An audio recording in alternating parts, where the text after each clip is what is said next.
Alrighty.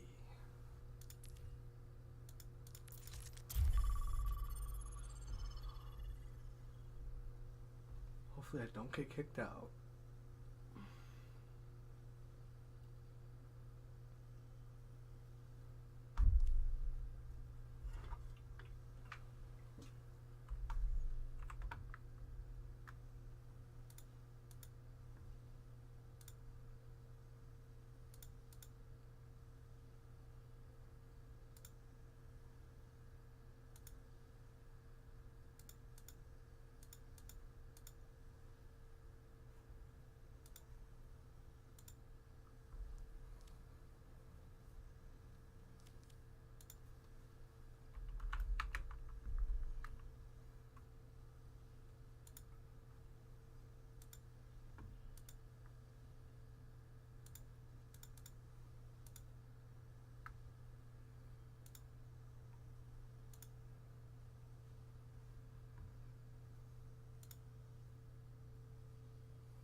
Traveling to Dorado.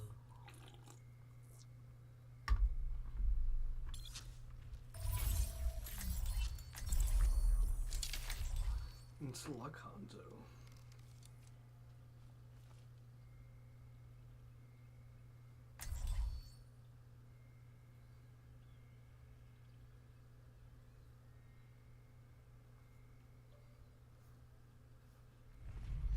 Honor is all I have left.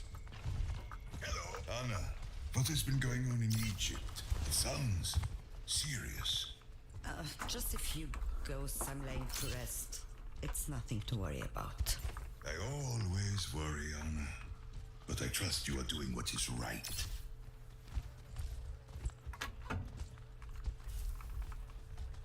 Oh, I feel like I'm forgetting something.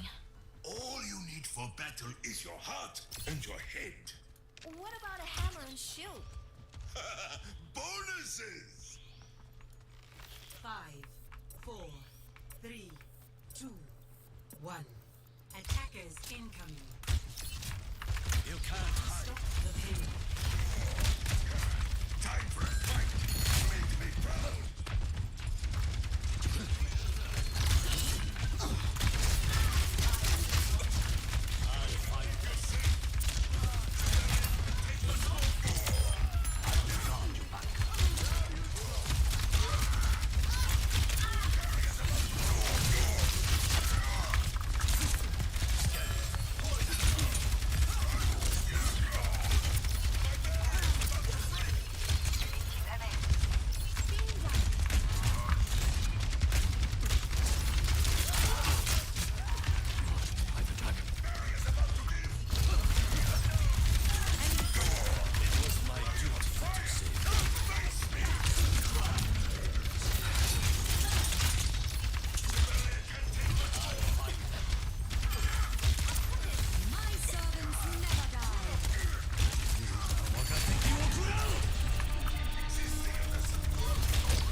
My arrows fly true.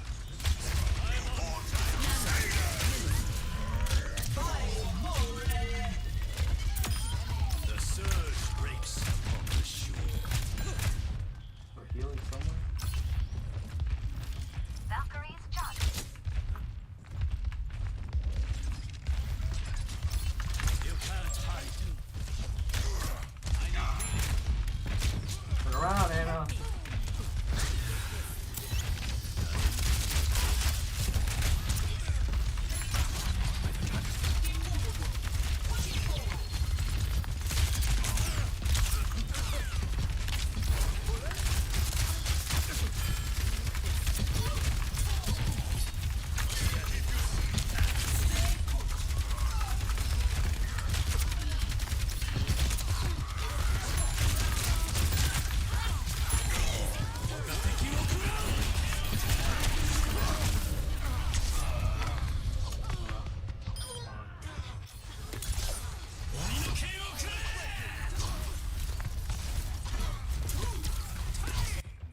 Strike from above. On the move, up and away. The payload has reached the ship. Connected.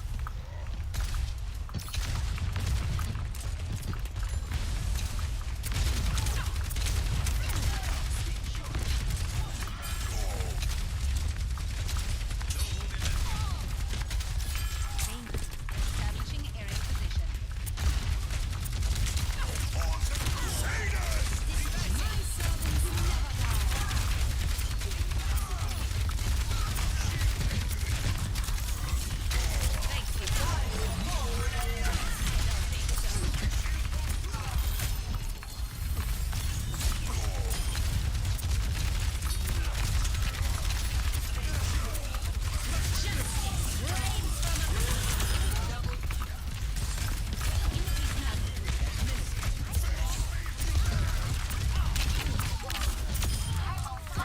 Got one. Yeah,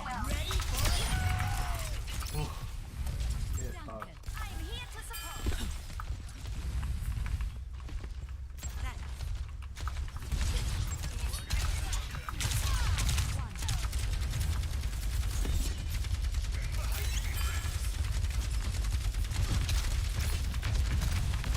Positioning underway.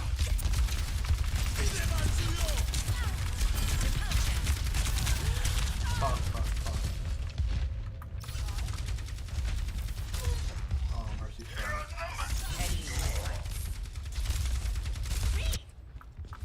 Returning to battle.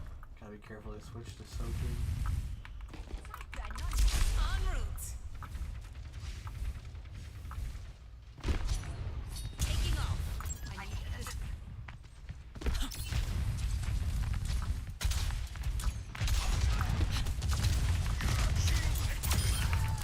you covered.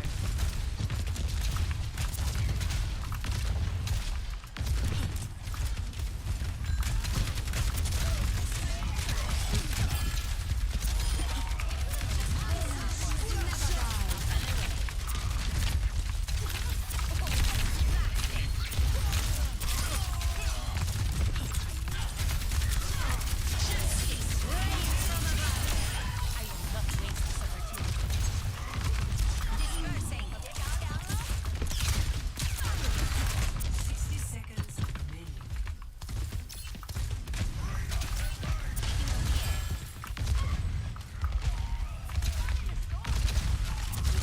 I don't think so.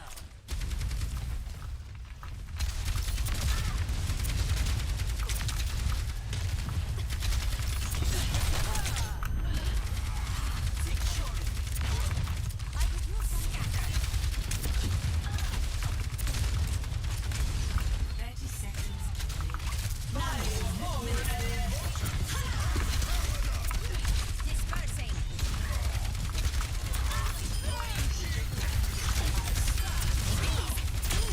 Picked off.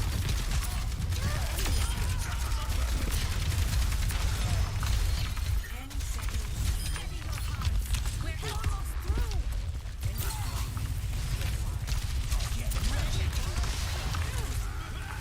That's what happens when you get Complete. Score 0-1.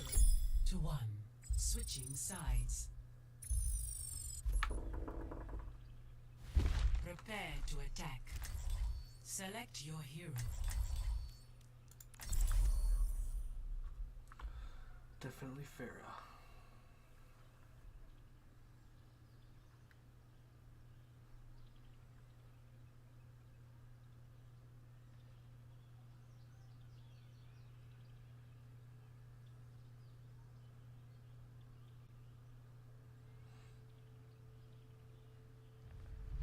Strike from above.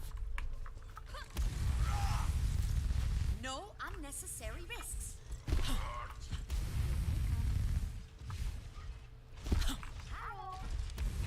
If you ever need help, just fly to me, Angela. Ah, my hero. You're like a knight in flying armor. That's what I'm going for.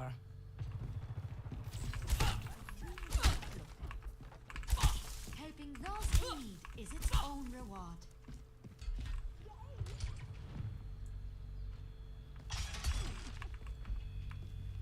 Five, four, three, two, one.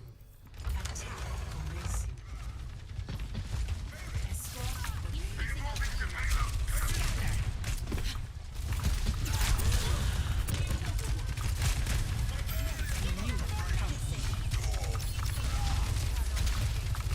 Dispersing.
GG.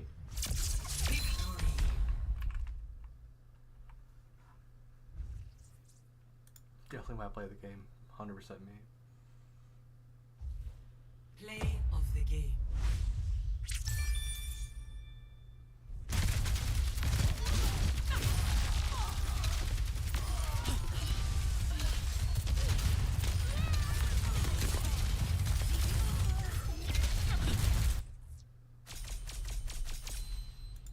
Oh shit.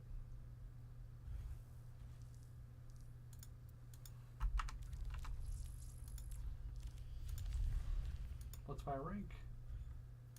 The fuck? Okay.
Freaking keep putting in this stupid fucking queue.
Stream elements. Everybody keep following me. It's awesome. Thank you so much. I love you.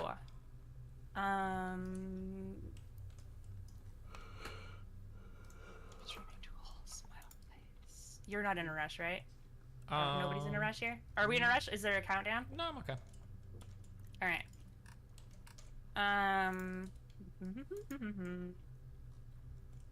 Holy shit.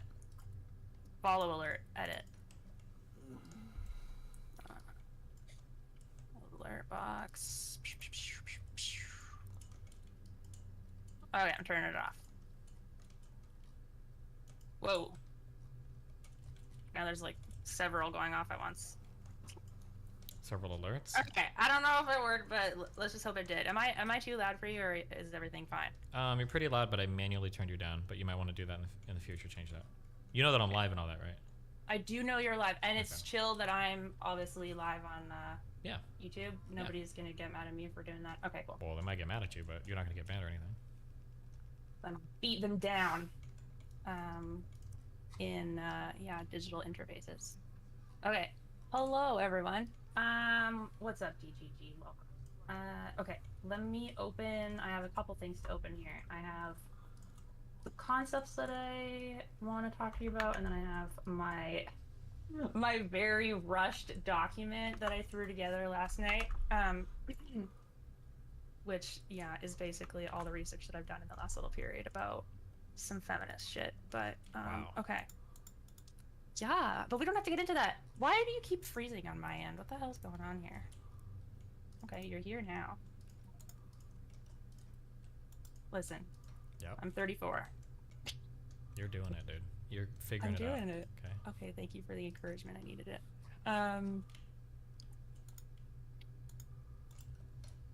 Oh, yeah, okay. My Twitch suspensions, and then we could also talk about my / your, I don't know how much you want to talk about it, because I'm pretty sure you're still trying to be on there, but like... Trying to be on there? On Twitter. Oh, yeah, I'm on there, dude. You are? Okay. Because I had like 6 Twitter accounts. Some of them were very large, like, following. How large are we talking here? It was 174K on one. Oh my gosh. And then one... Well, and then I got hacked, so, and there's a video on my YouTube about what happened when I got hacked, which is an insane story, by the way. So that I lost my first account, which was 46 point something K in 2020. And then I fell back on my backup account, which then turned into the 174.8 or whatever K account. And then I had a 54K account as well. Okay, we got it. You've had a lot of Twitter accounts. Good for you. They all got banned in March. So, How do you feel about... Okay, I'm sorry. Somebody linked your... Do you have any children? Nope. Why, what's that? Well, because somebody linked your Reddit account. Oh my god, don't look at that. Well, I did. And Okay. Is it really fair for you to write MILF if you don't have any kids? Isn't that kind of like stolen valor? It is a hotly debated topic. So it obviously depends on the rules of the subreddit. Well, no, we're not talking about rules of the subreddit. We're just talking about ethics and morality right now. Well, okay, I'll tell you something. The first time somebody called me a MILF after I became a sex worker, because I just became a sex worker when I was like 31 in 2020, right? Okay. I cried because I didn't want to face the fact that I was old. Okay. So I did not want to be a MILF. I don't want to be a MILF, in fact. I want to be a hot young thing. Okay. But apparently this is the only thing I'm allowed to be, is like an old thing or whatever, right? Okay.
That's impressive. So- You found a way to steal valor and victimize yourself at the same time.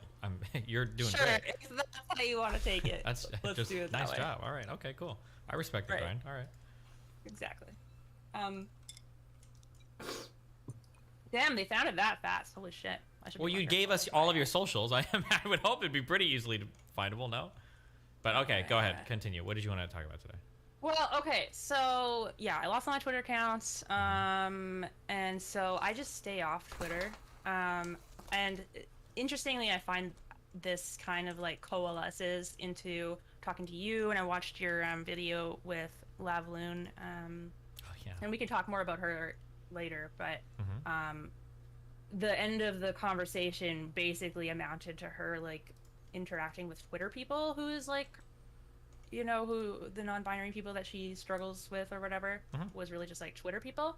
And so I feel like if I was still on Twitter,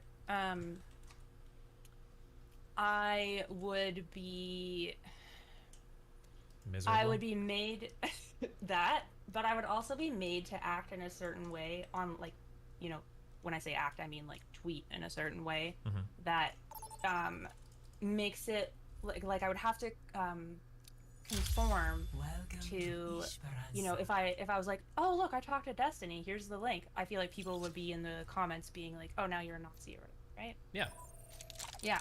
So it's cool that I can just do whatever I want and nobody really gives a fuck unless you're on Twitter. I like that. I mean, there are places where people give a fuck, but Twitter is definitely like a uniquely dog shit Twitter, platform. Yeah, it's the place that I would probably get the most, like, you know, people would think I was shitty, you know, like the people that I was building connections with and networking with would probably like unfollow me or block me or what the fuck ever. So Strike from above. yeah, I highly recommend like not being. It's not like, my job to get you back obviously alive. you can be on Twitter and But you can stay promote close to your me. favorites or whatever it is We that you might want to do on manage it Twitter or anyway. keep up with shit, but the mentalities that develop there and then like the hive mind style of thinking and the way that retweets and stuff work. 4, 3, 2, 1. Unlocks in 30 Increasing altitude.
What the fuck?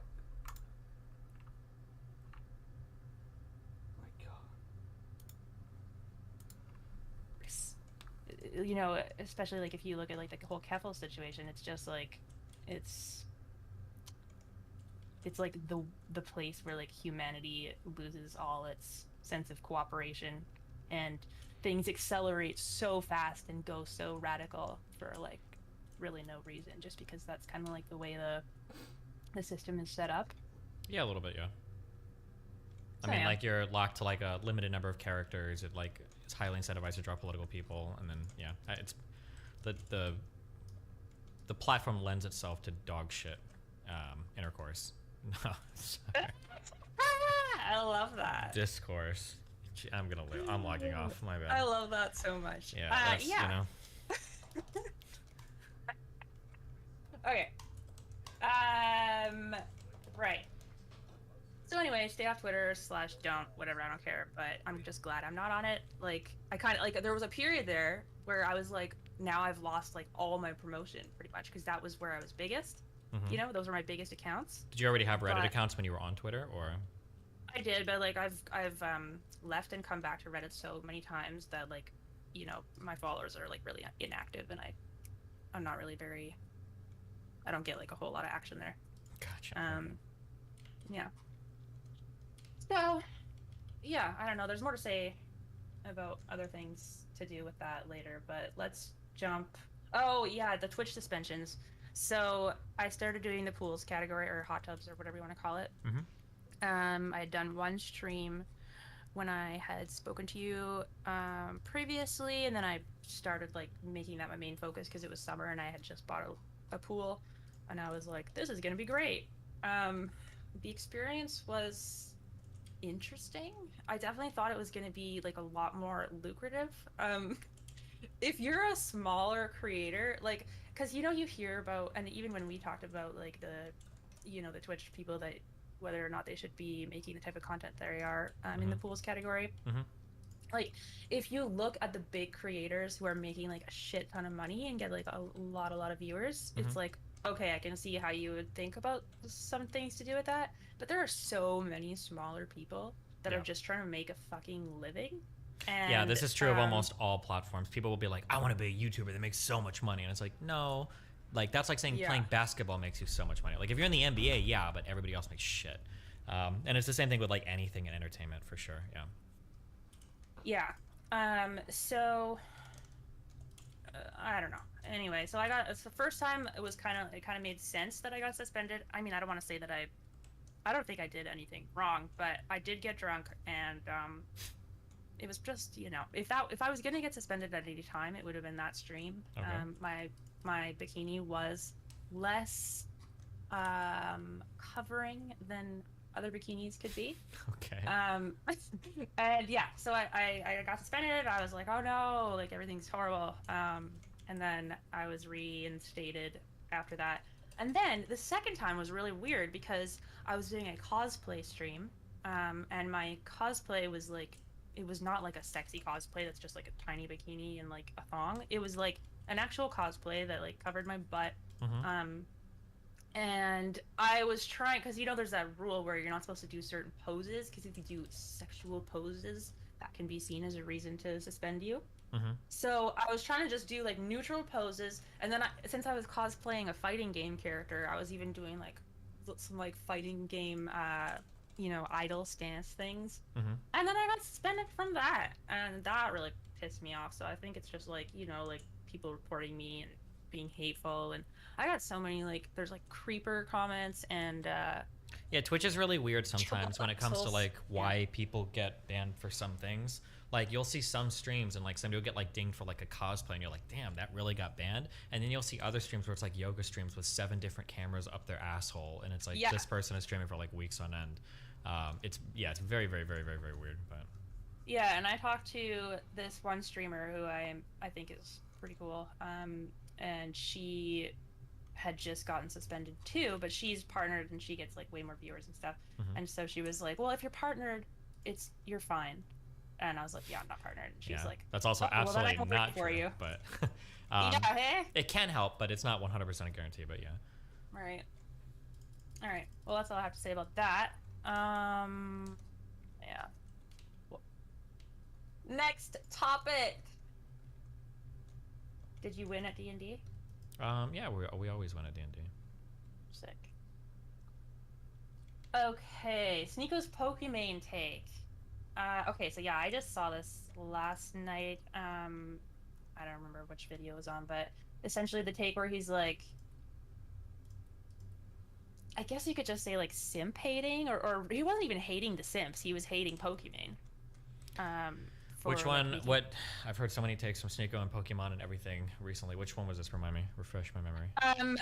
So he was like, they all love her, but she doesn't love you. She's just sitting there, and she's just making money off you. And I can't remember what else he said, but basically, oh, okay. just, like, basically, with her having to do like her being fake, basically, right? I guess. Yeah, I guess you could say that because like although she's literally just sitting there playing her game, making like jokes or whatever the fuck she does. Sure. I don't actually like know a ton of her content or anything, but so I find it an interesting, I guess, juxtaposition or maybe hypocritical statement, because Sneeko's like out here like peddling conspiracy theories. And it's like, bro, how are you making your money? You know what I'm saying? Like, I'm not saying he doesn't do good content ever, and he doesn't talk about some good things that need attention drawn to them. But it just seems like it's kind of a strange take to have about somebody's content when you're literally saying like the queen eats babies or ate babies, whatever. And then also there's the larger conversation, which is they, you know, him and whether he's like Red Pill or whatever he wants to call himself, where they think women should be feminine and girly and cute and fit into this box, but then when they use that feminine, girly, cute thing as their like career or like as to their own advantage or whatever, then it's like seen as this like super hateful, you know, succubus type thing. So there is a really weird thing that was pointed out to me a long time ago. I don't know why this is the case or what is going on. I don't think it's like a consciously like hateful thing, but when I noticed it, it was very, very, very irritating. And there's this phenomenon where like porn will be okay, video game porn will be okay. Like if I were to go and watch somebody play a video game and there's a porn scene in the video game, that's fine. But like if a woman were to cosplay a pornographic character from the video game and stream that, all of a sudden there's a problem with that. I don't understand why. There's like a lot of weird views of like sex and sexuality and where they can appear and when it's acceptable and when it's like and when people like freak the fuck out about it that I don't fully understand. Because yeah, some people get really mad at like booby girls and stuff, which I actually think is super fucking fine. If you want to hate booby girls and shit, I think that's your God-given right to do so. But it's really weird to masturbate to porn, to go crazy over booby girls when they show up in almost any other area. But then when you meet a booby girl, then you get really fucking mad. I don't understand that. If you're like a Christian conservative and you don't like porn and all of that 100% of the time, then fine, go for it, hate away. But if you're somebody that like jerks off and loves like porn and all that shit all the time, but then when there's like a girl doing that type of content somewhere, you get really ass mad about it, I super don't get that. That's very fucking weird to me. It's a very weird disconnect. Yeah. I don't know why it exists. It kind of relates a little bit to when we talk about last time, because you were saying you don't think the content on Twitch should be like, you know, horny or whatever at all because of the kids being there. And I said what I said, which was like my first example was like rap videos, you know, kids often see those and whatever. Then after we were done, like a couple of days later or something, I thought to myself, like, wait a sec, like so many video games are marketed to kids and all female characters have their asses and tits out and they're wearing like skin tight like latex outfits. Yeah, but it's like awesome for some reason. Yeah, I don't understand why. Not only is it fine, it's it's the norm. It's like that's what they look like, whether it's a movie, video game. That's literally what they look like at all times. You never see them like wearing a big ass hoodie, or if you do, it's like very rare, right? Yeah. And you never see like older women. Sorry. Well. Okay, hold on. Someone in YouTube chat says repeating status quo talking points, no depth. No, the lack of depth is when you respond with some stupid shit like, oh, well, actually, it all depends on the context. Newsflash, if you've ever played a video game in your entire fucking life that has tits in it, it didn't need those tits for the game to work. There is not a single sex scene in any of the Witcher games that needed to be there for that plot to work that way. You are fucking brain dead. You have the surface level dipshit take. If you honest to God were playing The Witcher 3 and you're like, you know, that game was pretty good, but what really sent it over the edge was that scene where I could fuck Triss and see the fucking boobs come out, or the fucking white witch lady, or the whatever the fuck the black-haired bitch was who was inferior to Triss in every way. No, that's the surface level take. Shut the fuck up. You don't need tits in any video game. You have them there for one reason and one reason alone, and that's entertainment. It's the only reason they're there is because you like looking at boobs. And for you to pretend that it's anything different makes you the fucking delusional one, okay? All right. Look who's no depth now, bitch. Go ahead. What were you saying? Yeah. Skin tight outfits. Oh, and they're never older girls, right? You sometimes have older dudes, right? In video games, like old wizard guys or old like tough dudes with guns. When do you have like a hot, or like doesn't even have to be a hot old lady? It could be like a grizzled old fucking weird lady. I don't know. Like it's very fucking rare.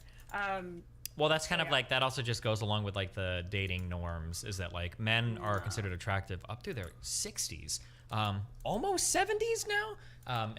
Although I will say that like women have been pushing more and more for better representation media. It's a lot better today than what it was even 10 or 15 years ago. It's gotten a lot better, I think, where you're seeing more like older women. I say older women, but I mean like women in their 30s and 40s. Women with like a single line on their face. It's Sure, like, yeah, oh yeah. my god. Yeah. And obviously women of color too. And variety of, you know, representations. Okay, so there was sort of like a secondary part to this Sneeko Pokemon thing I want to talk about. Yeah, go for it. Blah, blah, Oh, you also blah. get like really weird on that thing too. And not to single out Sneeko, because there's a lot of because a lot of people have these takes. Fans of women content creators, if they were to act in ways that fans of male content creators act, they would get called simps, even if they do the exact same thing. Like, I have a fan base. I have arguably one of the most dedicated fan bases, I think, on the internet. I think I have like the most active creator subreddit on the internet, even for people that have more fans than me. If I was a girl, all of my fans would be called simps. But instead they're just called like terrorists or internet harassers or whatever. But if I was a girl and you saw my fans in like LSF arguing shit, they would all be called simp losers that are only there for my pussy. And I even noticed, actually, I even grow my own fan base, because my own fan base is like 95% men, so naturally we've got a ton of fucking incels. If I have a conversation with somebody that my fan base finds annoying for a long period of time, they're like, oh, I hate this guy, Sneeko never learns. Like, they're all very critical of the things that he says and the things that he does. Anytime I get like posts about Sneeko that are negative on my sub, it's all because of the things that he says and what he does. But when it's about like fucking Lav, or when it's about like any of these other girls that people don't like, it's just because like, oh, Destiny's simping, or it's because he's after pussy, blah, blah, blah, blah, blah. And it's like, okay, well, if I treat a guy the same way that I treat a girl, you ascribe like completely and totally different intentions depending on who the person is. There's a lot of like really fucking annoying like double standards there when it comes to how people evaluate each other's behavior, but yeah. Yeah, it's really weird because, like, obviously, if the people involved, like, say it's you and Lab, for example, if it is two, like, Is all I have bi left. slash, like, people that could be attracted to each other, right? Like, hetero or bi or whatever. Then it's like, okay, we know that there's the potential there for attraction, there's the potential for flirting, whatever. But to assume that it's, like, all based on that, it just kind of, like, discredits, or, like, attempts to discredit the entire conversation. So, I don't know, I think it's dumb. I don't know. Okay, so I'll go into the thing.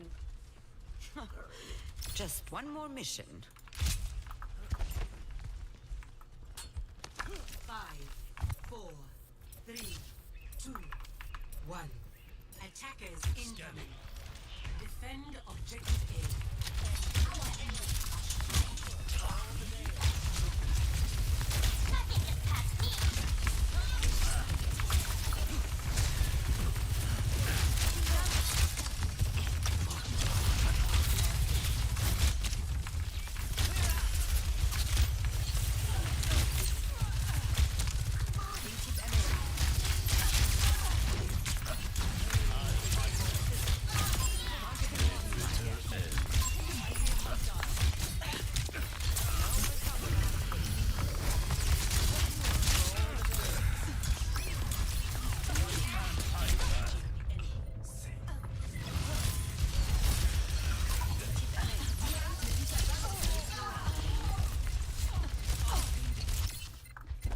They will pay. Fuck.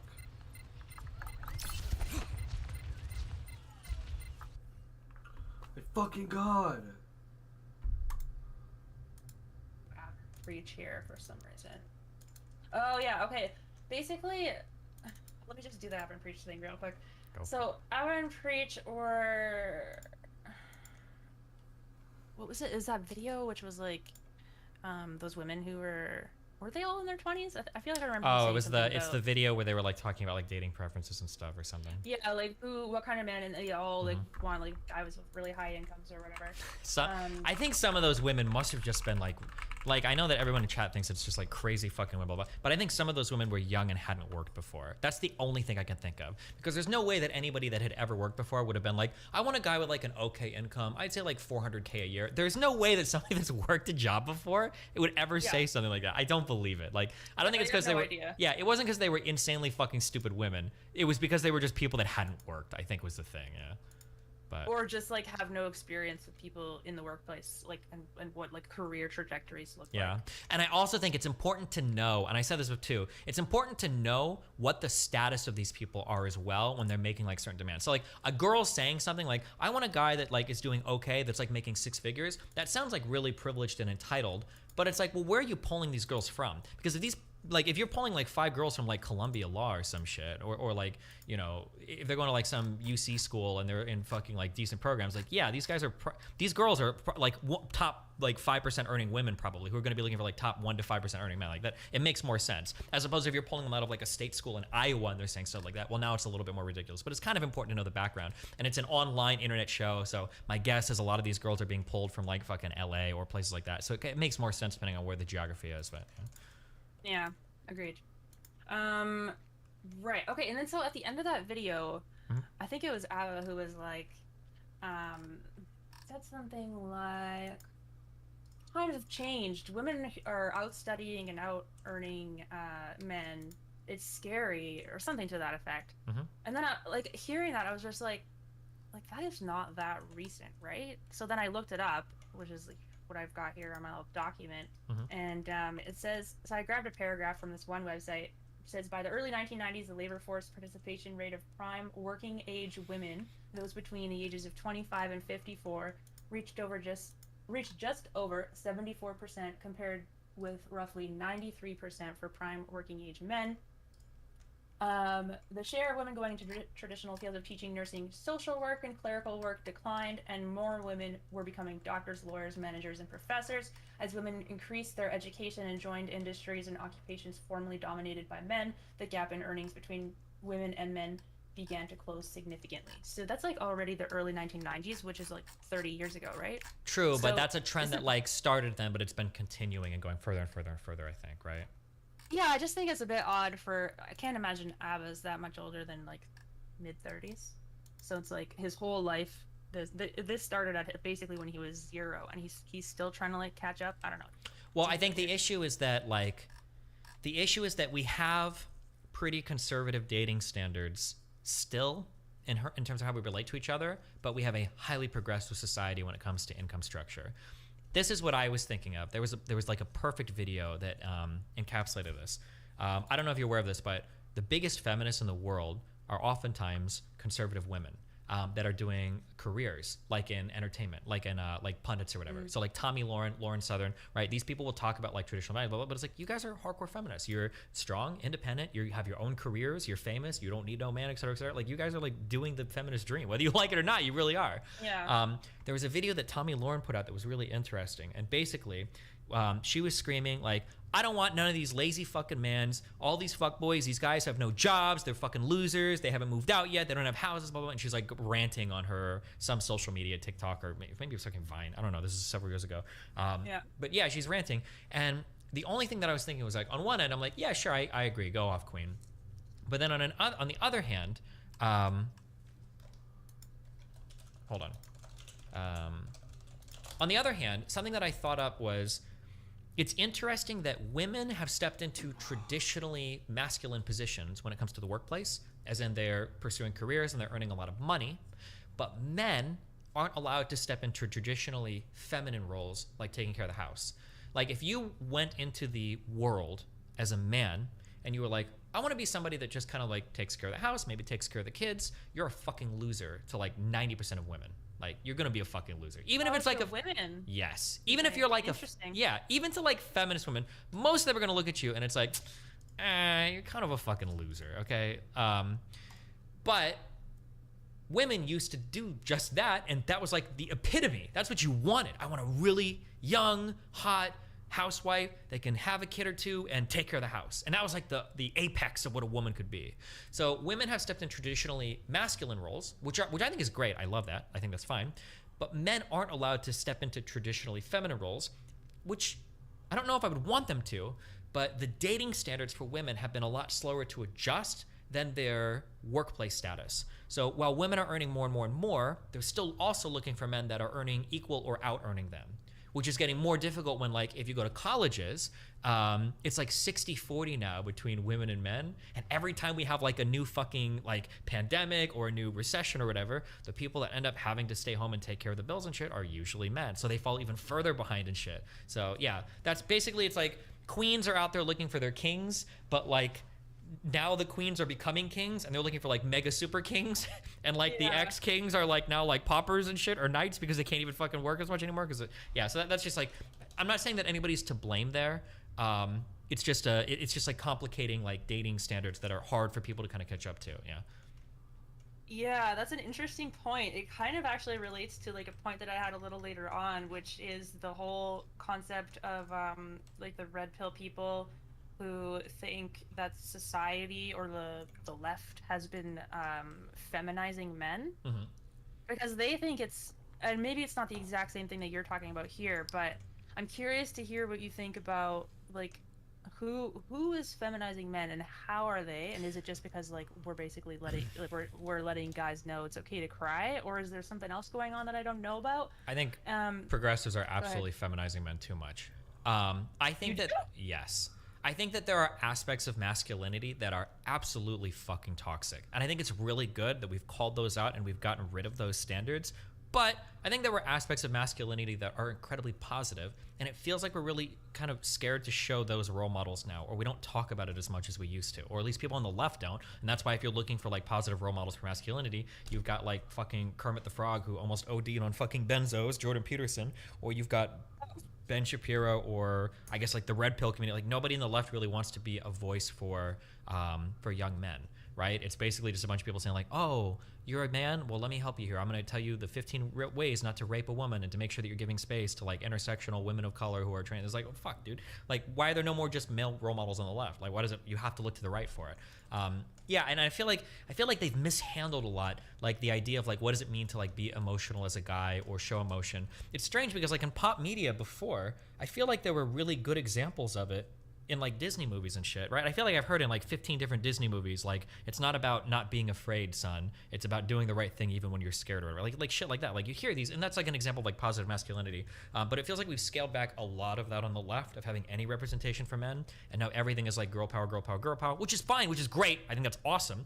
But it feels like people are really, really scared to address like this growing uneasy trend of men that either feel like they're getting left behind because they are, or they feel like they're getting left behind because there aren't very many new role models, and all the other people are like getting all these new role models and everything, and it just kind of feels like weird to get left out, you know?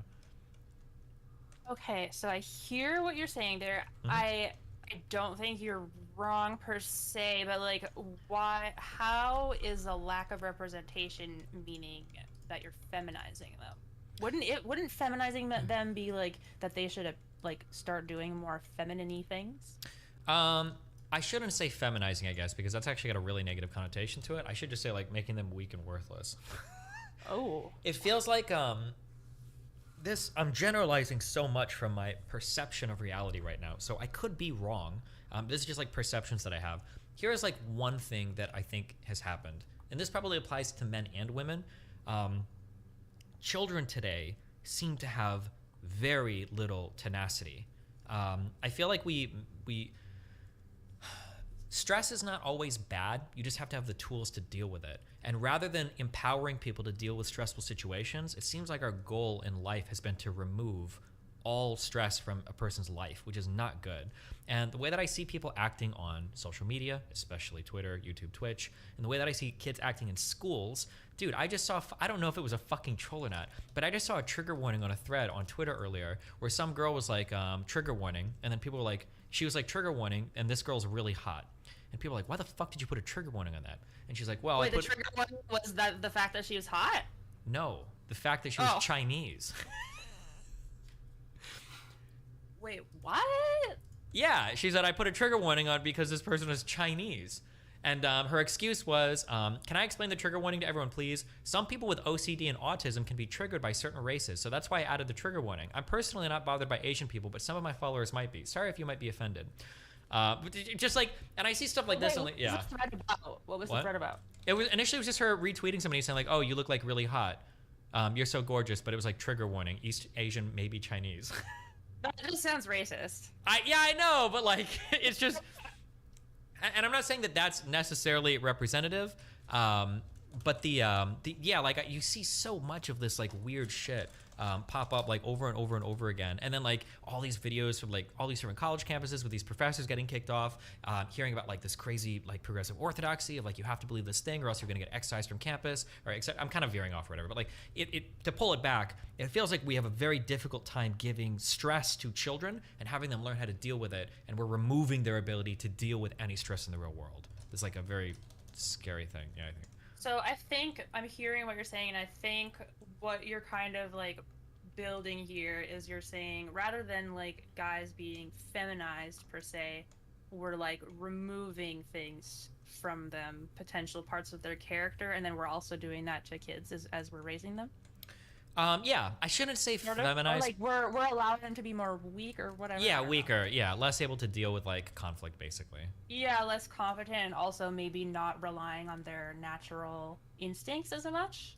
I don't know what I say natural instincts. In terms but... of like guys, more so like because you touched on the toxic masculinity thing. So do you think it's like maybe we're kind of like putting shame towards like what guys naturally?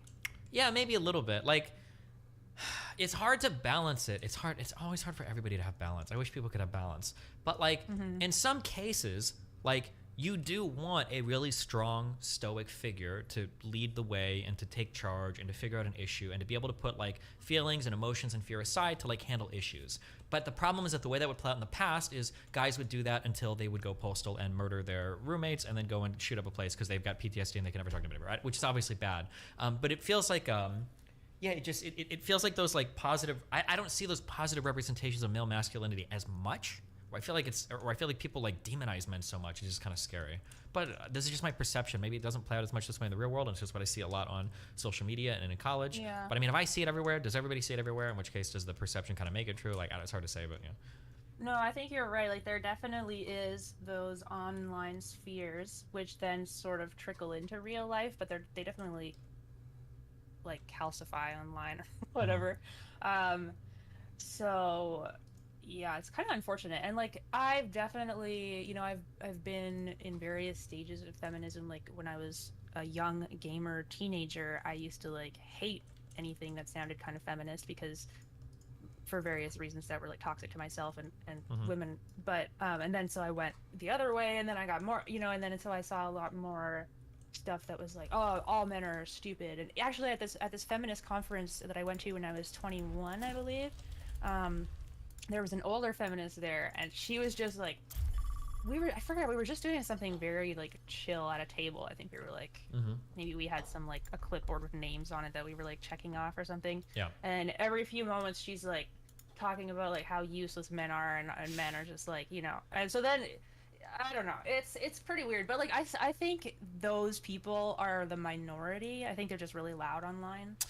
I would hope so, but like I could go onto Twitter right now and probably all night spam like fuck men, fuck white people, blah, blah, blah, blah, blah. I could do that over and over and over again. But if I type one tweet where I'm like, fuck black people, like my account might get permabanned. And that's like a pretty common like TOS experience in a lot of places, because I think that like progressives have kind of created this interesting combination of like forms of analysis to give them the ability to kind of like attack anybody they don't like. Like white people saying fuck black people is bad because white people belong to an oppressor class and black people are an oppressed class.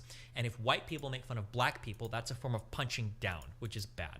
But if black people are attacking white people because they're systemically disadvantaged, them attacking white people is actually a form of empowerment because they're punching up on a class that has more power over them.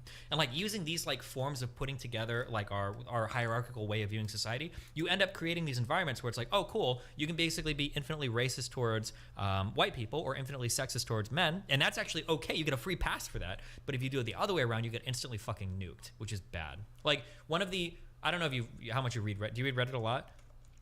No, I don't. Oh, fuck. One of the worst subreddits and most hateful subreddits I've ever seen in my entire life, probably worse than Fat Person Hate or anything, is probably the subreddit 2X Chromosomes. It's actually... Oh, yeah, I've seen some of that shit. But that's just horrible. like turf land, right? No, that's not turf land. That's feminist land. It has nothing to do with turfs. Ironically enough, it's called 2X Chromosomes, but they like fight for trans representation on the subreddit, which is kind of funny in its own way. Okay. But yeah, no, like that subreddit is unimaginably hateful. Holy shit.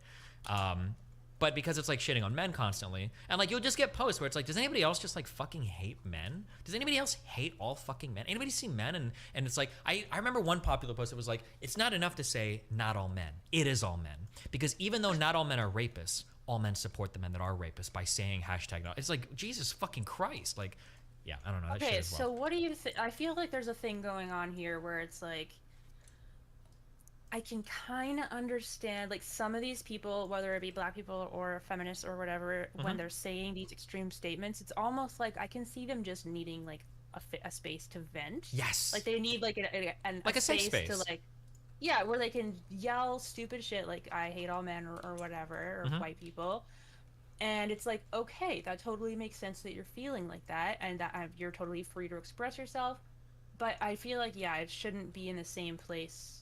It shouldn't be like a publicly accessible place. Yeah. Like, safe spaces are super valid and super cool. I super support them. I'm a huge supporter of safe spaces. Sometimes you want a place where you can just step in and fucking vent and not have to worry about being PC and not have to worry about offending somebody and not have to worry about somebody else's feeling. You just want to vent. That's totally fine and valid. But those can't be like publicly accessible spaces. That's why they're called safe spaces. They're like sectioned or quarantined off from society, and it's an area where just a certain group of people can complain about a certain group of other people.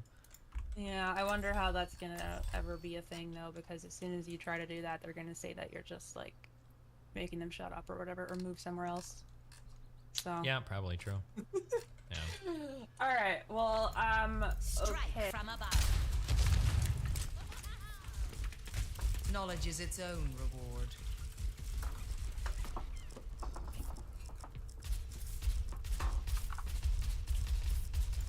I've learned a lot from my experiences.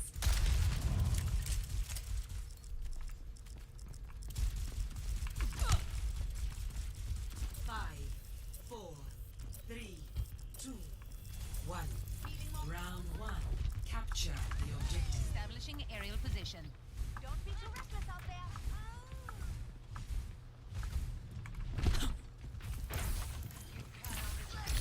I will not waste this opportunity.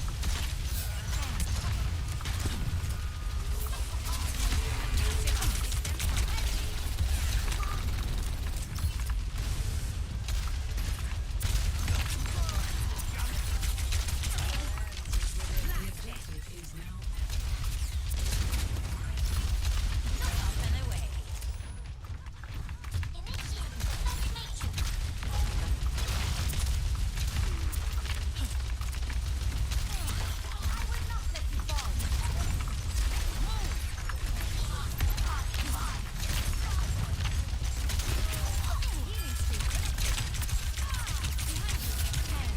I don't think so.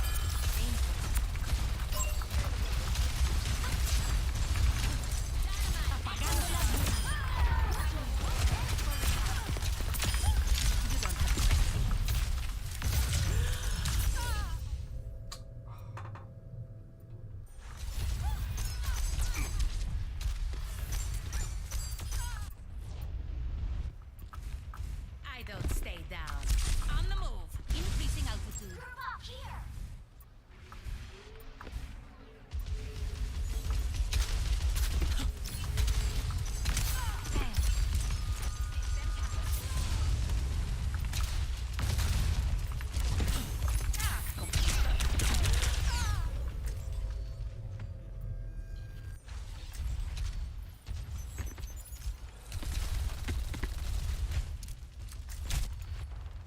Always more to learn. Repositioning. Nerf this! Escape me.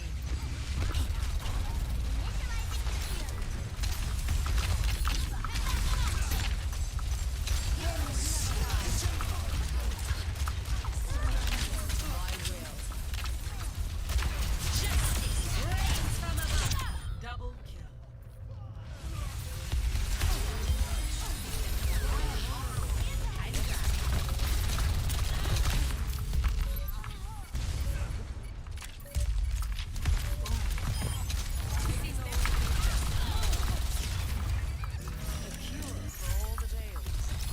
Taking to the air.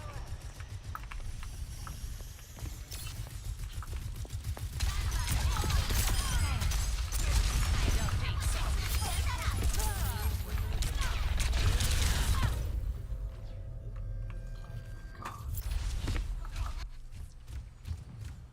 Let's get you back in the fight. I'm not done yet. I am empowered. Activating blast sequence.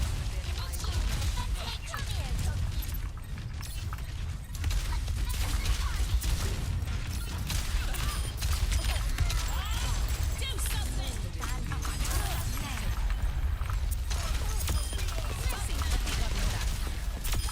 I look after my own.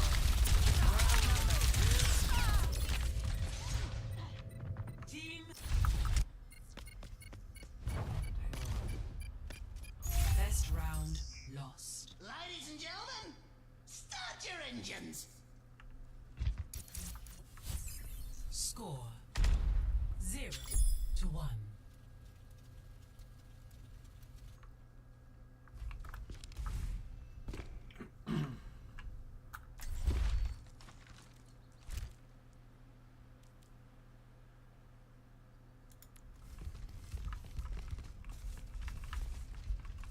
I don't need medical support. I just won't get hit.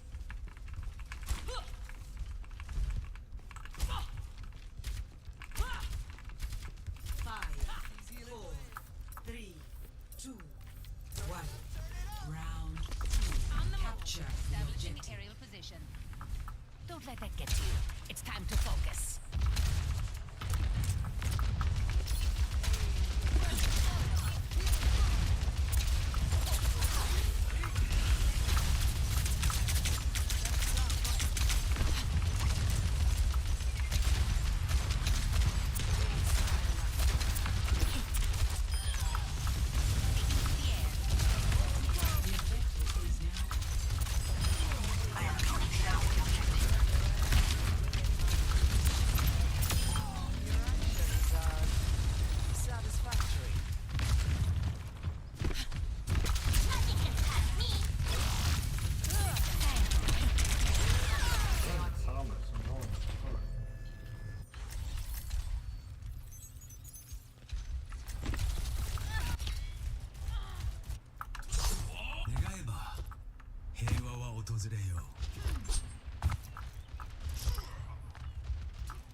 Score 1-1. Okay.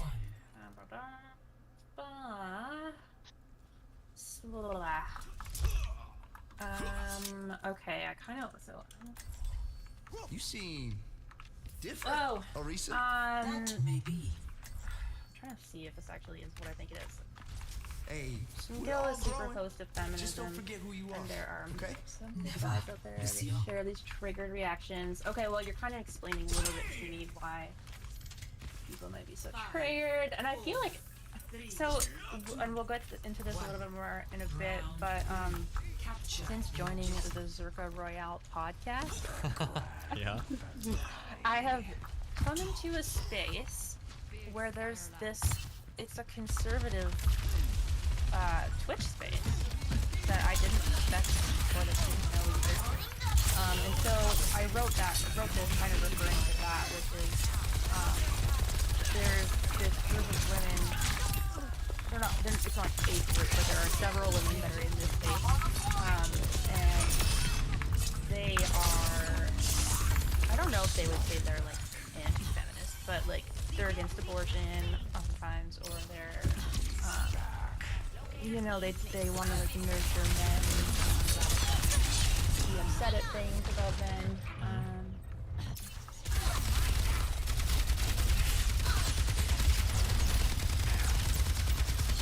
Oh yeah, okay, that was the emasculating men thing. Yeah, sorry, sort of stream of consciousness. What did I write here? What did you think they were referring to? Okay, we already said that. That's all I got for that. Well, wait, what did you? You didn't say anything. What the fuck was the? Sorry, we kind of jumped around, so and then I'm trying to read my notes that were done in like a very specific order. Okay. So we might as well just go into this work, I think, because I don't think there's really going to be much more left to say on people and Pokemon, right? I mean, Do you agree, or do you have anything? no, I don't really have much.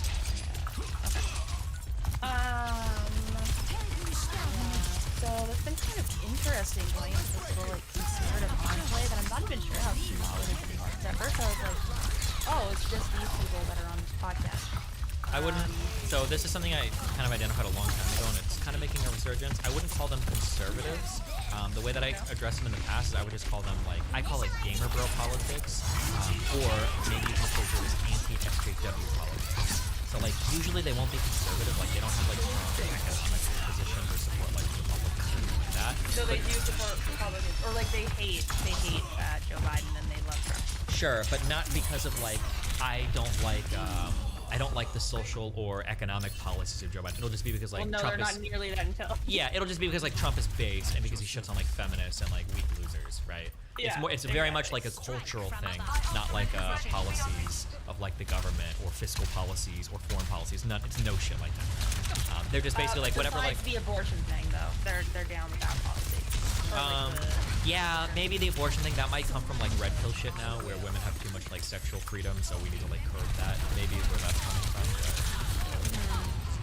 Yeah, it's been interesting because I kind of joined the group not knowing what it was, and then the person who linked me to the group, who connected me, I didn't have too many assumptions about her, but I watched her on this other Royale show. Do you know who Giga Datum is?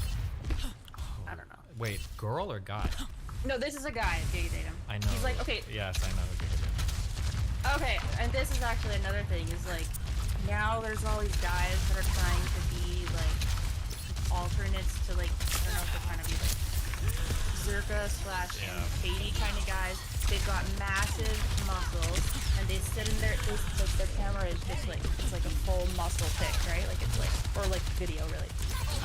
And their whole stick is like, I'm gonna show you how to like get eager, how to be hot, and how to be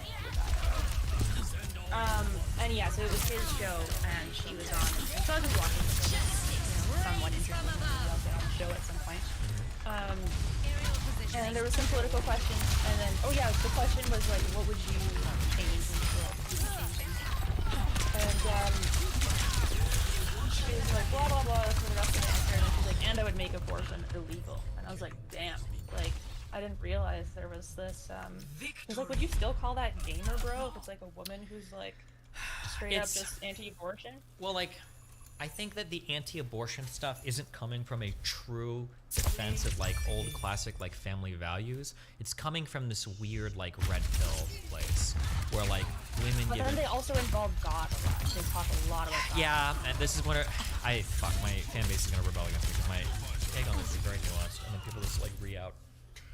A lot of these people invoke God a lot, but I don't think they genuinely are feeling the religion. Like, they'll invoke God, but then they'll talk about how to fuck like 10 different women at once. Or they'll invoke God, but they're talking about like pickup artist shit. Like, it is the lamest, and I fight with all these guys when they do this. It is the lamest invocation of religion I've ever seen in my entire fucking life. None of these guys know anything about the Bible. They don't know anything about Jesus. They only ever invoke Christianity to like try to like shit on women.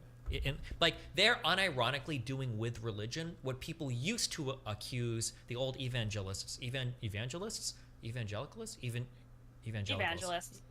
it's evangelicals is what they're called. The evangelicals, and then like the old like neocon Christians, or even like the Tea Partier people, where people are like, oh, these guys just use religion because they hate women. No, that's not true. Even though they viewed women differently, they didn't hate women. They just viewed them differently because of their religion.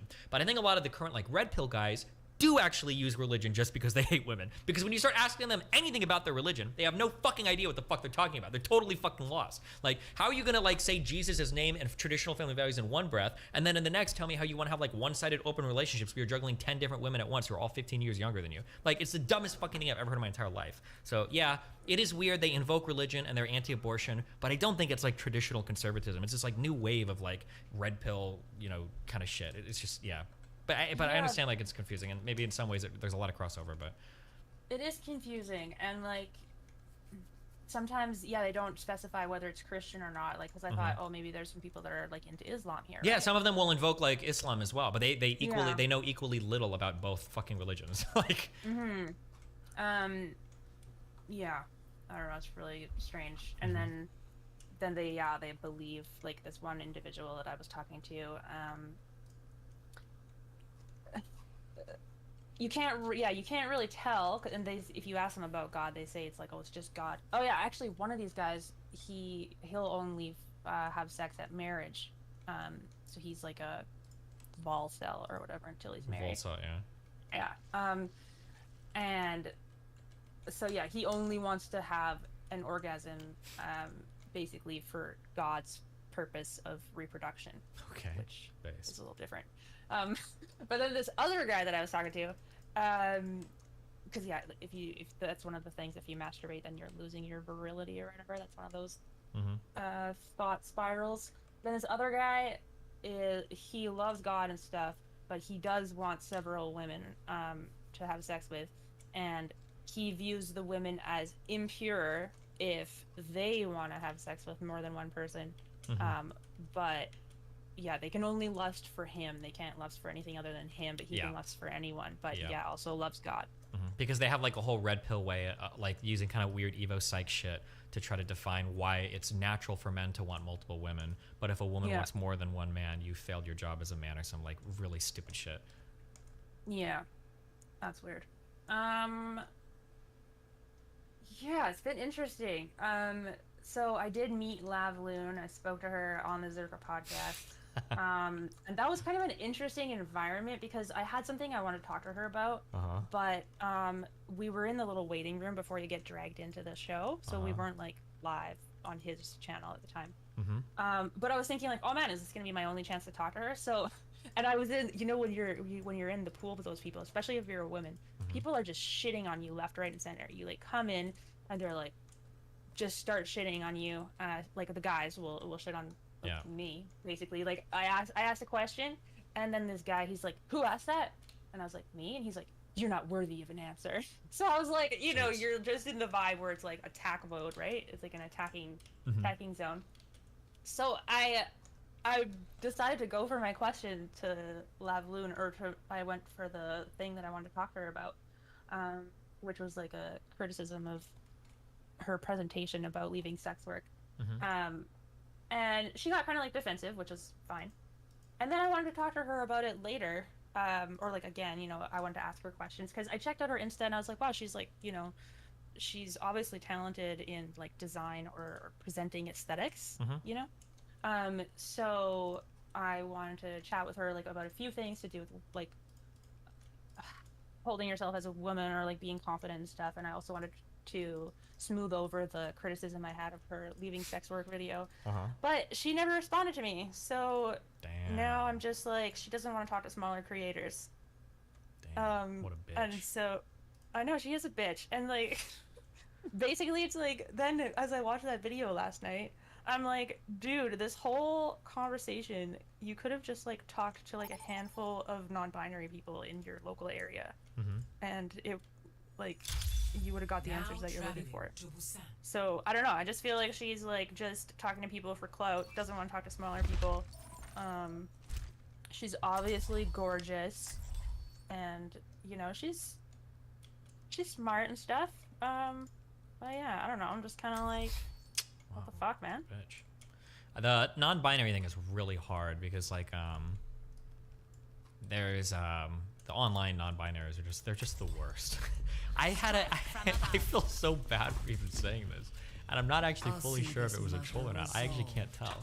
I actually had a trans person email me and thank me for the conversations I had because they didn't believe in non-binary people until they saw me have a conversation with them and talk about it because they'd had so many negative experiences with non-binary people online. And I was like, Jesus Christ.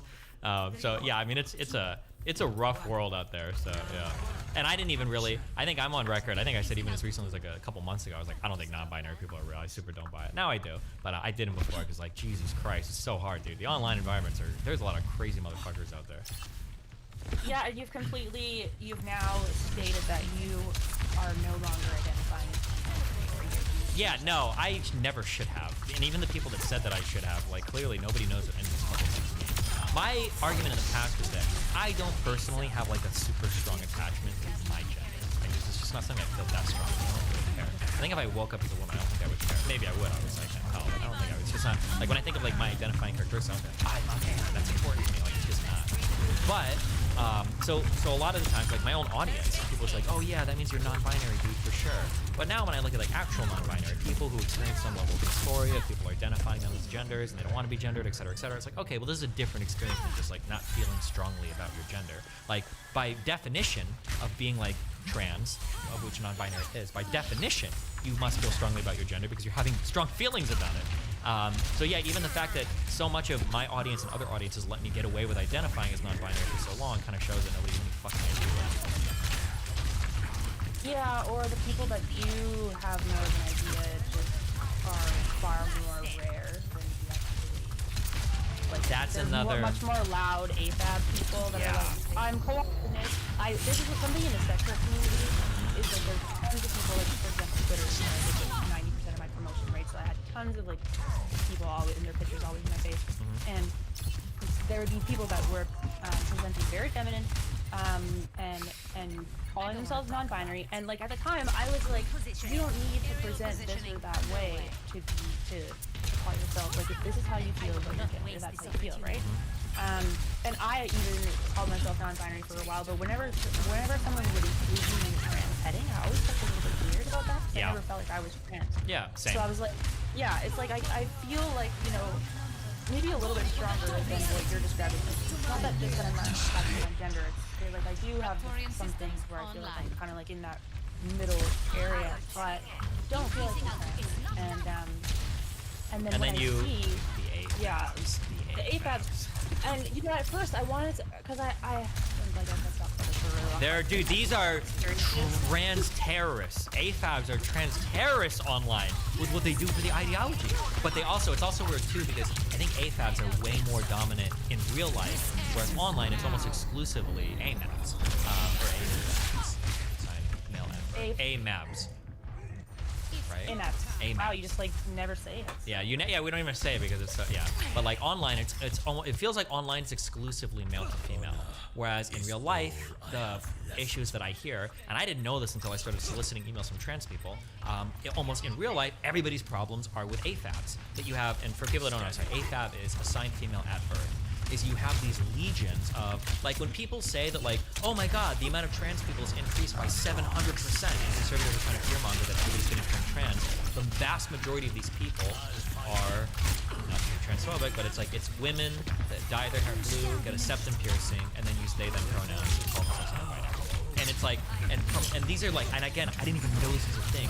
When I was soliciting emails from my audience, I was like, hey, if you're trans, tell me your experience. I'm curious, like, what do you guys go through? And email after email is like, I hate my trans support groups on my college campus because if I'm like trying to transition or if I'm looking for help, every fucking group I join is overwhelmingly dominated by non-binary women that use Zer or they them pronouns who are not making any effort to transition or anything.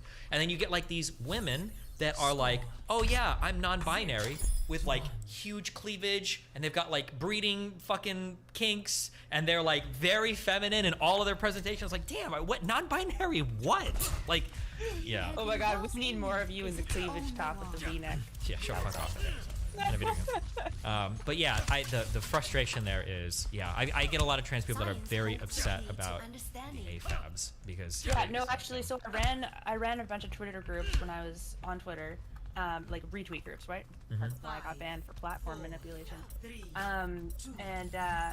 So you know, sex workers say that they're like shadow banned, so you need to retweet their stuff because nobody's gonna see it otherwise.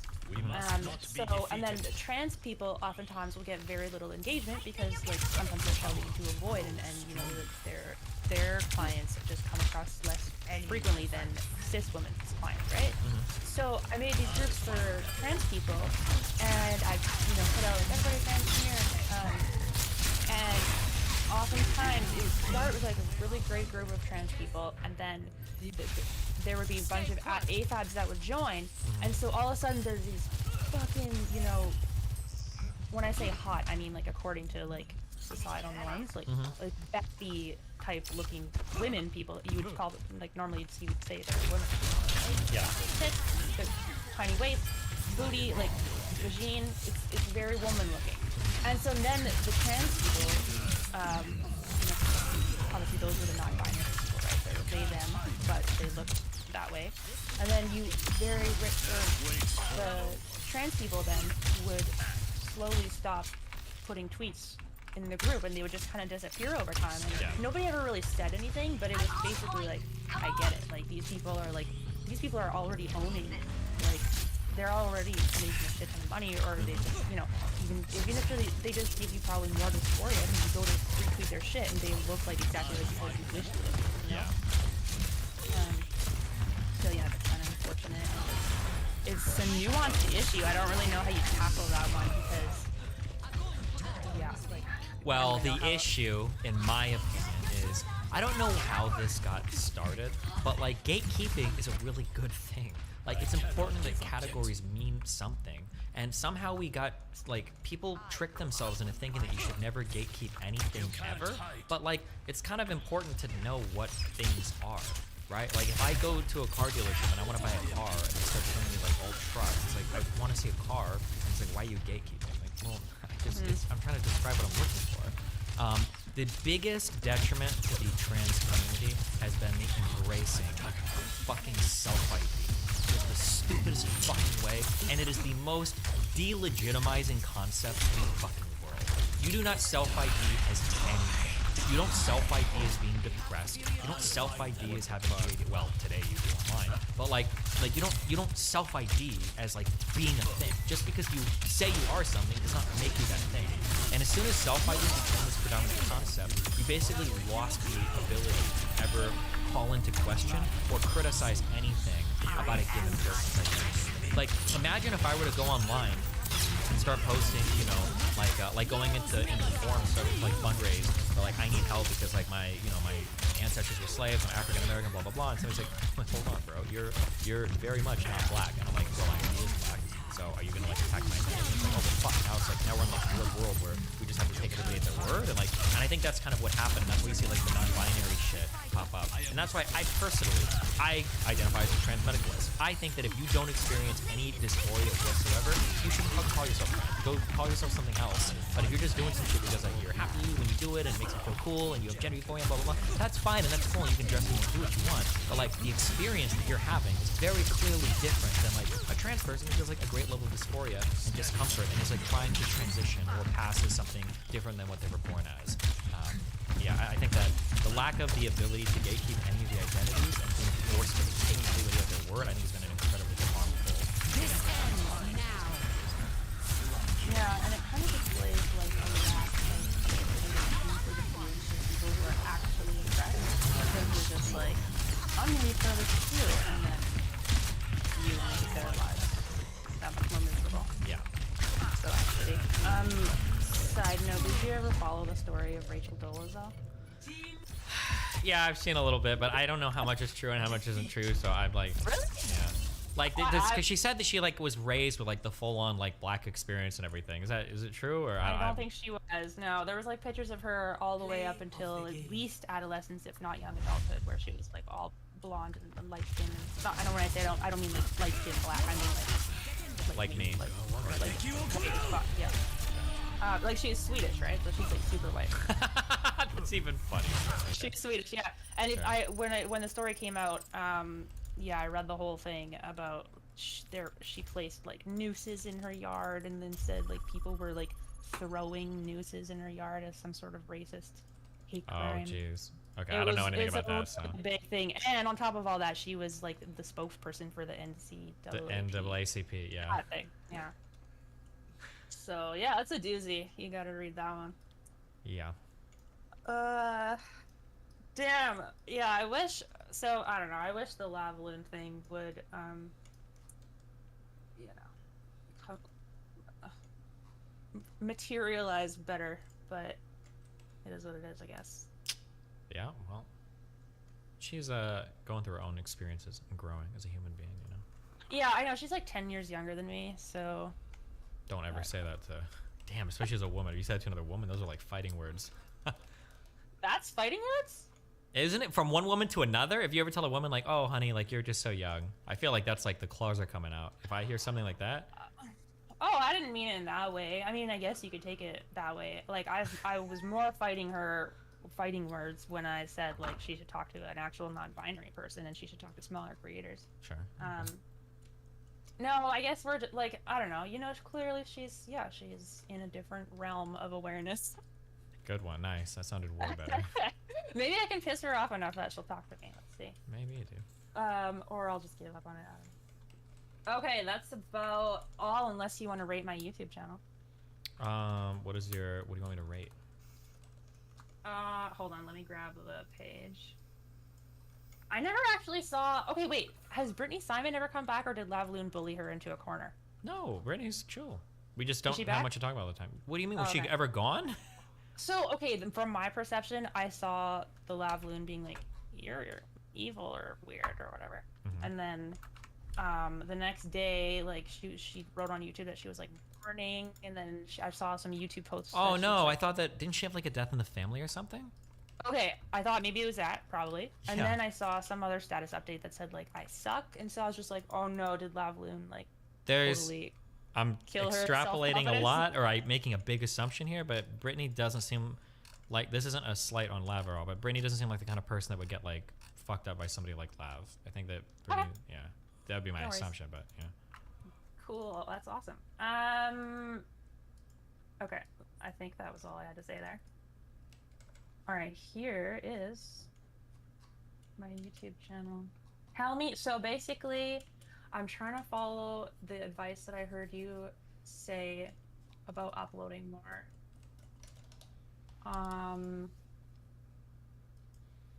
That's all I gotta say about that. Tell That's me all I about gotta say my about uploading frequency. Damn, this is a small YouTube channel, man. I don't... I know! Wait, it became bigger thanks to you. Well, yeah, I know, but it's hard for me to evaluate. Look at my vids and tell me how scuffed or cool they are. Just click on my videos. Damn, dude. You got inconsistent times, 2-hour videos, 30-minute videos, 20-minute videos. I think Yes, developing... put me on blast. What? Roast me. Well, I don't... This isn't even my job. This is why I pay someone else to do this shit for me. I think the most important thing you could probably do for YouTube is like develop like a consistent set of content that you're uploading, so that when people are visiting your channel, if they go and look at other videos, they're going to see the same type of thing, rather than just uploading everything from stream.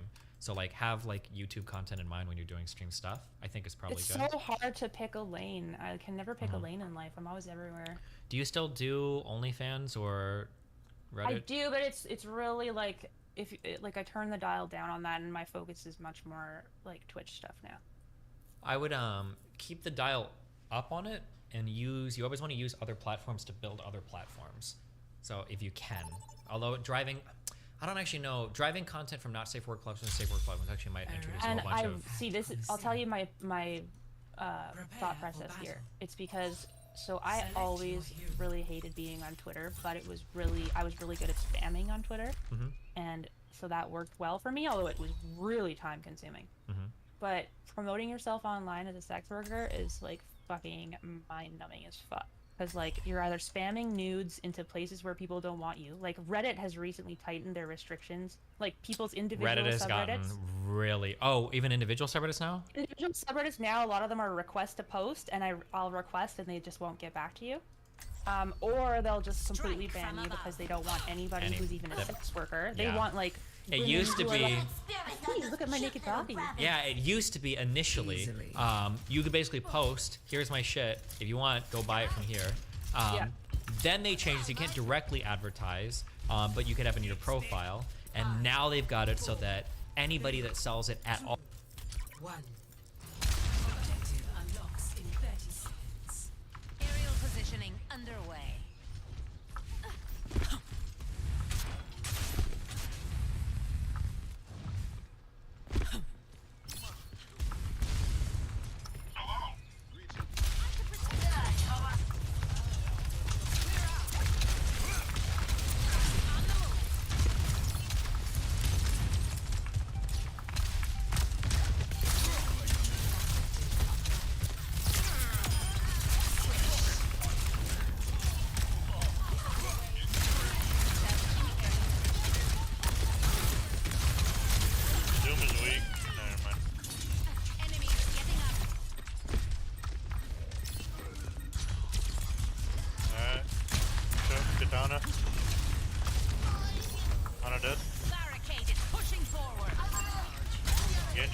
Genji throwing. Terminated.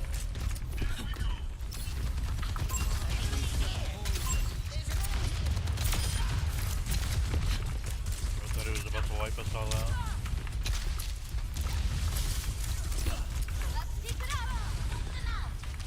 Dispersing.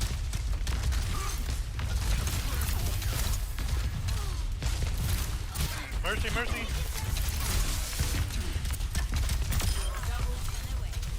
Horrible progress. Good shit. Heat check confirmed.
my. Aerial positioning underway.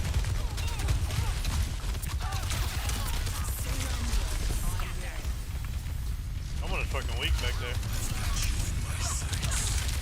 Let the push commence.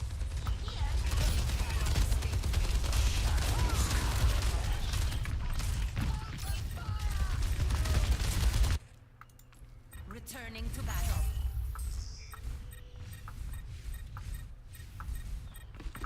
Taking to the air. Repositioning.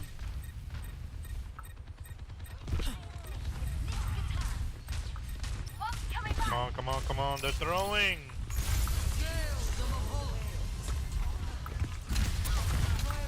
Mercy dead. Moria's anyone left?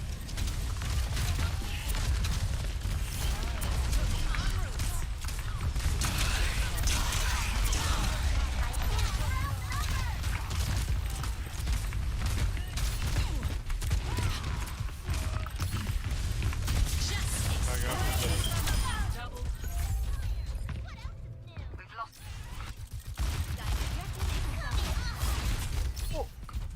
Sure. Making another approach.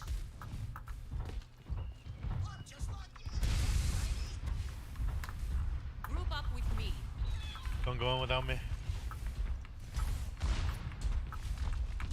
Alright, I'm in.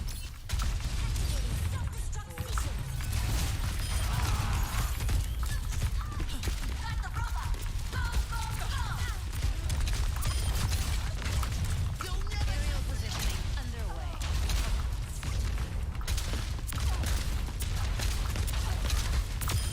Messy, but we got it done. Get together. Forward score active.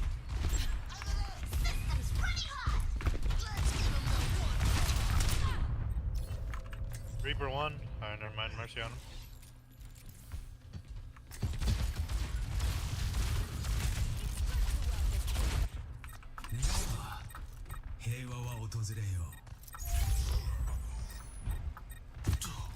I died. Tank dead.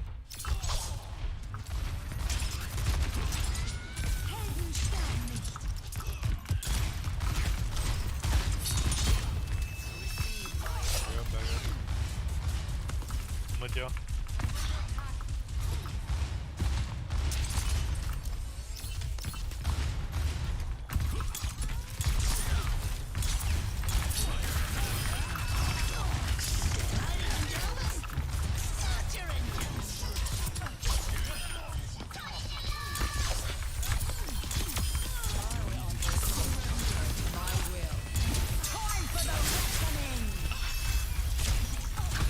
Claiming the robot.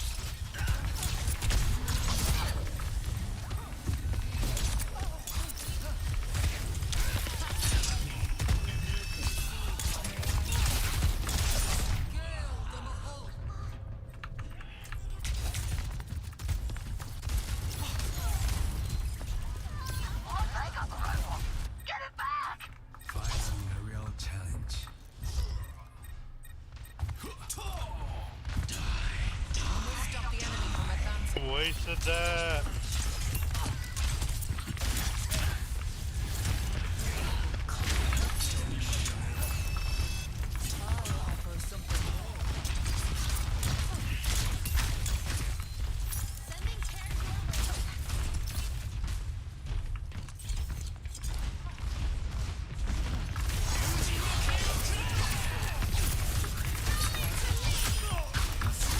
I'm going until I get there.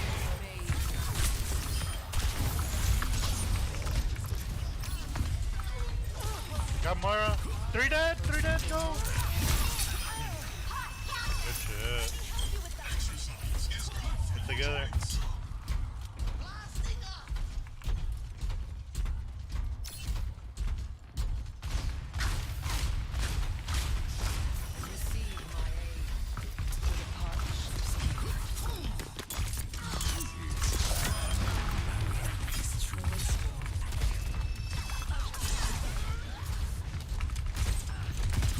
Be a Reaper behind us, careful.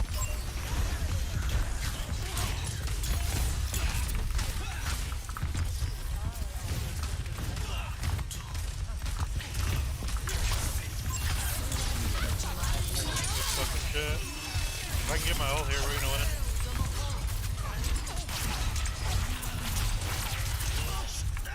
I gotta wait until they group up before I use it, don't die.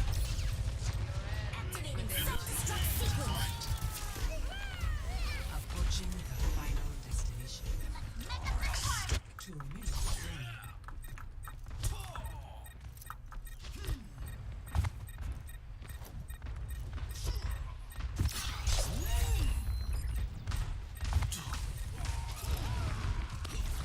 Back up, back up, back up, back up.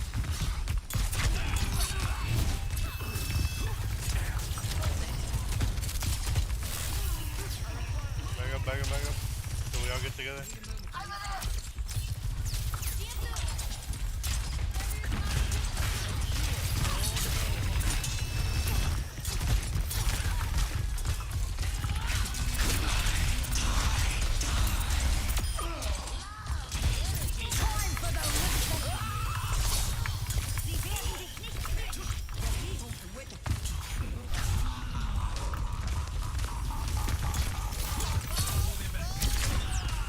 Slowly.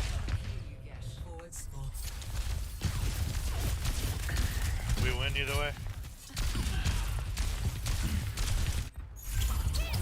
It's time to save the world.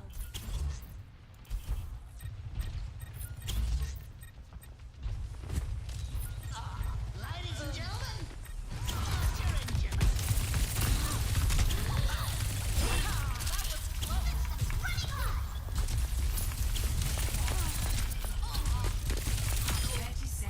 easy peasy. Nice.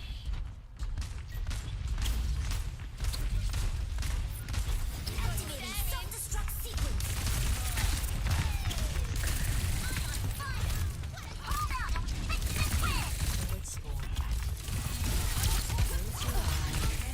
Get together, get together. Back we go. Surrender to my will.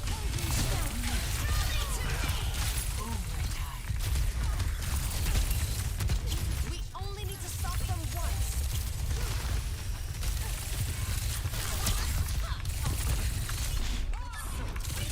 They're walking the robot.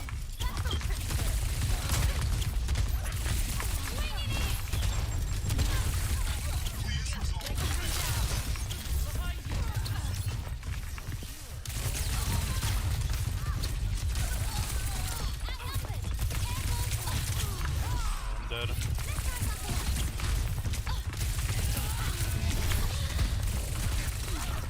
Oh my god, I can't aim. All good though. Get out of there if you can.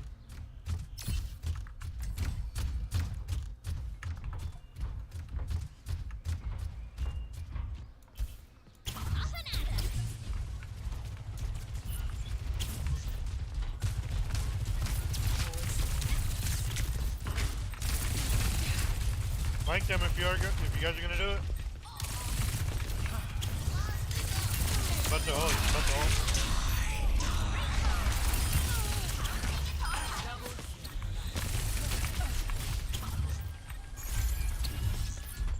Good shit, guys. Alright. All isn't allowed to post in a lot of subreddits, which is pretty crazy. Yes. Although people still try to get around it, obviously. But yeah, it's like that illusion of like, we only want women that are just posting because they want to post their naked bodies on the internet for absolutely no other reason. It's like, but Yeah, it's the same as like when guys DM me and they're like, "Hey, do you want to trade?" Like, does anybody in your life really wanna yeah, does that trade? work? Yeah. Like, I've never even heard of a woman ever being like, You "I want like the traded with a guy 5,000th last dick night." pic? Like it's gonna look different than 4,999 other ones. Yes, please. Yeah, Yeah. let me show you everything I got for your cheesy dick pic. Yeah, fucking promoting as a sex worker sucks. So, I guess I'm just doing what I'm doing now. Yeah. I need a sex worker destiny to give me advice. It's really hard to make the jump from sex work to traditional content. That's really difficult, actually. Well, I was gonna say you could talk to Lav Luna about that because she's having the same problems. Because like when you've done sex work, there's a certain effort that you put in for a huge cash out. But to try to jump to doing like traditional media is really, really, really hard, and the payout is nowhere near as great as it was for what you were doing before. And that's a really difficult jump to make, you know. Yeah, and she even has a huge TikTok. So, and it's like a lot of her videos have a lot of high views on TikTok. So. Yeah. So it's difficult. People keep saying this, like Sasha Grey and Maya Malkova.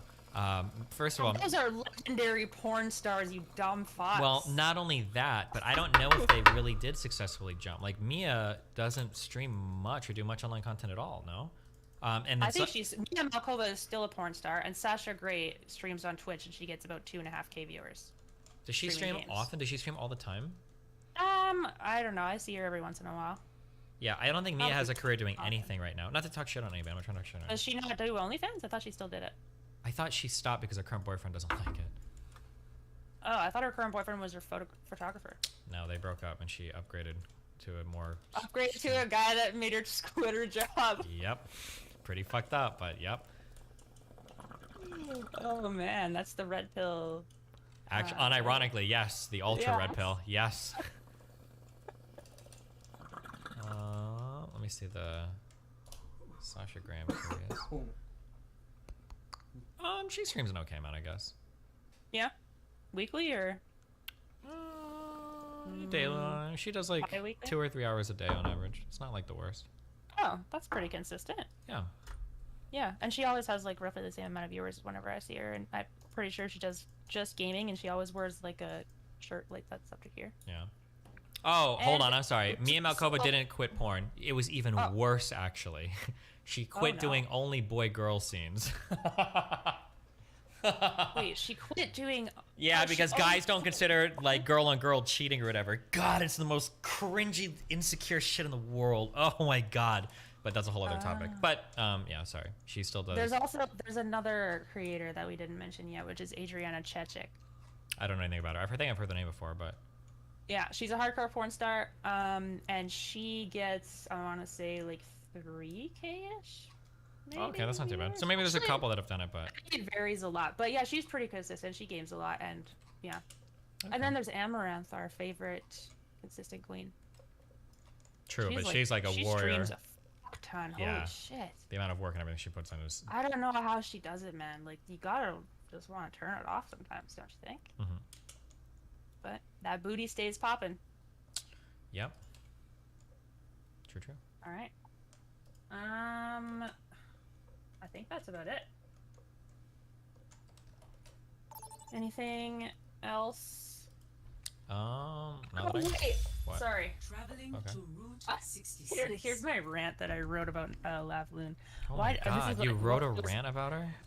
Because I was in the middle of the video and I was also trying to like make this document so I had proper shit to say to you without just forgetting it all. Okay. But here, so I wrote, why doesn't Lavloony talk to a fucking non-binary person?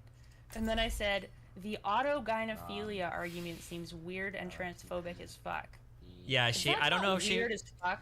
I don't know if she knows the history of the AGP stuff. I don't know this and I can't prove it, but it feels to me like she got on some crazy... There must be some British fucking woman that she's getting all of her political takes from. I feel like that's gotta be the case. Because she... J.K. Rowling. No, it can't be J.K. It's gotta be somebody else. Because I feel like whenever I talk to her, Stay sharp. It's harder to keep you alive when you're distracted. Pee before you poo poo. I guess.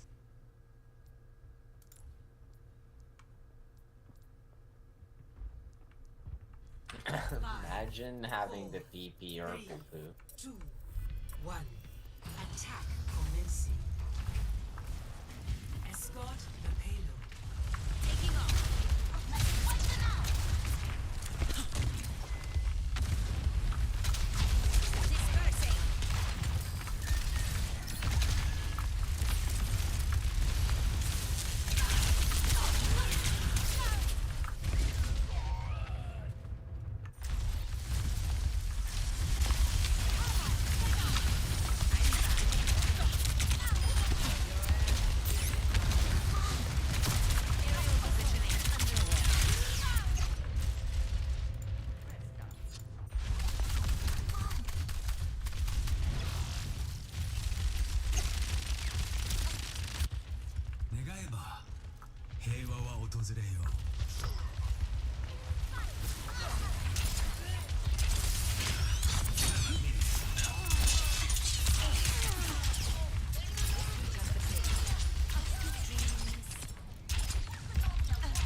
hear screaming out of her, and I'm friends with Lev, I don't hate her or anything, but like I hear screaming out of her is like turf, turf, turf, turf, turf, turf. Like it's all the most bog standard turf talking points I've ever heard in my life. And yeah, she harps on that AGP shit a ton. I'm like, what the fuck are you saying? This is so fucking weird. Like It's really interesting because like she's I feel like that's why I want to talk to her is because she's so put together where she comes across so confidently, and I don't see many vulnerabilities, but I saw a tiny vulnerability there when she said she feels hurt or whatever when people don't want to use she her. You know, when she was like, oh, it makes her sad. Yeah, I know, but it's like such a weird fucking, it's like she's attacking or she has this weird thing of like, I get sad when I see non-binary women because we fought so hard for women's rights that it's like they're not respecting it or whatever. It's just like a really weird set of, What a preposterous like, thought. yeah, I don't know. It feels like feels like she got turned on to some like ultra like rabid turfy feminist person, and that's like where a lot of her takes from. That's what it feels like. But I mean, I could. Yeah, I would have a hard time, even if I believed the autogynephilia thing. It comes across so badly. It just makes you look like you. Think Yeah, that like trans women are AGP is sex like, freaks. yeah, AGP is like the number one thing. Like as soon as you hear that, I'm like, okay, so like, do you want me to call you a turf or like what? Like, are you just like openly IDing as one? But I don't know if she's aware of like all the baggage that particular term has. I truly have no idea. But And don't you think like it would be much more worthwhile to use this platform if you want to talk about feminist issues, about like stuff like, and you know what? To be fair, she did talk about this one time on stream. Mentioning genital mutilation is a problem still in a lot of third world countries, so I think that's a good thing to talk about. And also the thing that happened in Iran. I don't know if you've talked about that at all, have you, on your stream? which the last things are happening in Iran? Sorry, what? Stop Lots of fucking things are queuing happening for in tank or Iran. DPS. Which You one can't now? DPS or tank. The protests It's that about fucking the simple. girl that got killed for Really not that wearing her fucking hijab simple. properly. Right, that's not cool. We have not Okay, talked that's about a it. no, you didn't talk We about haven't it. talked about it, but that's not cool. Okay. Yeah, it's fucked up. So I don't know. There's like a lot of issues that feminism is. That's why feminism exists, is because there's actually like severe problems going on. So to talk about these like little diddly stupid issues. True. Although I mean, like, I depending on the criticize area you exist in, like the trans stuff is becoming like more and more of like a hot button topic. So like, I can understand why it gets so much Yeah. people's attentions. Okay. And what about the nuclear war that's on our doorstep? Who knows? We Or don't. is it on our doorstep, or is that just for like North Korea's area? Oh, I don't know what North Korea's been up to some weird shit, and then the Russia shit is still lurking in the background too. So you know. Yeah, so my roommate said that he heard, so the North Korea fired missiles. Do you know where the missiles landed? One was over Japan, and was another over South Korea recently. I don't know. There was a second one. So they passed by, but they landed Okay. somewhere. That's me asking you. You don't know. Probably in the ocean. If we're not hearing about it, that would be my guess. And then so America and I don't know who else shot missiles into the ocean around them. Did we? That's also what I heard. Okay.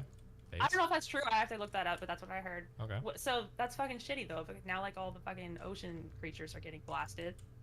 I don't think the yield of like radiation fallout is that bad from nuclear weapons, so they just get blown up a little bit. Yeah, but don't you think there's like mechanical, physical damage? Well, I mean, Explosion? like they all eat each other and die and shit all the time anyway, so fuck 'em. Cool. Okay.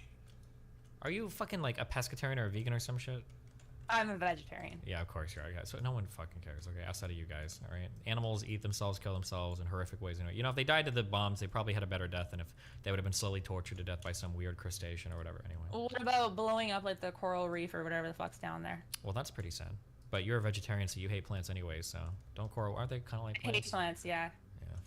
Yeah. I like to chop them down True. and eat their seed. What else? Oh, Russia. Yeah, they brought nuclear weapons to the border of Russia and Ukraine, something like that. They just like parked them at the border. Did they? I haven't heard of that. That's what I heard. Okay. Might be true. Yet to be confirmed. Okay. All right. What are you doing next? There was another guy who was gonna talk to me, but he went to bed, so fuck him. Cool. Probably just play some games, and then I think I go to TwitchCon tomorrow. So. Oh, you're going to TwitchCon. You're gonna hang outside the convention. Yep. You know, see friends. Cool stuff. Do you ever play StarCraft anymore? Not really. Why? No. I don't know. I started playing again. I'm now in Silver League. Oh yeah. Why would you play, of all the games to play, why would you play StarCraft? Because I feel like it's nostalgic. Did you ever used to play StarCraft? Yeah. Oh, why? I was the top of Platinum League for several seasons. Did you ever stream it? Nope. I thought I was too shitty to stream because nobody streamed back in the day. It was 13 years ago, unless you were like a god king. Gotcha. Well, damn, you could always, yeah, stream StarCraft. There you go. You found your new audience. Yeah, I already do that. Oh, there you go. Cool. I'm done. Okay. Well, if anything else comes up, shoot me a message. Sweet. Cool. Have a good night. Yep. Have fun. Bye. Bye. I've done it. Look, I've redesigned. Oh, almost all of my oil shit.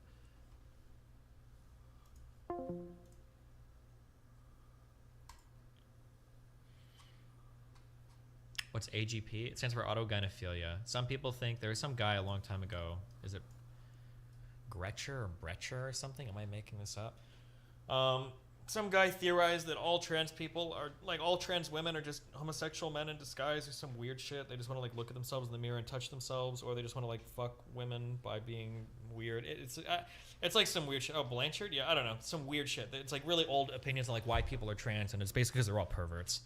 So you're either, like, you just either want to masturbate to yourself after changing your gender, or you just want to, like, be, like, a gay person who can get girls easier so you become trans or something. It's weird. I don't know. He's got some weird ideas.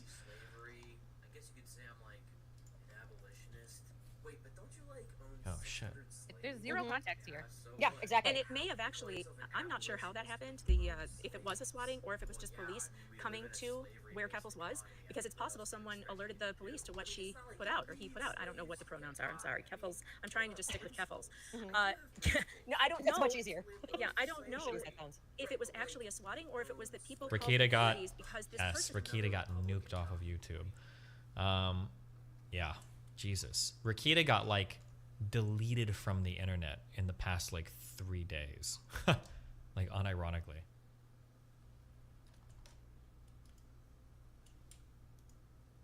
And said they were going to do something dangerous and illegal to little children without their parents' permission. That could have something to do with the police being involved. I don't know, though.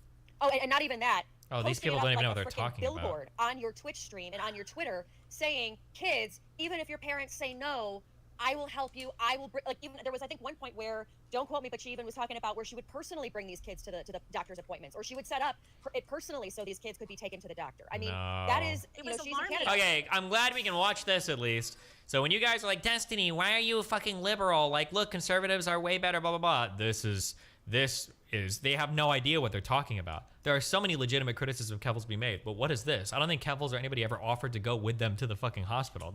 She just has no idea what he's talking about. She's completely making shit up. But it was alarming and disturbing. So I'm not surprised people called the police, and I think it's completely disingenuous for this person on the Young Turks, who I can barely speak her name without spitting, because she once told her audience to call CPS on me for no reason whatsoever. But it is disingenuous of her to say these things and call people right-wing bigots with no context whatsoever for why the police were called in the first place. Yeah. Also notice how she doesn't say who did it. How come there's no this person or I think it was a bunch of people who might have called the police. Yeah. Yeah. So well, this person is allegedly selling drugs to minors. Maybe they went to check that out. Yeah. Yeah. I mean, that's another reason it could definitely happen. But really quick, thanks to Johan Lieber over on Rumble. Apparently the brigade, I'm going to, not get myself heated here, but apparently the, you can't, I don't think you could say, that rhymes with nanny. The nanny brigade is targeting anyone and everyone associated with Nick via mass flagging in the near future. And then again, Johan, thank you so much for I'd ask if it was something specific that Rakita said, but honestly, I think he just poked Keffels too hard. So the issue is that I don't think a lot of people, I've spent a lot of time in all the parts of the internet, so I kind of know how to fight most of these people, generally, how to stay safe. But I think a lot of these people are really new to fighting, like, the new wave of, like, rabid SJWs, so they don't know how to, like, keep themselves safe. I think Nick got fucked for, it was one of two things. I don't know if it was the doxing thing or if it was the comments about putting Keffels against the wall. I like Nick, I think he's funny, but the wall comments were unhinged. Actually fucking unhinged. That's some shit where I would only say something like that if I was like ready to retire from the internet and I was done. Like, I think I would probably risk calling someone like the F word or the N word or something almost as much as like what Nick was doing with the wall comments. Like that was way too far. And then the insistence last night on like dead naming Keffels over and over again, like calling her by her former first and last name and then calling her he over and over and over again, while threatening to dox all the people that sent him in, sent those ethics complaints in. Which, by the way, I think that doxing the people that sent in the ethics complaint, I think that's actually fair game. If you want to post it online, I think it's the right thing. I'm talking about Nick Recator right now. I'll do a plug for him. Locals is free. You just have to sign up. You only pay monthly if you want to chat in the chat. But it's free to sign up. So yeah, you get all of his updates. Oh, that too. I remember he dropped the G slur hard in the Duncan combo. I don't know what the G slur is. Oh, it's not there. But he dropped the G slur hard. Damn, in the Duncan combo. I can't believe he did that. I remember looking at it. It's like, whoa! Twitter and now YouTube as well. Let's keep going with the idiotic answer. On what had happened to her before and why it is that she's staying in a hotel room. She had an apartment that was swatted. I mentioned that. That happened on August 5th. Police repeatedly dead named her as the swatting incident was taking place. They took her. Like, it's everybody. It's the blind screaming at the deaf who are making sign language at them. Both of these sides are completely wrong. Anna has no idea what she's talking about. And then whoever this fair and balanced. Oh, fair and balanced. Cool. And then I recognize the Chrissy Mayer girl. Is like screaming back, but they also have no idea what's going on. neither of these people have any idea what's happening. Her phone, they took her computer, and she needs all of that for her livelihood since she is a streamer. That is what she does for her work. Now she would. Oh, wow. It's okay. And folks, I want to let you know, this aired. Okay, this is my report on all of the Keffel stuff. Back on September 5th. Okay, September 5th. Literally a month to the date. September 5th. And she's saying that this is his livelihood, this is what he does to make money, blah, blah, blah, blah, blah. Okay, she lives in a city in Canada that does not have any laws pertaining to swatting, so she started a GoFundMe page in order to raise enough money to fight to get her. Doesn't have any laws pertaining to swatting? I don't know anything about Canadian law, and I know that's not true. There's no chance that you're allowed to, like, false flag the police in Canada and that not be illegal. It must be against the law. There's no shot that's true. What? Tech back, by the way, and on top of that, build a legal fund, and she wanted to move out because she didn't feel safe living where she had been living. And she was eventually able to raise $90,000 because people are looking out for her and they want her to be safe, and she was eventually given her belongings back, so that's good news. But after the swatting incident, she relocated to a hotel where she posted this photo, okay? So here's the image that she posted. You don't really see any identifying info there, right? It's a cat and some bed sheets. And apparently, these bigots are so obsessed with her that... By the way, I love how do I want to say left? No, because I just, when people start saying left and right, like, I want to roll my eyes, but at the same time, that is the only people doing this, where they really openly just use the word bigot on anybody that doesn't agree with them, not knowing the term bigot. And Nick even stated something on this, talking about, the actual definition of a bigot. But I just love how it's just openly just like, oh yeah, these bigots. Why do we need this many kinds of reactions to a picture of a cat, by the way? Well, you'll find out. Okay. Less than 6 hours later, she received a notification for a pizza delivery that she didn't order. And that's a telltale sign. I have experienced this myself, okay? Pizza orders from several restaurants soon arrived at the hotel under Clara Sorrenti's dead name, by the way. They didn't use her Clara Sorrenti name, they used her dead name. The male name she was assigned at birth that she changed more than a decade ago. Now, right-wing bigots had deciphered which hotel... That bothers me so much. I'm not allowed to say the name Lucas anymore. I'm not allowed to say the name Bruce Jenner anymore. I'm sorry, but you don't get to tell my name. You just don't. And it's not the size to use somebody's name that they were... Why? It's the Jordan Peters and compelled speech argument. It's just a name given to someone. It's a name. It's a name. Like, you literally do compel a name. What are you called? My name is Steven. Is that compelled speech?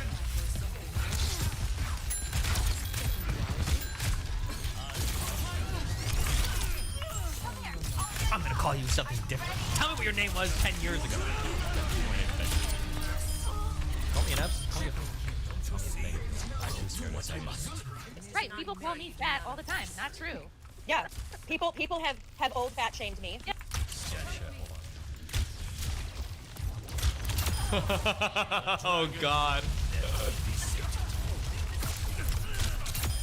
A testament to my skill.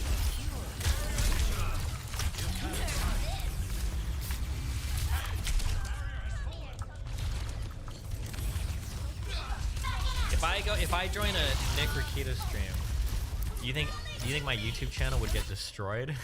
I don't know if I'm allowed to do it.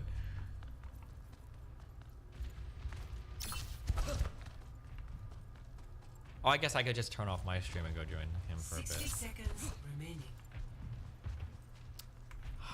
I don't know if I want to join though, because I think that because Nick legitimately went way too far. I'll probably join.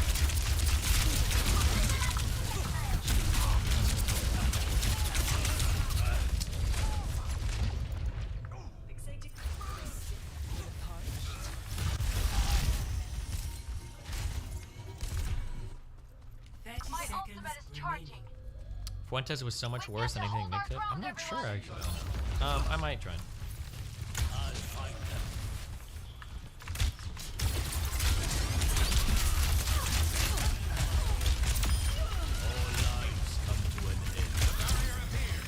in 20 minutes. 11 o'clock Central is an hour and 20 minutes.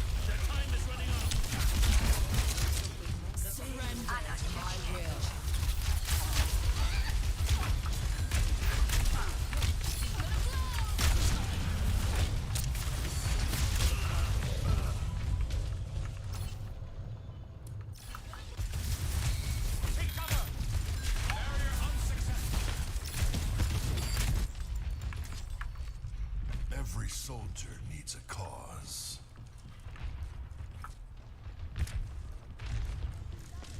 Yeah, I've gotten Megan, you've lost 24 pounds. Yeah, I mean, we're not that weight anymore, okay? Yeah, and we still get fat shamed.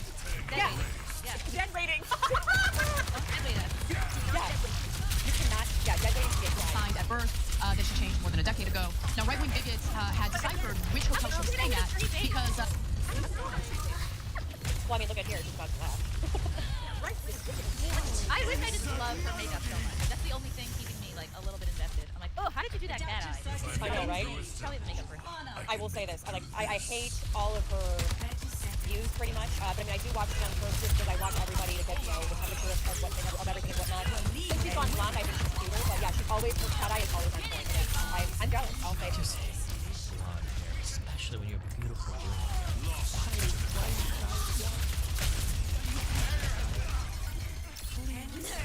Protect your nuts. They took a look at the sheets, and then they proceeded to look into every hotel in that area to figure out which one of those hotels used the same sheets. Okay, let's go back to the picture really quick. How would you even go about doing that? Okay, here's the sheets. Score. It's like when they found the flag. That's why I'm set up. Go, go, go. I mean, remember when they found the flag using airplane patterns and cloud weather patterns in the sky? Do you remember the capture the flag? I mean, it's the same sort of thing. Don't dare people on 4chan to do anything. Okay, first of all, not to sound like a dick, finding stuff by star patterns is not really that impressive. They're the fucking stars. People were doing this shit like fucking 2,000 years ago, okay? It's not that impressive to identify where somebody is based on stars, especially if you've got some hours to watch the planet turn and everything. Like, my bet is, if I had to guess, there's probably actually calculators, probably even online, where you can plug in like fucking pictures and it's like, tell me where like the latitude and longitude of where I am. Identifying by bed sheets is probably significantly more different than that. But I heard, I don't know if this is true or not, I think I read on QFM said there were like 7 hotels in the area where she was. It was pretty easy to figure out. And then also, if anybody's traveled a lot of hotels will use like same types of setups. Like I'm probably at this point I could identify like what a courtyard looks like or what certain Hiltons look like. Like, oh yeah, I know, I recognize the room setup. Like that's a Marriott courtyard. That's a whatever. That's a you learn them after a while because they all set up the same. But here's my thing though. I guess you could go into every hotel, in the area and look at the sheets, okay. But I mean, I feel like a number of hotels would have maybe the similar style, whatever. I mean, it doesn't say Marriott, in great, yeah, this is, I don't know, in gold. She probably doxed herself. Which honestly, and here's the other part too. Somebody reverse geotag the photo or something. Who knows? Oh yeah, Thank you. Maybe there was location on the photo. Thank you. No. That's what it is. It's that. No, location of photo. No, that's not how that works. You're uploading photo. Well, it could, but I doubt it. If you're uploading a photo onto Discord, does it hold on to the EXIF data? Because usually all of that metadata is stripped before it's thrown onto another platform. Generally, that's the case. I think on Imgur, I think on Discord, that's the case. Usually the EXIF stuff is lost. Discord scrubs it. Yeah, okay. But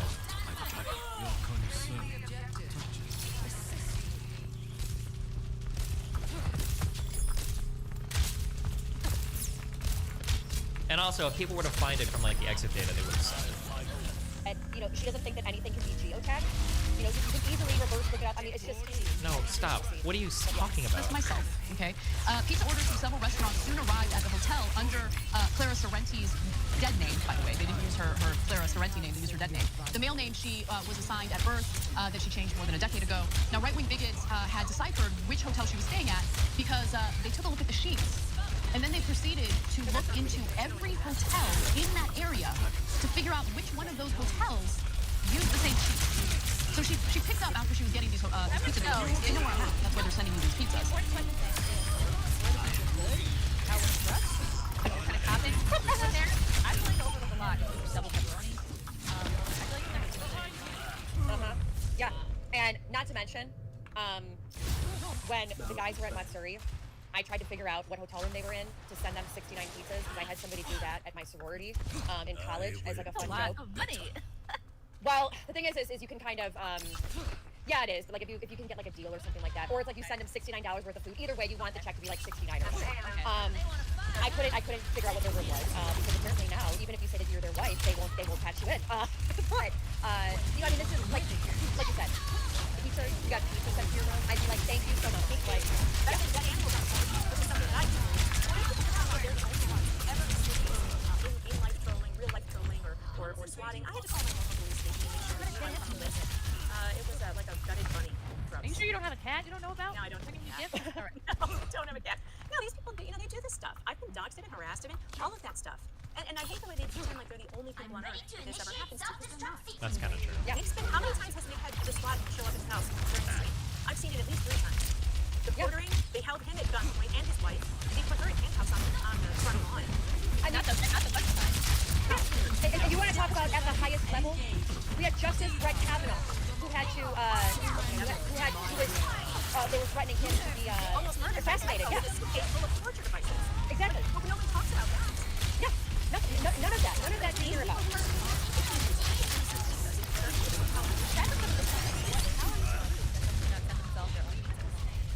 And that's the other thing. Like, Well, because people took credit for it. What kind of reporting is this? Company and find out, you know, all that. Yeah. Paid for it, was it paid for with a credit card? Yeah. Yeah. Yeah, it sounds like some Gone Girl shit. You know that movie where the character goes to extreme. Yeah. I wouldn't either. Obviously not paid for. The whole idea is to get the pizzas delivered. The delivery person is expecting payment, but you didn't order the pizza, so there is no payment. And then the restaurant is super angry. And it usually is pizza after pizza. Everybody's mad and they're mad at you. So that's one way. Okay, I'm glad we're watching this because of all the fucking losers are like, oh, Jesse's gonna be right-wing soon when he sees the left-wing media, how corrupt they are. Blah, blah. It's not just left-wing media, just people in general. Okay, and that's what we're seeing. The reason why I am so fat is that people have done this to me. And not only do I hate pizzas, but I eat them all, okay? Because I hate wasting food. And this is why this makes me so angry. Yeah. Now, great to cheese. Speaking of cheese, this butterball. Progressives look for justice on issues that you've all heard about. For example, when unarmed black men or unarmed black children are killed, like Tamir Rice, a 12-year-old, was killed in 2 seconds flat. In Ohio, we seek justice for this.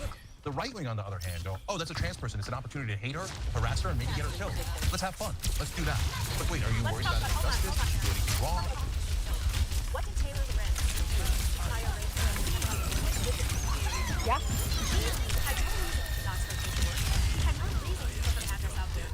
Did Taylor Lorenz actually do that? That's a story that I need to look more into. Because if Taylor Lorenz actually did do that, I have a lot less sympathy for her and anybody else that has associated with her. But I would have to look into that story more. To put her in the sights of people who want her killed. And these people do this constantly. And this is, and I don't believe I know anyone on the right who has purposefully gone out of their way to destroy someone's life like this. Do you? No, I mean, I think they're all too busy, like, working and paying taxes and stuff like that. I mean, a lot of them, yeah. That's such a cringy answer. I remember when conservatives used to play that game when they were like, do you know what we're going to do the day after the election if Trump loses?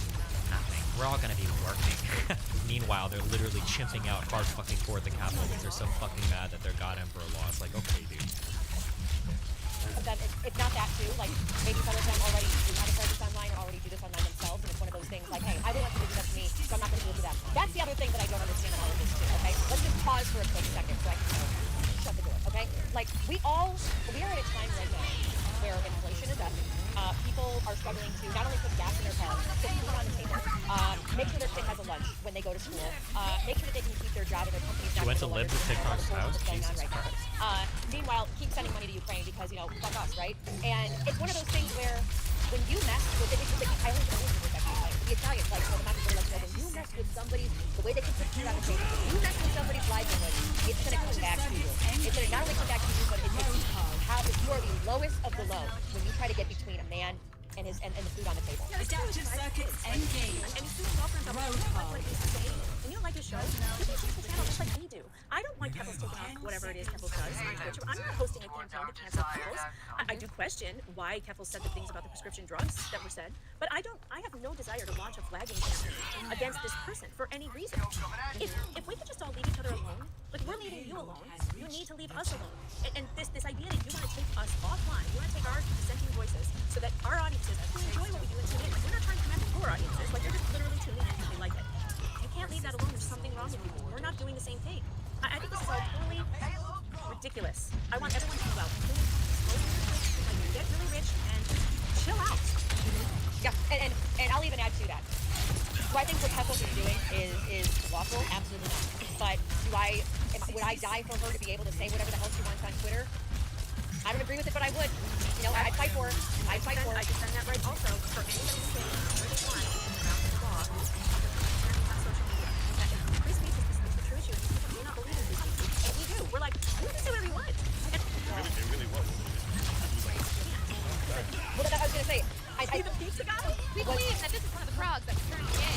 That's true. Yeah, well, not even that. Are they going to... That's ridiculous shit. Whatever. That's what My friend. How you feel? Oh. I can feel the droplets. Yeah. You probably will get COVID just if I just like swim. Give me that helmet. I don't even know. Oh boy. How long have you had the symptoms and all that? And it's not like any better. It's not like any better. I'm sorry. It's been like, today was like one of the worst days of my life. It was really, no. It really was. I mean, this was just, because it was like its own Kippur, so it was like a fast day.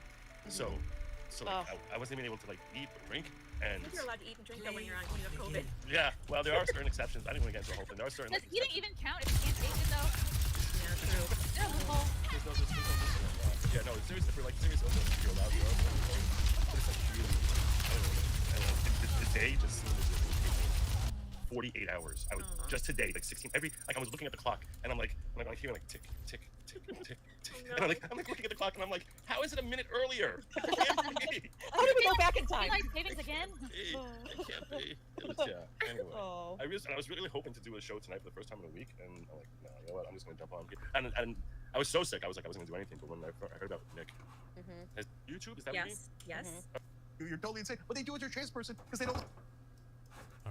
I don't want to give you a reason. Oh to God, the believe me on Duncan this, so I'm debate. going to withhold that information. Yeah, exactly. I'm already muting you to my audience. I can't, reveal that too. It's always been my position. You can ask my chat from the beginning of my online career. If I ever had a kid, my chat would never know. Look at me. Just look at my face. That's a good Think a woman, think a woman would I let don't me think kids should be shoot allowed to be alone. online at all in any way. Yeah, I wish that I could go back in time and unsay that I had children. Yeah, no, I get it. Like, loads of people who are early on the internet, they're like, oh, I know. No, that's always been mine. Okay, so good on you. I can tell you don't have kids. So here's the deal. You don't know, as a parent, what your kid will surprise you with. He's laughing. He knows. He knows. And you never can predict how you will react in a situation, especially one that is absolutely outside of your realm of understanding, and with the number, like the statistical reality of the number of trans people, for example, like this experience is so far outside of the overwhelming majority of parents' lived experiences that you can't figure out how you'll react. And I think that's a critical fucking element that gets left out of the criticism of these parents who are put in a suddenly impossible position of my child coming to me one. Round 1. Capture the objective. Stay away of your needs. Aerial positioning underway. Stop mucking around and move. Racing down.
me.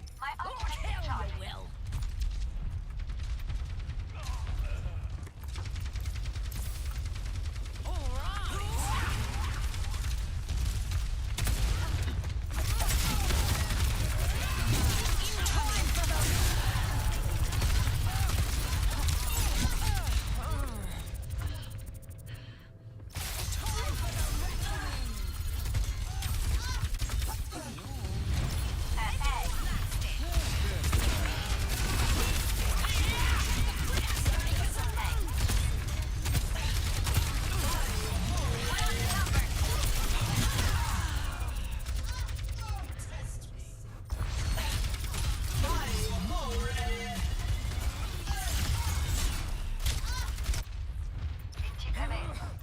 That is it.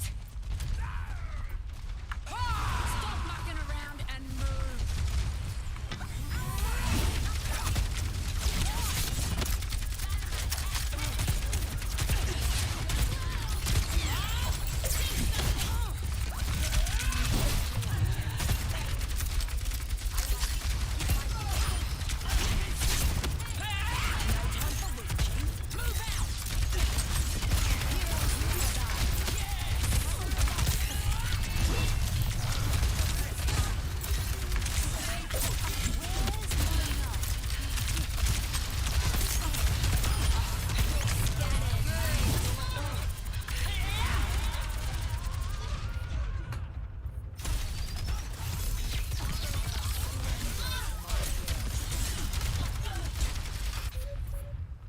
Lucky shot. More turn. First round lost.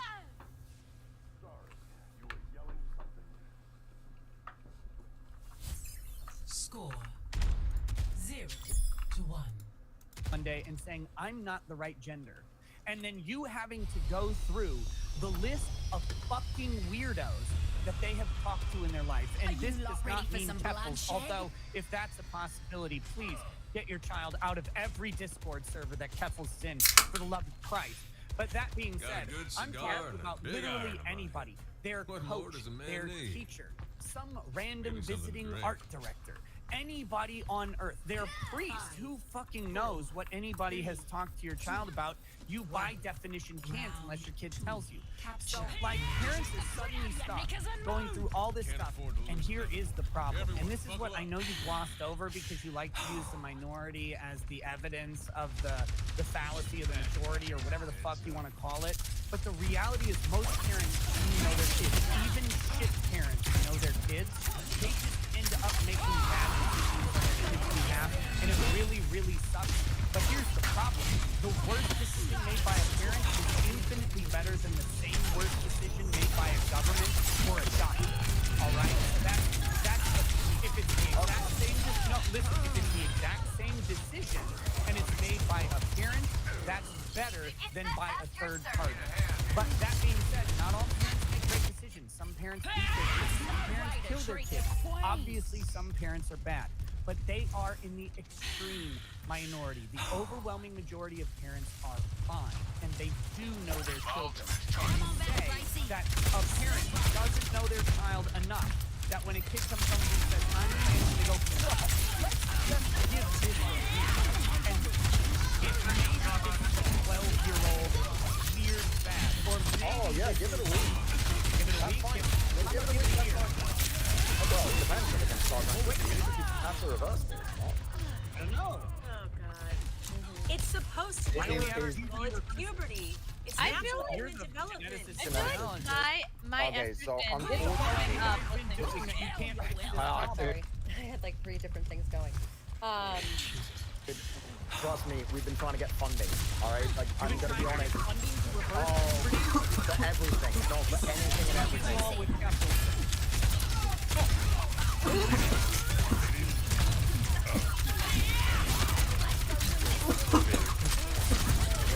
Yeah, you need to.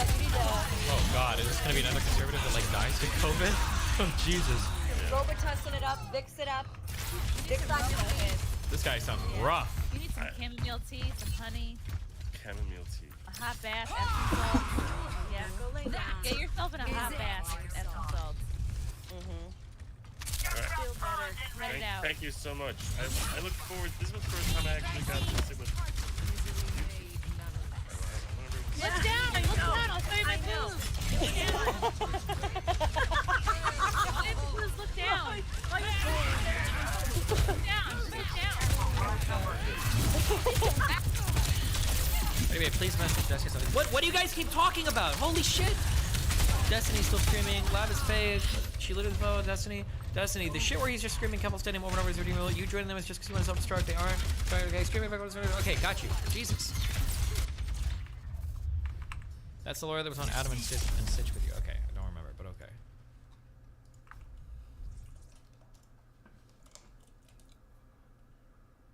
What was the Adam and Preach video? Play of the game. Fuck, it's 11 o'clock. I should kill my stream.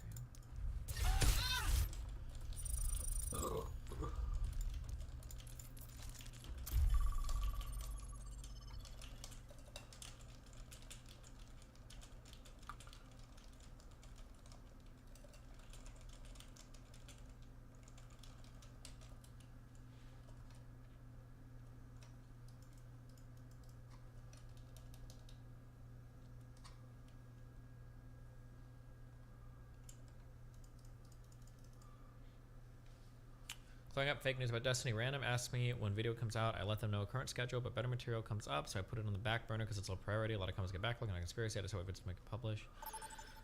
Yo, August, you plan on uploading the Pearl Brain debate? It's a banger. Welcome Yes, to next jungle. or next video. Next or next video. Attack. Skeleton. Select your July hero. 16th. 4 days later, he's upset it doesn't get uploaded yet. This person then makes up a story in their head and accuses Destiny of secretly axing the vid when in fact Destiny didn't even know the vid was in the pipeline. It didn't care if / when it gets published like usual. He lets me do whatever. Yo, August, you plan on uploading the Pearl Brain debate? It's a banger. Blah, blah. Oh. I asked why they're making up stuff in DMs and they double down and then proceed to make random lies about me deleting messages. I know that look. Deleting your previous messages is a pretty obvious admission of guilt. Saying I'm making stuff. wronged Oh, you someone can't dear delete to me. messages on the other person's path side on to Twitter. redemption This guy is actually just lying. He's just trying. making shit up. It's not You pleasant. can't delete messages on the other But side. you'll see, it was worth it in the end. I hope so. Are you illiterate? What message should I misread? I made the fact. What do you mean made up? You sound deranged. Are you okay? It sounds like you deleted your IQ. You're making up that. Dude, I wish I could describe. There's a certain type of person. I'm running into these people more. I'm either becoming crazy or they're crazy. Or I don't know how to deal with these people. This person, Brianna Wu, the logo Daedalus guy, and then a couple of they're like these people, the way that they talk and everything, they seem genuinely psychotic. They're having a psychotic episode. I don't know what the typing or what's happening. I already got the feeling though. This is the guy that I debated about guilt by association. This guy genuinely like is experiencing psychosis at all points in time when he's making contact with his keyboard or microphone.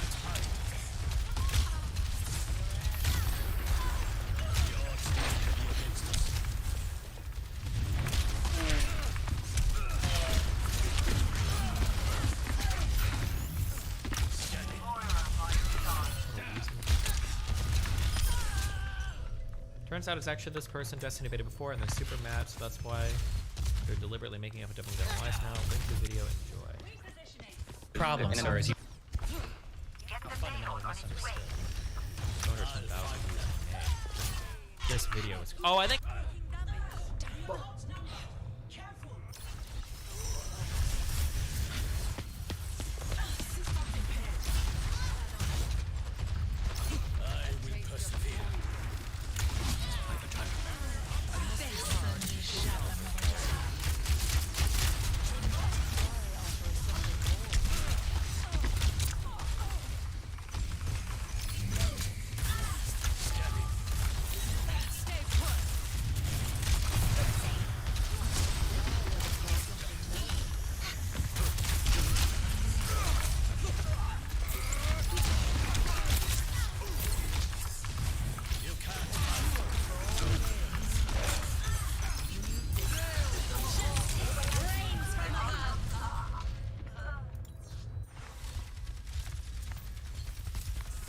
Justice reigns from above. Someone needs to fill this saddle.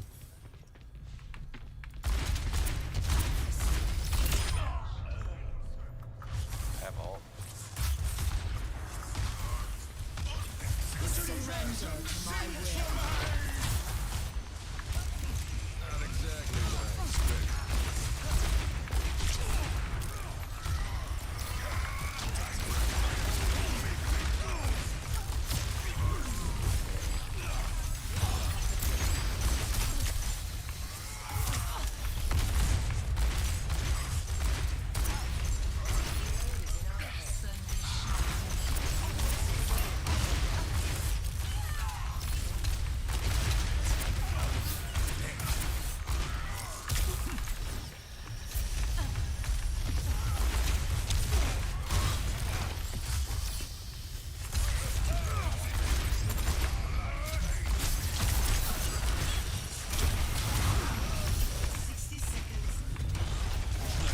It's go time.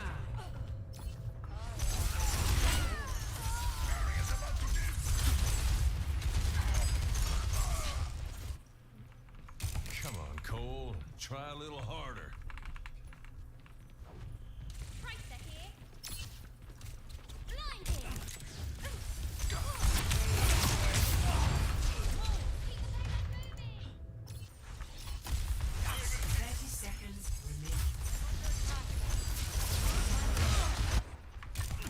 Where was Rains from above.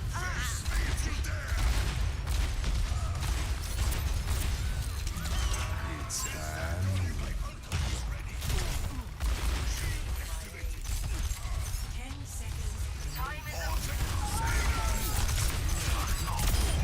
You don't know when to quit.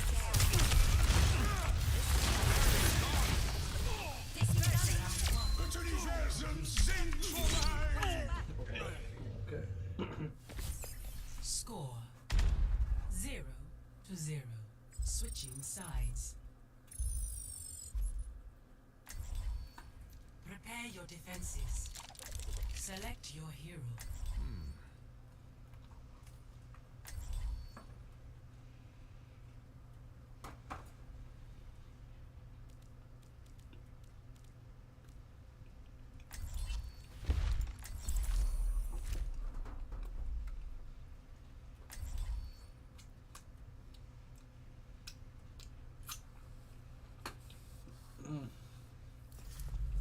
Strike from above. Taking off. I craft my own arrows. Each one a meditation. I've learned a lot from my experiences.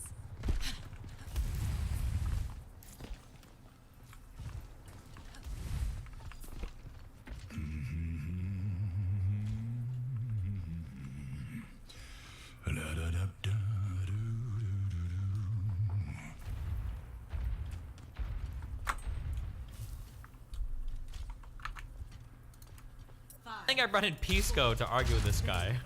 Two, one. Can do anything at all with the server, right? He's in the server and he's I know, he doesn't. What an agonizing fucking conversation. Oh my god.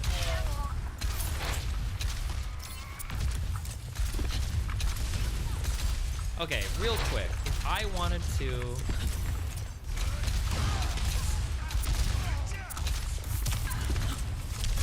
Okay, I want to turn this on when both of these are clear.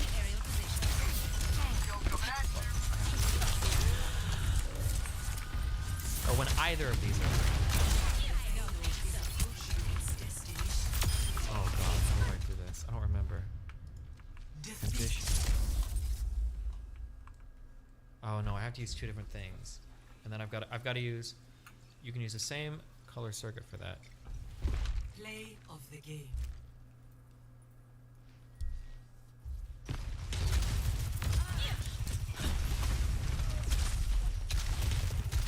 Why aren't they just called OR gates and AND gates? Why do they use this combinator and decomp decider? Why the fuck do they use these weird fucking words?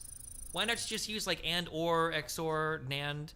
Why not use normal fucking words? I'm so confused.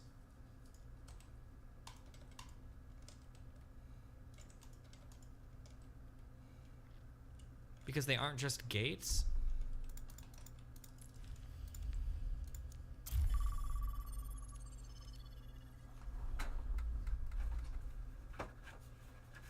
because one of them has all the options.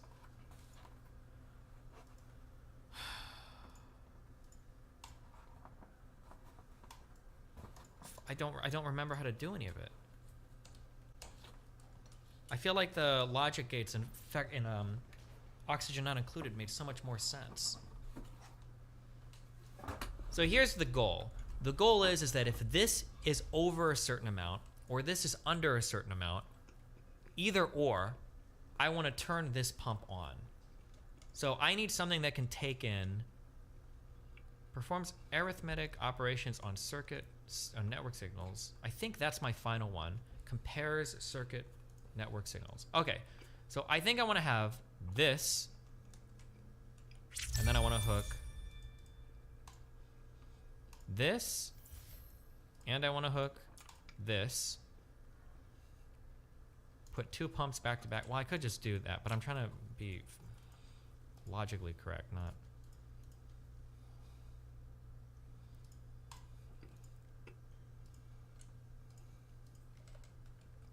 Okay, so for one of these, condition, if the light oil is... Wait, but how do I set the condition for the other one? Oh, I don't know.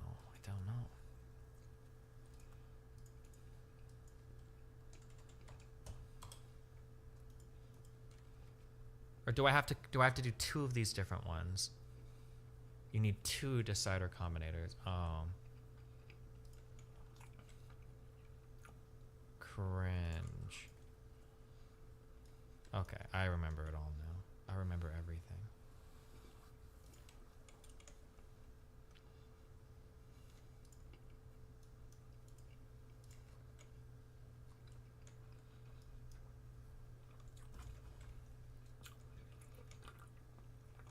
Okay, so we hook that to that.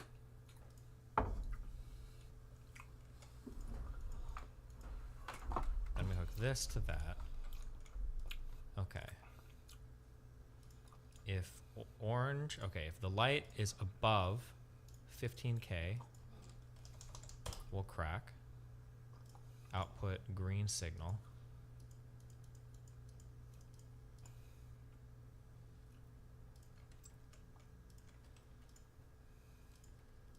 And for this, if the petroleum is less than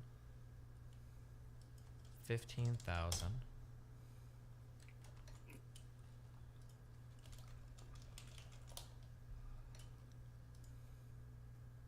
then we're going to output a green signal.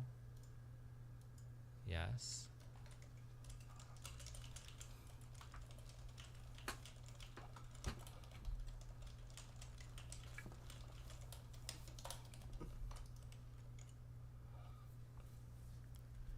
Okay, so now both of these are going to go into a decider, or are these both deciders? These are both deciders. I want it to go into an arithmetic one. Okay. Or no, wait, actually, if either of these are outputting green, could I just theoretically plug both of these into the pump? Select your hero.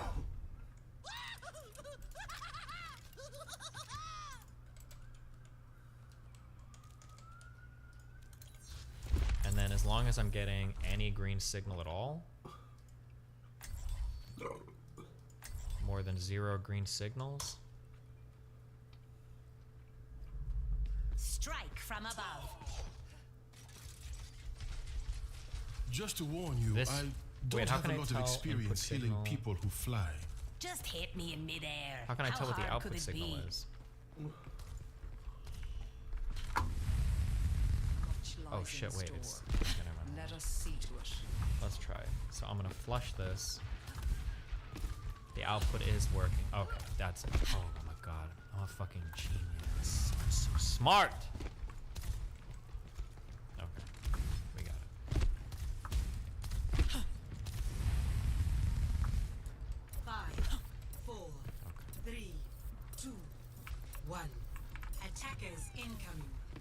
Defend objective A. Increasing altitude.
either of these are up in green, then this will work. Okay. And then for this.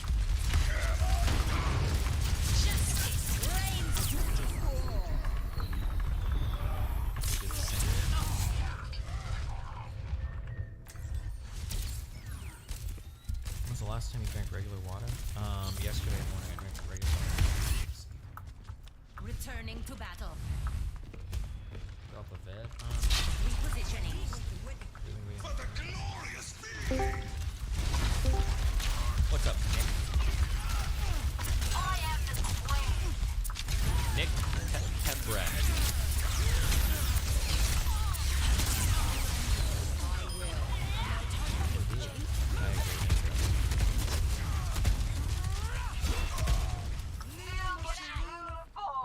Okay, I true, don't stay true. down. Aerial positioning underway.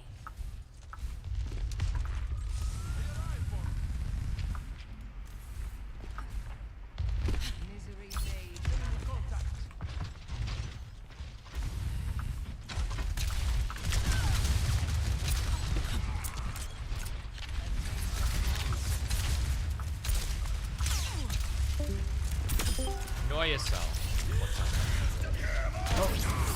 This works out. Okay. Hi, can you hear me? Clean kill. Yeah, I got a question for you. I meant to ask the other day. Okay, so I understand that sometimes people talk shit about young internet. Whether that be Twitch, blogs, YouTube, all that good stuff. So, has anyone ever, you don't have to say who obviously, but do you ever get people that reach out to you privately to clear things up and don't want to come on stream the chat?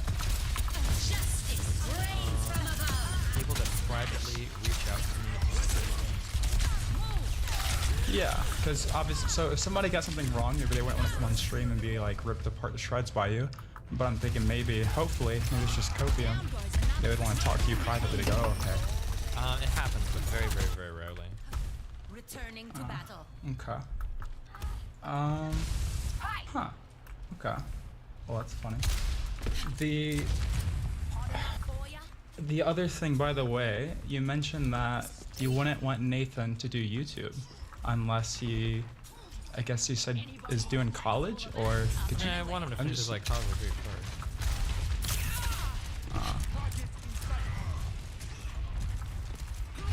Huh. Okay. I'm just imagining, like if he already, I assume if he already had a career working, like let's say, well, I guess your point is that he wouldn't have to ask that. He already knew what he was doing, right? So I'm thinking hypothetically, if he's got like 10,000 subscribers and he's growing, it's hard to imagine, because like with where I'm, I guess within my family, I wasn't ever forced to go to college and it worked out okay. So I'm just curious where you stand on that. I mean, I think if you have the opportunity to go to college, it's Yeah. Huh. Okay. I wasn't expecting to do a call, but this worked. Cool, man. Hey, appreciate your content, dude. You saved me from the wrong rabbit hole, so thanks. I love you, buddy. I'm a fireman. Yeah, I like that. You too. Bye.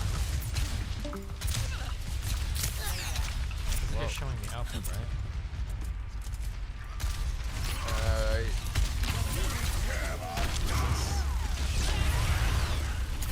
That's not good. That's not good. That's not good. Whoops.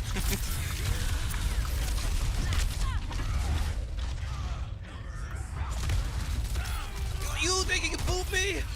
I'll boop you. Oh, you gotta help. Damn. The skies await. Damn it. Come on. We got this shit. We gotta shut him down. Establishing aerial position.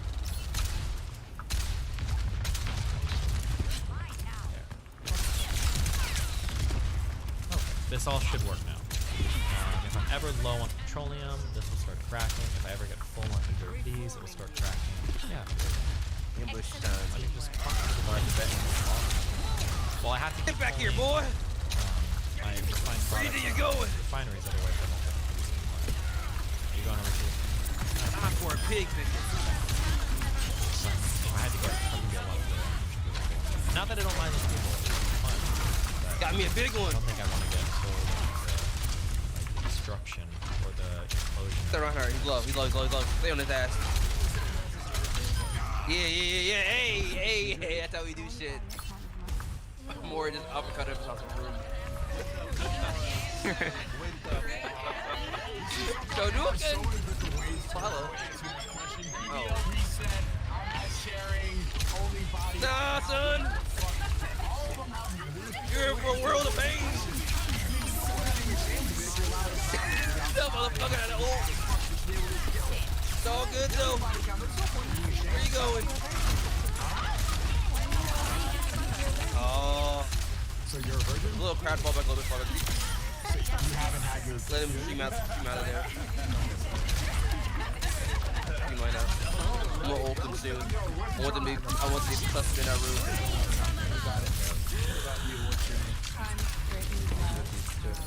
They know better. New York. Don't worry, get to him while you die. I mean, with the name Brittany Love, we already know what time it was with that one. Content creator, I'm assuming XXX content. Okay. What the fuck? And then, oh boy. You're single, right? Oh, you're engaged.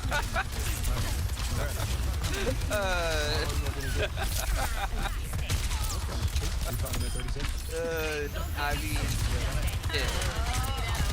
Well, stop. I don't know. Good kill. You're in college? I don't want to. Completed high school, right? So, like shooting fish in the barrel. All right. And then where are you from originally? Excellent And then single relationship. Relationship. Is it difficult at all doing that type of content, maintaining a relationship? No, Cool, you guys make it together. I didn't know you was that little help. When you... It's only him. You only Like- make it with him? Yeah, Nope.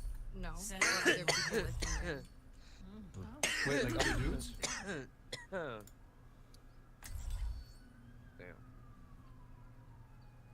What time is it? Hang on. 5. Basic 5.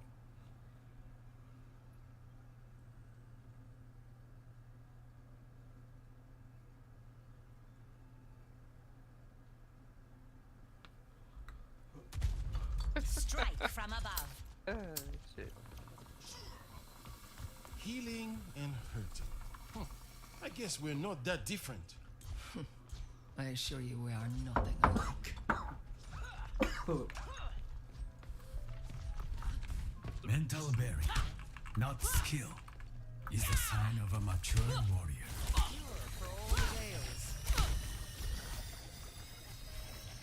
Is this one a scrap or a heist? I wasn't listening. Big stanger lot.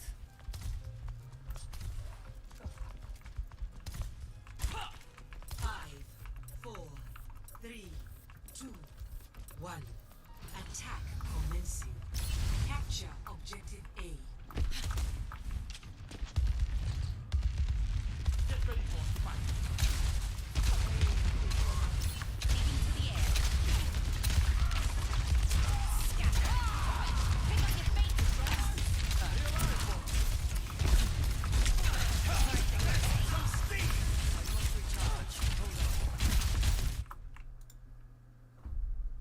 Gotta be fucking kidding me.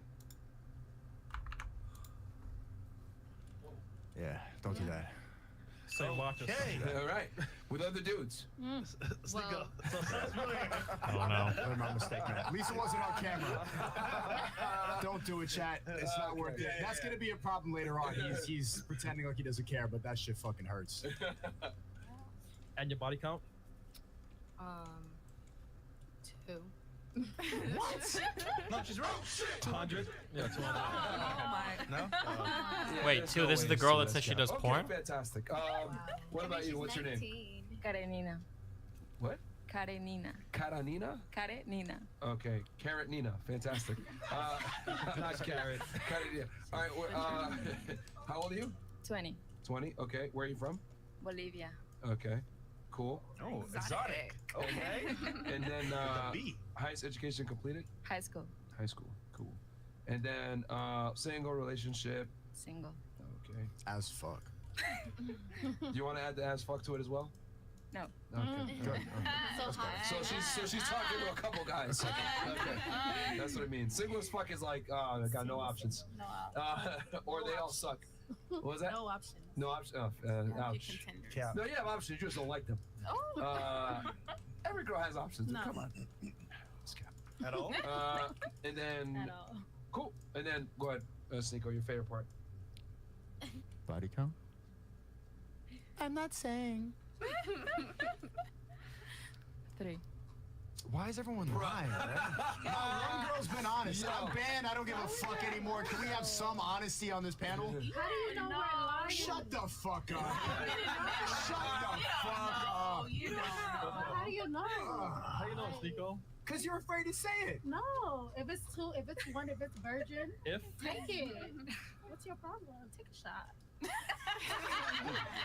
Too much haram in this panel. The alcohol, the lying, the bodies. No. Godless city. We need God back. All right. What about you, Versace? What's your name? My name is Yailen, and I'm 24. Okay. What do you do for work? I am the CEO of Summer's Paradise. I have my own swimwear line. Okay. Jeez. You and every other girl in Miami. Fantastic. Literally. Highest education level completed? High school. Okay. Where are you originally from? I'm Cuban. Nice base. But like, did you grow up in Miami? Where'd you grow up? A little bit in Cuba. I came when I was 6, and then the rest Okay. in Miami. Okay, so I'll consider you from Miami then. Okay. Single, relationship, sugar daddy. I'm married. Married. Congrats. Oh, she won. How long you been married for? 3 years. Cool. Actually, 4. Never mind, 4. Was it to get your citizenship or true love? No, I'm just kidding. I had to say it. I had to just make the joke. All right, no, it's fine. All right, cool. Congratulations. What's playing for the rest tonight? I need to go to sleep. That's my. It's about 5 in the morning. So I'm Okay. sleeping. All right. Hardworking guy. What do you do for work, by the way, Bolivia? I'm an international student. Okay. So you're full-time in college? Yes. Okay. And what are you majoring in? Oh, like the major? Music technology. Oh, music technology. Okay. All right, cool. What about you, Miss Black and White? Oh. Yeah. What's your name? Hi, my name is Sandra Love. Okay. Oh my God, another love. Are you also involved in OnlyFans? No, I'm not. Okay. How old are you? I am 35 years old. Okay. 35. What do you do for work? I do several things. Okay, which is? Marketing? Well, I do have my own business. It's a boutique called Bella Beauty Lounge online, and I also have an app on iOS and on Google apps on Androids, and it's called Fashion Express. It's like a Uber Eats but for fashion clothes. Nice. Okay. Wow, Yeah. Genius. Smart. Yeah. What? That's so Like Uber Eats, but for And then- clothes? Interesting. Highest education level completed? Associates. Okay. Where are you from? Here. Okay. And then single relationship. I'm in a relationship. How long y'all been together? What? Why is it so funny? Because you don't like him like that. That's why. Oh, shit. Because I didn't think you were gonna just ask me how long. You didn't ask nobody out. But no, Well- I'm happily in a relationship. Ask her how long Six they've been and a married. half. 6.5? Yes. Okay. Because all the other girls are single. That's why. As fuck. 6.5. 6.5 days? 6.5 years. Okay. Yeah. And body count? 1. My She's body been- count? Yeah. What do you mean? 6 years. What do you mean, I've what I been mean? with him.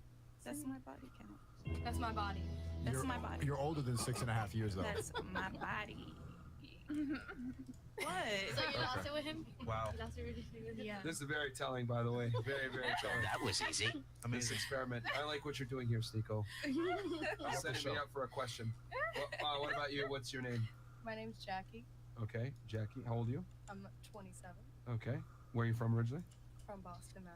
Sorry to hear that. That place sucks. Fucking Boston. Fucking Boston. kid. Just Wicked kidding. pisser. Are you actually from the city or what part of Massachusetts? I'm from about 10 minutes north. Which is? Cambridge? Woburn. Where? Woburn. Woburn? Woburn. What is it? Woburn. Oh, Woburn. Okay, yeah. I went to college in Boston, so that's why. Really? Yeah. You never heard of Woburn? We pronounce it as Woburn, but okay. Woburn. Wow. All right. Okay. So 27, Boston. What do you do for work? Don DeMarco. I'm a singer and I work at Bacon Bitch right now. Yeah, Bacon What? Bitch. Wait, you're the person. You be swearing at the customers and shit? Hell yeah. Oh, All God. y'all bitches. Okay. All right. So you go in. Hey, what the fuck do you want to eat, asshole? Something like that. Yeah, it's like, what's up, bitches? What are you celebrating? It's But your birthday? you Okay, guys- happy you guys- birthday, bitch. They say it in like a nice way though. It's like, how are you, bitches? Oh, I Yeah, like that. we're sweet bitches. Oh, Yeah. strange. Okay. Yeah. Just out of curiosity, most of your clientele that comes in, is it men or women? It's like half and half, believe it or not. Okay, let me make it clarify. When the guys do come in, they probably come in with a girl, I'm assuming? With a girl or it's bachelor parties. A bachelor We party. have like Okay. a really big bachelor parties that come in, like 15, like 20 guys. Okay. Damn. All right, It's so, fun. Bitches be twerking and shit. They like that. okay, highest education level completed? I have an associate's from UMass Boston. Okay. Why don't you finish? I failed my semester of my bachelor's. All right. What were you doing at the time?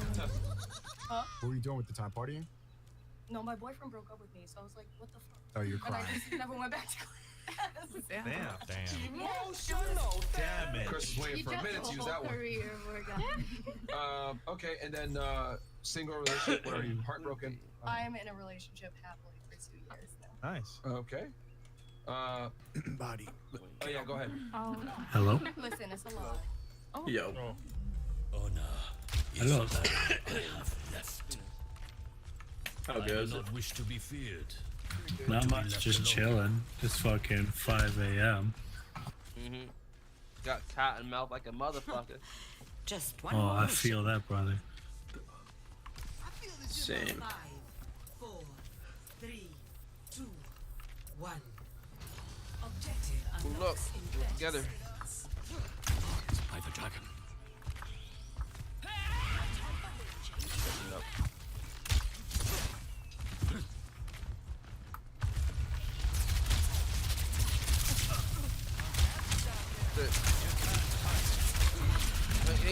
Stay low, Hondo. I got shot in 5 seconds. Okay. Alright, I'm gonna push to the right. Take care of bar. Beast Clown. Poking Junkrat.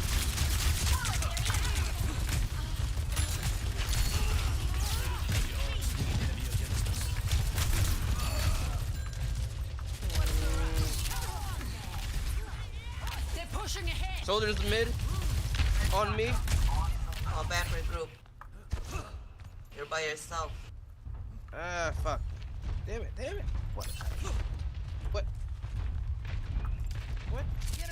You can't hide. I know. Can we regroup then so I'm not by myself? I'll find them.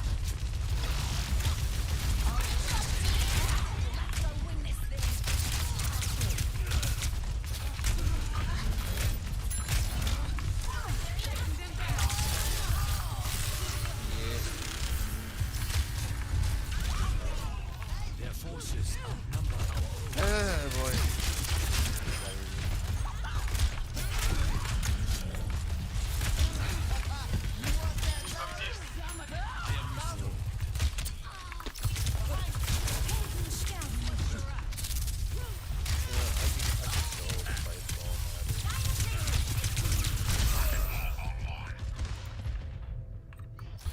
Something mean. Put that over. That's not good. Stop!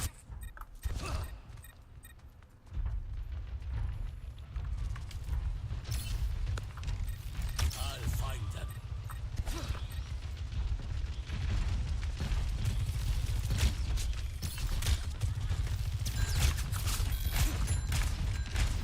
I'm about to.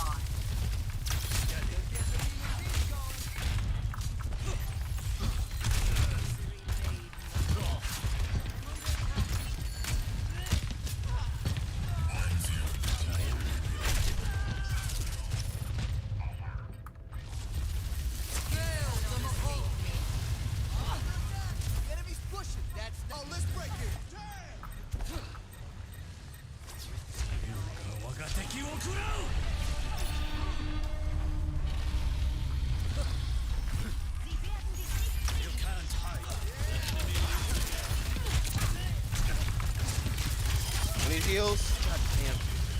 I was trying, you fucking ran away from me. And you're constant still running away from me.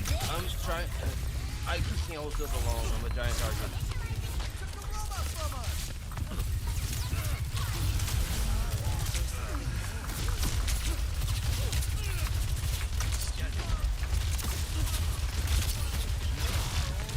Oh, nice boo. Tire. Coming through me, probably. Tire, she's killable.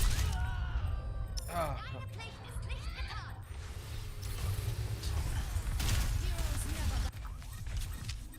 I'm gonna do my best. I'm gonna do my best. I cannot give up yet. I'll find them.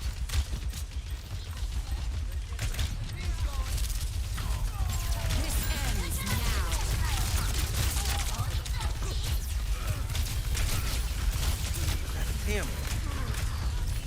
Fuck! Can we get a mercy? God damn, or Anna. Something that can make contact with me at a distance. I'm not getting any help. Better.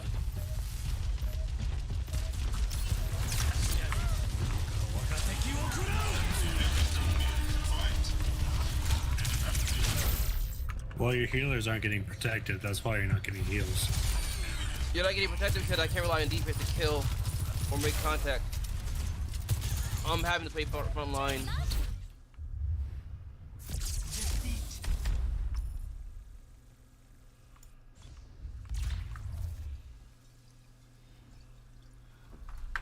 Luckily, yes, aren't even matter right now. Thank God. Nate, because Overwatch knows better. Thank God they learned from that.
First honest At least answer. she's honest, Yeah. though. I don't want to talk about it. All right. College was fun, huh? I actually lived off campus, so it wasn't easy. I'm sure Or you high did. school. It Red, was high school. red flag. All right. Go ahead. So I'll hit Fresh. Can you hit these chats real fast? All right, let's go. We have Juan NC says, shout out to Chris and Big Mo. Miss you guys. Good point. Tech is raising kids while moms are at the club getting D, and dads are bums. No accountability. Clip that. Okay. Gordon Singh says, Fresh, were you born October 1st too? If so, we have the same birthday. October 2nd, bro. Feta Piccolo says, glad y'all back in MIA. I know Myron's glad to see Christina because the UK Slags was rough, fam. By the way, I want to know if y'all listen to Ace Hood. I don't, but he's a definitely good rapper. Mike James, Street 23 says, there's a check like me at 2 girlfriends, perfect 10s, memberships, money, top G, top Jew, bottom Jew. Chostine, I'm sure they love you. Okay, Feta Piccolo says, want to give a shout out to Big Mo, seeing the Red Pill Lions interview. Keep doing your thing. And if they don't accept you at school, you're already top G producer. All right, good job. Thank you very much, man. I appreciate you. There you go. We have Mike James again says, I agree. I'm such a beta. The threesome I had the morning of Fresh and Fit was really beta. Bro, why are you doing, justifying bro? yourself in the super chats, man? Yeah, bro, come on, dude. Okay, we got Yevon Simonis says, Fresh. I got intel on what was discussed in the war room. It was concluded that if you don't achieve and display a 6-pack by November 2nd, podcast. Okay. Face Reaction FNF says, who am I going to cat slip in tonight? Probably everybody. 5-star Sport Betting says, girls, what do you rate yourself 1 out of 10? That's a good one. We'll start here. 1 out of 10 out of looks. What do you rate yourself? 20. Hello. I knew you were going to say that. What about you? I would say 100. 100? 100. 1 to 10. Wow, 1 out of 10. Awesome. 10. 10? 10. Wow. Jesus. Now entering. No, maybe like an 8. Okay. No, you're not 10. Stop. Yeah, Stop. 10, What about you? honey. 10, honey. 10? Mm-hmm. Yeah, what about you? Are we talking about just looks? Looks. I'm gonna say a 10. Yeah. Okay. 10 over here. 10? Sneeko, do the honors. Okay. Now, who do you think is better at self-improving, men or women? Both. Women. It's an or question. Aspect though, like, are you talking about self-improvement? All right, let's go around the table real fast on this one. We'll start here and work our way back. Who do you think is better at self-improving, men or women? Okay. Will become clear. Women. The answer is going to be men because women don't have to improve anything to do anything in life. Is the answer. Is this site running React on the front end? Bro, I only do back end work, okay? No, it's men or women. It's just a. Should we clarify self-improvement? I'm going to. Okay. Pre-flight Why it's a checklist self-improvement? complete. Running clean and hot. That's not the question we're asking. Okay, women. Okay. Well, I would say both. That's not. That's But- just answer the. Okay, if I have to choose women. Yes. Okay. All right. I would say men, and I can give an explanation. Sure, right ahead. Because See, women- notice how she had to say, I gotta explain why. Go ahead. Women will put the pressure on the men to make sense. Now, what do you think women put forward when people are trying to get attracted? When you are showing yourself to a partner, what do women put forward? Looks or personality? What do you think attracts men?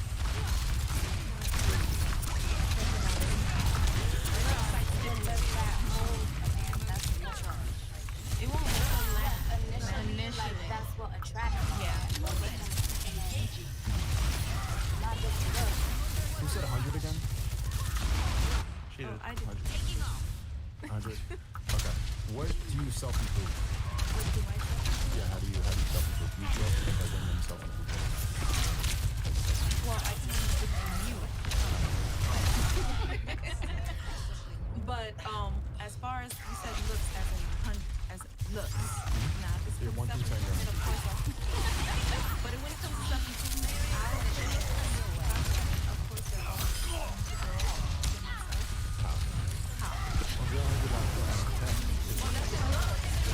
But I'm trying to figure out how to self-improve. So you grow. You grow by educating yourself and living life as they go try and keep it. Because not everything is exactly how I thought back then when I was like 12, 15, 18, 20. It's not how I think right now that I'm 35 and I have kids. So I self-improve every Now, single day. this question is actually why I got banned on YouTube. It was why I got my second strike, was showing that every time you ask a woman this question, what do you rate yourself on a scale of 1 to 10? They all think 10. And even when somebody else said 8, someone else is like, no, you're a 10. So you really don't know how to be critical of yourself. And we also established that what you put forward when it comes to talking to other people, getting people attractive, or even approval. Women put their look forward. That's how you become attractive. We don't really, honestly, I don't really care about your skills. No one cares. So it's also hypocritical that every time you ask this question, women always think that women are better at self-improvement for a couple reasons. One, they don't really understand the male journey. They don't understand what we have to go through. And a lot of what you think self-improving is just stuff you make up in your head. Growing, you spiritual things, or meditate. It's not a whole lot of actual reality. And I understand the flaw in this question because the hypocrisy is like all girls will say I'm a 10, I'm 100, I'm perfect, I'm beyond perfect. 1 through 10, 20, 100, million. And then I'll go and criticize women for saying that because it's like, how could you self-improve past that? But I want to find out now, what do you think you're self-improving? If you're better at self-improvement than besides, what are you saying? No, because you said looks. So you're going by looks. That's rate yourself. You said rate yourself with your looks. Yeah, and then it was a separate question. Yeah. Now, if you're talking about us as a person, and then you're talking about something.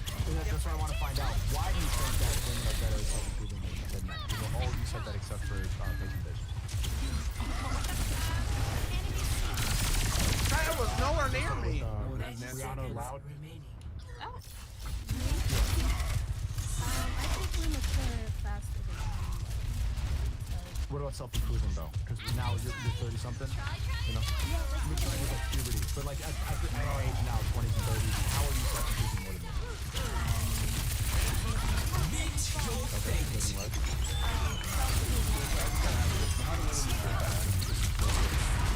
I'm gonna go through puberty quicker.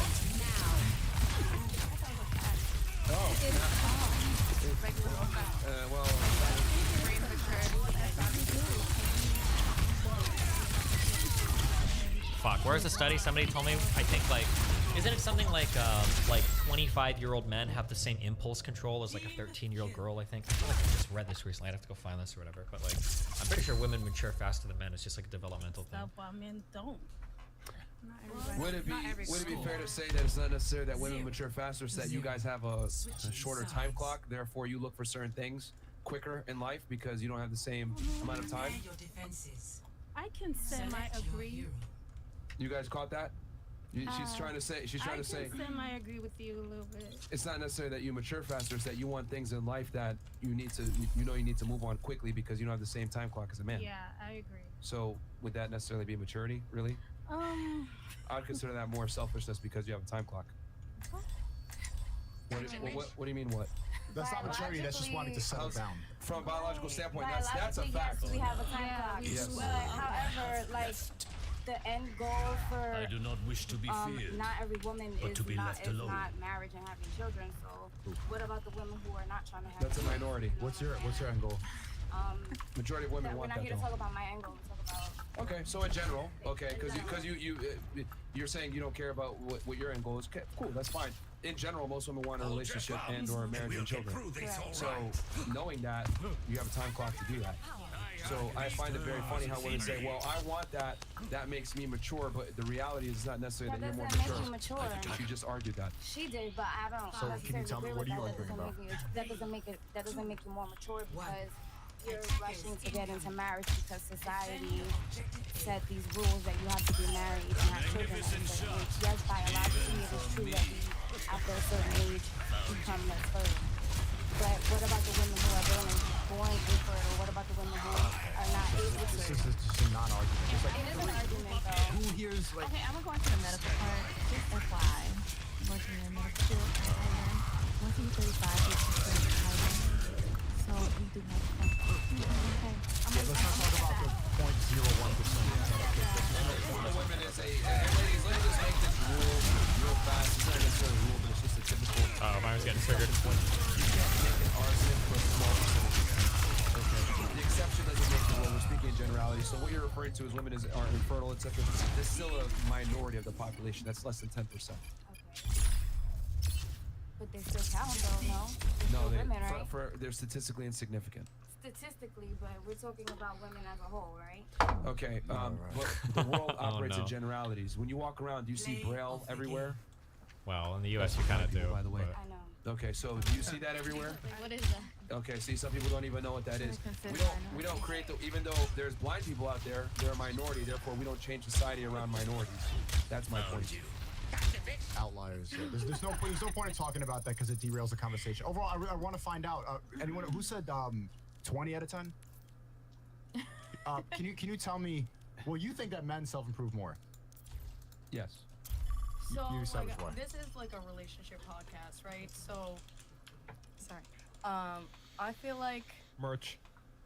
Men, when there's like something going on in a relationship and like you put the pressure on the man and he really wants to be there, he's gonna change, considering like what you need and what is gonna make you feel safe if he's a good man, and that's my point of view.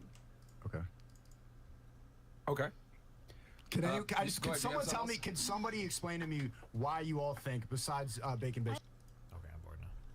Did you ever pitch Tree of Logic to Fresh and Fit? No, I don't think so. Okay, I'll be back tomorrow. It's probably gonna be short stream tomorrow because I think I fly out tomorrow, depending on what tickets I book tonight.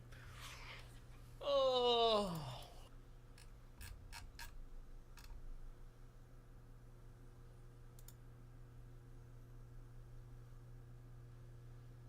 Insulting because I, for one, have not been paid and still waiting on my Obama money, and nobody did pay anyone there. Also, we have proof that anti-Maidan was paid. We saw that with our own eyes. We have footage of that Russia's just shipped them from Belgorod, which is Russian city, by buses to pretend that people from Belgorod were people from Kharkiv that were against Europe, against Maidan, against all of that. So we can clock them easily because we speak Russian, we speak it a little bit differently. So we hear the Russian pronunciation. Also, you would ask them, what's this street, like biggest street in the city? And they were like, and they would say something like Marx or Lenin. And they'd be like, okay, I see what you're doing there. You're trying to guess the city because everything is in post-Soviet Union countries is Marx or Lenin Street. Yeah. But here's the thing, we renamed them. So, it's like that. And we figured it out. But our side, it was a gigantic revolution. Enormous. Like 8 million people participated. Like actively, like physically with their bodies. It's just, why are those people who claim to be like revolutionaries, like people like proletariat, but then they like, you see that revolution that is exactly that. So against tyranny, against imperialism, against everything they pretty much like supposedly hate. But then they're like, no, not that one. We don't like this one because this is pro-Western one. We only like revolution that is a communist revolution. Yeah. We only like the revolution that it is like pro-Russia, pro-China something. We don't like revolution that says that the West is good actually. That revolution we don't want. This must just be sponsored by some Americans, American government. So, it's just so distasteful and it's completely false. So, and also repeating like the least trustworthy news on the planet, like Russia, basically. And that has been proved to be massive liars, like by everyone, I'd say. So to me, it's just awful and very hard to deal with, honestly. Which is luckily I'm not dealing with that much, but it's frustrating, of course. And also people like yell about Azov and Bandera nonstop. Jesus. Yeah, I guess if you want to dig into that in terms of like, because obviously Bandera and then the Azov battalion are like really hot talking points, or at least were, or maybe even still are when the invasion began. Yeah. Not as much anymore, but yeah. So I would not even grace this with the answer, honestly. If I were in your position, basically, which you did a couple of times, you said like, why the fuck are we talking about that? So it's 1%, lower than 1% of people of Ukraine. So I'm pretty sure that every country in the world has like 1% of very far right, especially like in the military and everything. Yeah, for sure. Yeah. Yeah, so it's very cringe to even talk about that. but the reason they talk about that because it's the main Russian talking point, and they just repeat it. Simple as that. So after 2014, they pretty much made Azov into new Bandera. So Bandera was this talking point in 50s. So after World War II, they would like there was like this organization ONUPA, which is like Ukrainian nationalists, Ukrainian Liberation Army. Basically, they were like this very I'd say nationalist dudes that were fighting for Ukraine independence against both Bolsheviki, Soviet Union, and eventually Nazis as well. So at some point of time, they did want to ally with Hitler. That is correct. But the only reason for that was because they were not, their entire families were not murdered by Germans. They were murdered by Soviets. Yeah. So you have to understand that yes, you can't say that, yeah, that was not good. This was way too far right or something. Not all of them were Nazis, of course. It's Volks, but quite a lot of them were pretty far right. And Jewish people were actually in the doctors, but for some reason in ONUPA were Jewish.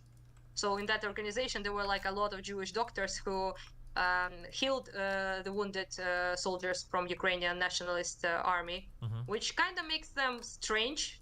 I would say we have documents about that. We have like archives, their photos, everything. And if they were so like anti-Jewish, then it would be strange that they would allow Jewish people into their ranks. But if you dig deeper, they actually were not as much anti-Jewish as they were anti-Soviet. And they associated Jewish people with Soviet regime quite a lot. Yeah. Because it is true that a lot of Jewish people were very like into Soviet Union administration, they were like very pro-Soviet. So there were like pogroms against Jewish people. I shouldn't do that. They were actually pogroms, like real like murder of Jewish people and Poles done by ONUPA, by Bandera and his crew, because they saw them as pro-Soviet traitors. So they were like Ukrainians who were like very pro-Bolsheviki, very pro-Soviet. And to be quite honest, they did in fact worked against Ukrainian nationalists. So they were like straight up their enemies. And I'm not saying that's a good thing. To ally all Jewish people with anti-Soviet stuff is like saying all Jewish people, everything, it's always anti-Semitism. Yeah. So which I do not approve, of course, but I could at least like understand where that was coming from. And also Bandera, who they made into this mega villain figure, like Hitler-esque type of figure, was actually in the end of the day did not ally with Germans, because he saw them as he was desperate. The man was desperate. He wanted his country to be free from Soviets, from Russian imperialism. He saw Russian as our enemy since Russian Empire, basically, and they were for real. So he wanted them to kind of like to ally with pretty much anyone at that point, just to achieve their goals. But then they realized that after all the corresponding they did with Hitler, Himmler, and the guys in the Nazis, they understand that they are basically just as bad. They will not help to Ukraine to be free. In fact, they hate Slavic people and want us subjugate us just as like. And they actually spent years of World War II in Zegenhausen, I think, is the concentration camp he was in. So he spent like a very great Nazi. He was spent most of the war in the Nazi concentration camp. Gotcha. Two of his brothers were actually killed in Auschwitz, which is also a concentration camp by Nazis, and the rest of his family was killed by Soviets. So tough shit, I guess. Yeah. His situation. But I actually incredibly appreciate a lot of things you said, but this was in particular stood out to me, that you said like it's very strange to look at those times where people were desperate just to be free to save their country, to save their language, their heritage, themselves, their identity, everything about them, to save that in any ways possible, and to look back at them and say like, oh no, fuck them, they allied with Nazis, we try to get support from Nazis, fuck those guys. This is the privilege you have as a person who lives in the most secure country on earth. Yeah. I might have like I think I would be okay with people saying that if they like literally were fighting to the death in some countries, but obviously most people aren't. It was when people brought up the Bandera guy, and I did research on that. It actually reminded me a lot, or not. It's not a one-to-one thing. I don't know how much you follow like Middle Eastern politics, but in the 2010s when ISIS was starting to roll through areas in like Syria and Iraq, a lot of people later on, when Kurdish armies would start rolling through some of these areas, I think Kurdish people started to kill some of the people that had ended up joining ISIS. And when you hear stories from people in the region and you look at it and it's like, damn, dude, like you basically have somebody that shows up at your door with a whole army, assault rifles, trucks, people, and they're like, you can either join us or we're going to kill your entire family. And it's like, I don't think I would fault somebody for joining ISIS if that was the situation. If your entire town is being overran by like these other organizations, like it makes sense why people, turn to whatever resources they can to protect them and their family. And it yeah, it's very frustrating from a Western perspective for people that have like no real conflict in their lives to be like super judgmental, especially going back in World War II.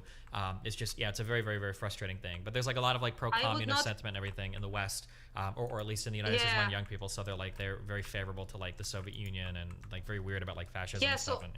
Here's the thing: they don't see it as the same evil, which is Soviet Union. Yeah. So those people who are like very like they don't understand that Ukrainians have been fucking destroyed by this regime.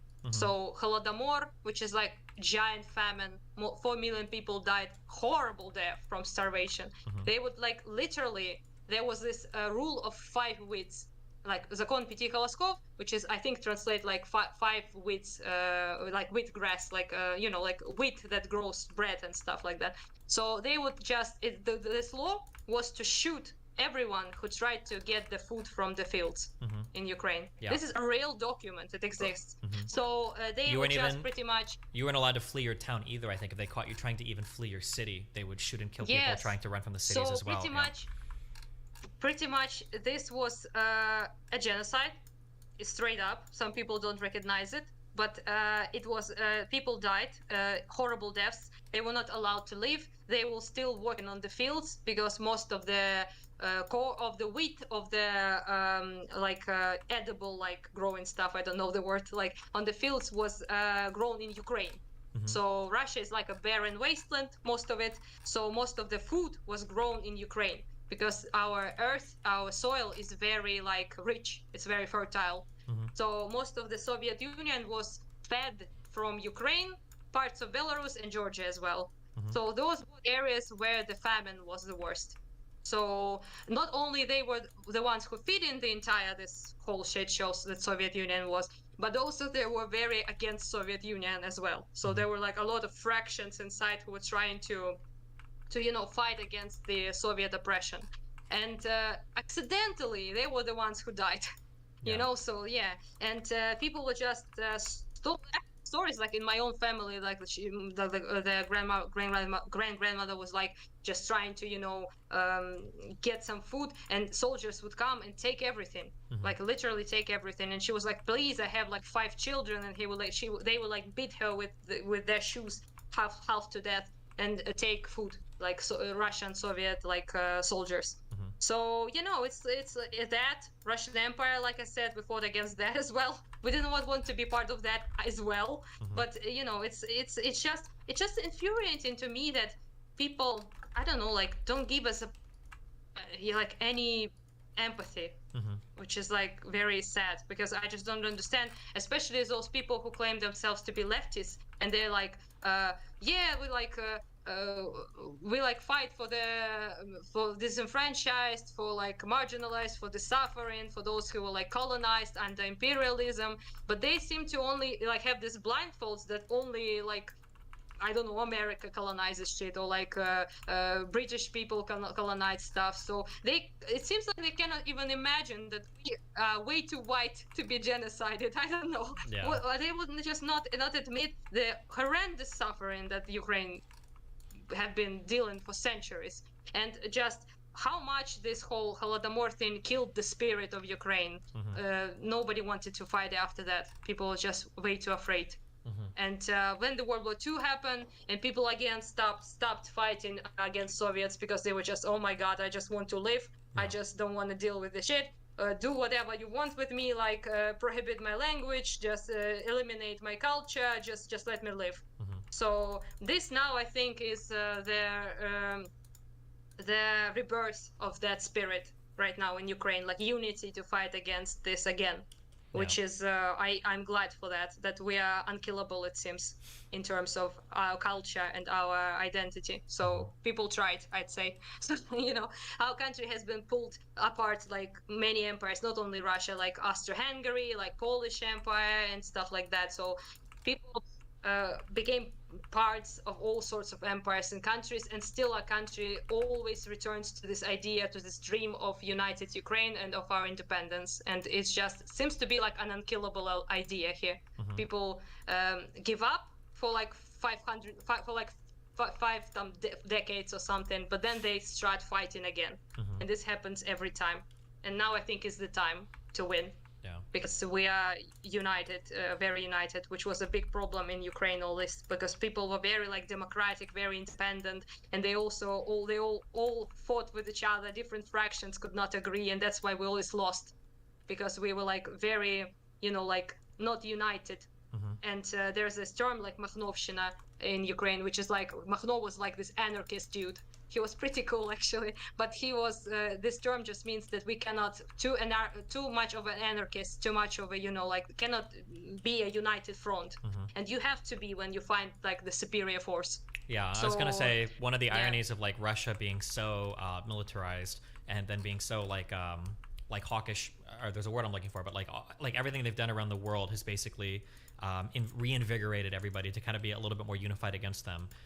With like with Sweden and what was the other? Sweden and somebody else considering joining NATO. Finland joining NATO. With obviously Ukraine, is Zelensky just signed the papers, is making a big move to join NATO. Ukraine seems to be like, it was a celebration here. More unified than ever. It seems like it kind of backfired, and then obviously Russia's military operations have not gone as planned. So they also lose their image every day in terms of their power.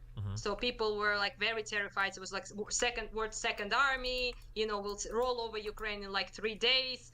And people like, oh my God, if we do anything against Russia, they're gonna like go ballistic and destroy us with their Chad army. And then it turns out they're not Chads at all. So one of the things I guess that I kind of wonder, and I don't really know Russian politics as well, but I guess the only thing that makes me kind of worried relating to like nuclear warfare is it feels like this would be an embarrassment that Putin could never come back from. Like his popularity went really high when he took over Crimea. I think he had a little bit of a popularity surge when the initial invasion began, but now that you've had like the failures, the limited mobilization, the pushing back of the fronts, I wonder, like, is Putin the kind of person that would be like, okay, I messed up, I'm gonna step down now, or is there a way that he can spin it? Like, I feel like they can spin everything, maybe even losing the Donbass, but like if they lose like Crimea, I don't think that can be spun. That would just look so horrible. I'm curious what his next steps are. This is a worry for sure. You're correct on that, because it's just they have an impeccable ability to spin their losses as victories. I would say. So people in Russia are brainwashed and brain dead. So pretty much you can tell them anything and they will believe it. So their TV is their god.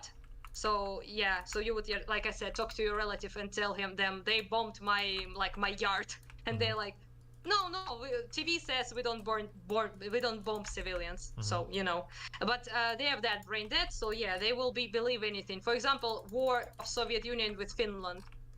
They somehow in Soviet Union managed to spin it as a victory. Finland like pretty much kicked their ass. Like this big of a country killed this big of a giant. They only lost 10% of the territory, which was like initial invasion, like initial wave. And then they just pretty much knocked them on their asses. But you know what there was said in the Soviet Union newspapers? I actually have one of those at home, like newspaper. So it's like, glorious victory of Soviet nations. We made our border more secure. We like pushed the border of our enemies on 10% of it away. Or it's the same thing as when Putin was retreating from Kyiv. I think they said that they'd gotten rid of all the Nazis and now they were leaving to like continue their military operations in the east. Basically the same thing.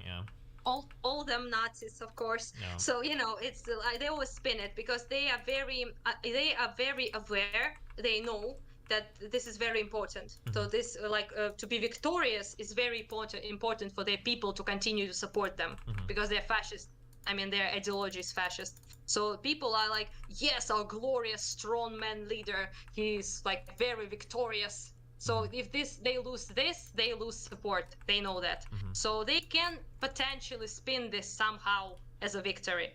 I honestly don't know how. Yeah. But they need to something for that. So they need like ground for that. So like I don't know, like maybe part of Donbass, maybe something new that they did not have until before 2014. So like something new to show like a victory, you know? We grabbed this village basically. So and people might believe that as a victory. Maybe, but in our case, we want to return everything, including 2014, like what was happened. Ukraine should be returned to before 2014 borders, and that the 91 is a borders, bit dangerous. really, right? Yeah. So that's a bit dangerous in the sense because this does not allow them to have this, look, we fought, we won this piece of land, you know? So how they will spin it as a victory for their people, I'm not sure, because it doesn't seem to be like in the cards right now. But at the same time, I think it's important, like I said before, for them to lose. So they really need to lose to escape this insanity, to pretty much become less fascist. I do believe it's possible, but it will be pretty hard to do with a nation that brainwashed for decades. Yeah. So, you know, but it's possible. It's possible. So maybe if they lose very like substantially, then I believe the regime would fall at some point. Putin, I mean, and maybe something better will come along. Maybe not. Maybe another dictator just to take his place. I'm not honestly have no idea what will happen. Yeah.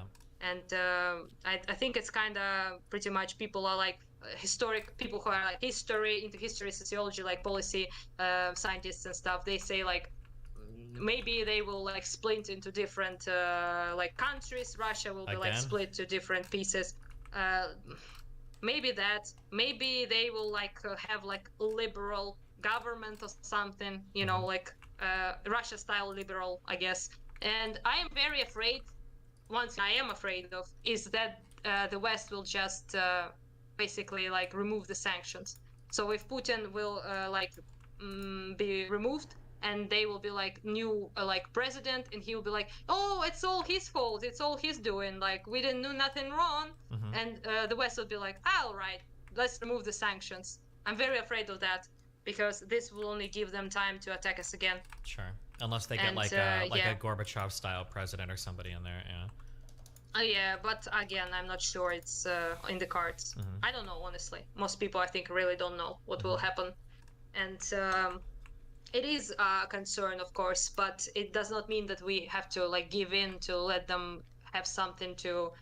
because if we were to do that, for example, we would like, fuck it, take Crimea, right? We don't want that. And despite the fact that there are people there who cannot wait to be Ukraine again, just drop those. We don't care about them. But Tataris, as I said, but just example that, or some piece of Donbass area they like took entire Donbass and Luhansk area, like not the piece they had in 2014, but like entire region. And then what? So they take it, they declare this as a big victory. We like destroyed the Nazis there, liberated the Russian people, killed every Russian-speaking person there, but who cares? You know, it's funny that they kill us, Russian-speaking people. Yeah. It's we who fight them. It's not like the West of the country. Pretty much everyone I know who fights right now is from Kharkiv, Donbass, from South, from Zaporizhia, so Russian-speaking areas. And they kill us in our cities, Russian-speaking people they supposedly protect. Not Ukrainian-speaking populations. But like I said, if they take this, and what next? So in 50 years, they will grab more. They will then do more. They will invade again. They will defend some more Russian-speaking people. They will take maybe entire, like, whole part of Ukraine that is eastern. So like before Kyiv, like, you know, like, so maybe they will like do that. To what point are we supposed to give them our territory and say like, oh, okay, grab that shit, we don't care? So at what point? Until they're like what, at the borders of Poland? I just don't get this logic. Like what we're supposed to give in? People say peace is more important. What peace? Yeah. What peace? We tried that. We tried that in 2014. It did and not it's funny work. because we always learn in the West, like the appeasement stuff with Hitler, like didn't really work Yeah, either. But, exactly. But they're very, Like, people in the West are he very would- reticent to compare like Putin to a fascist, because I think a lot of the Russian propaganda, especially on younger people in the West, has actually been like really successful. Like there's a lot of people in the West. And I'm not ever trying to downplay the Soviet Union fighting Nazi Germany. Obviously, they lost a lot of people, and I think that their fighting was incredibly brave, but they didn't do it on their own. They would have been destroyed without support from the West. They would have been destroyed without Lend-Lease from the United States. They would have been destroyed without British intelligence. Yeah, they absolutely, the Soviet Union would have been absolutely fucking demolished.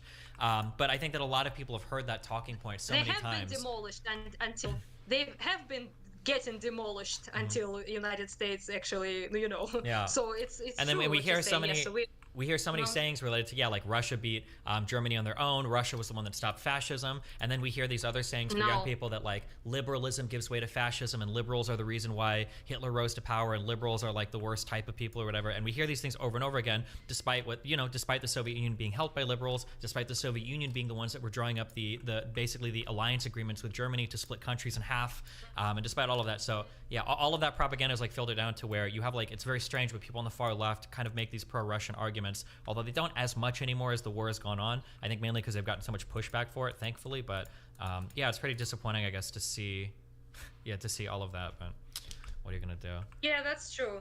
But it's just that they, not only they are like repeating straight up propaganda points, they also have this weird like allegiance to Soviet Union, let's say. So they are like kind of like don't want to shit on like Soviet Union that much, and like all the countries that was supposedly against America in sense. I mean, and it's very strange because they say at the same time leftists and communists in America say like it was not communism. Soviet Union was not communism. It was communism wrong. But at the same time, they don't want to shit on it.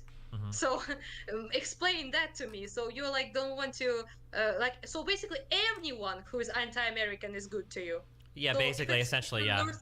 Or if people do fucked up things, it's because the United States somehow forced them to or whatever, yeah. And then that thing that you said, people will do that where they'll say like the Soviet Union is not real communism, and it's like, okay, so then it sucked, and it's like, well, no, the Soviet Union industrialized their people so quickly, and they were able to compete, with the United States, even though the United States was like, well, why do you care that they did well if it wasn't really communism? And it's like, well, it's just weird like that. It's all like very annoying, but yeah. No, it's just I want to ask them, like, is it communism or not? So if it was good, what was good about it? So they were like, it's very strange.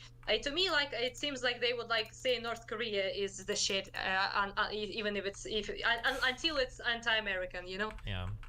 And people would say like, also they would always use this idiotic shit like people are happy there.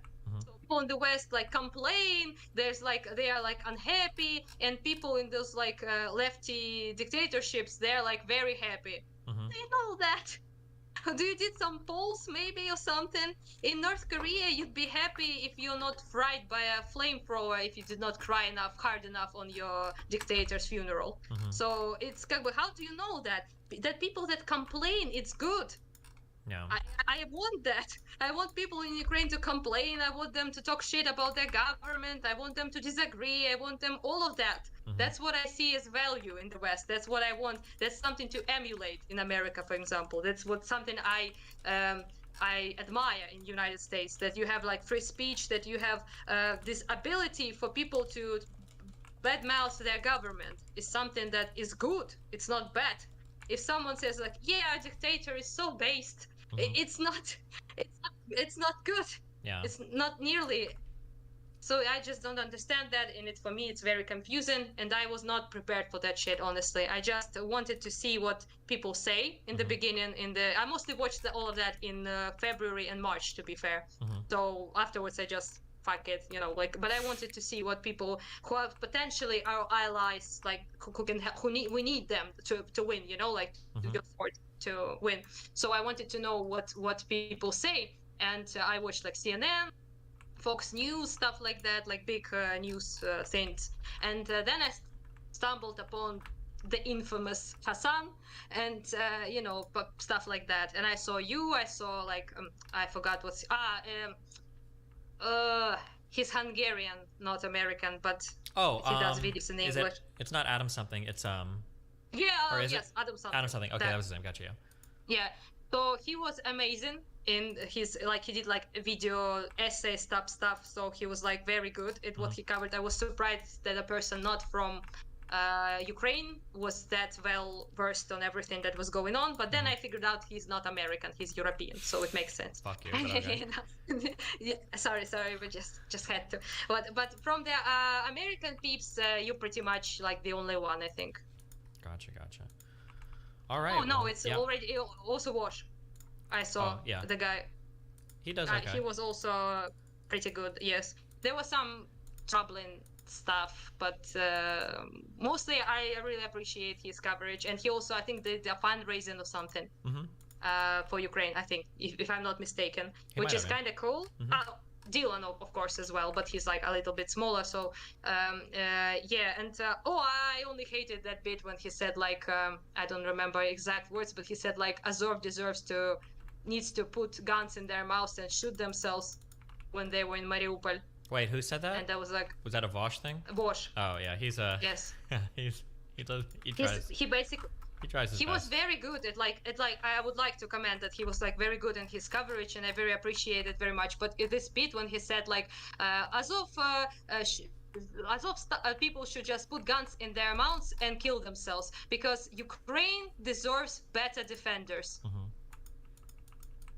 Just mic drop. Yeah. And she just went on like he said nothing wrong, and I was like, my guy, who will be those defenders? Will you? Yeah, especially when you've got people that have been fighting for like fucking almost a decade, like in the East, like these are your most like 8 battle. years. Yeah. Yes, they have been fighting. They are stuck in that Azov-style, factory, defending like literally us, me, Kharkiv, people and me from what happened in Mariupol. They're like standing between us and in annihilation. And you just say that like that they just need to kill themselves. And Ukraine deserves better defenders. Who are better than people who literally went to the army when there was no army to defend us in 2014? I may disagree like with 99% with them, but they deserved respect for what they did. We respect them because they saved us. And they continued to die for this country. How can you just say that and be like, who will defend us? You will.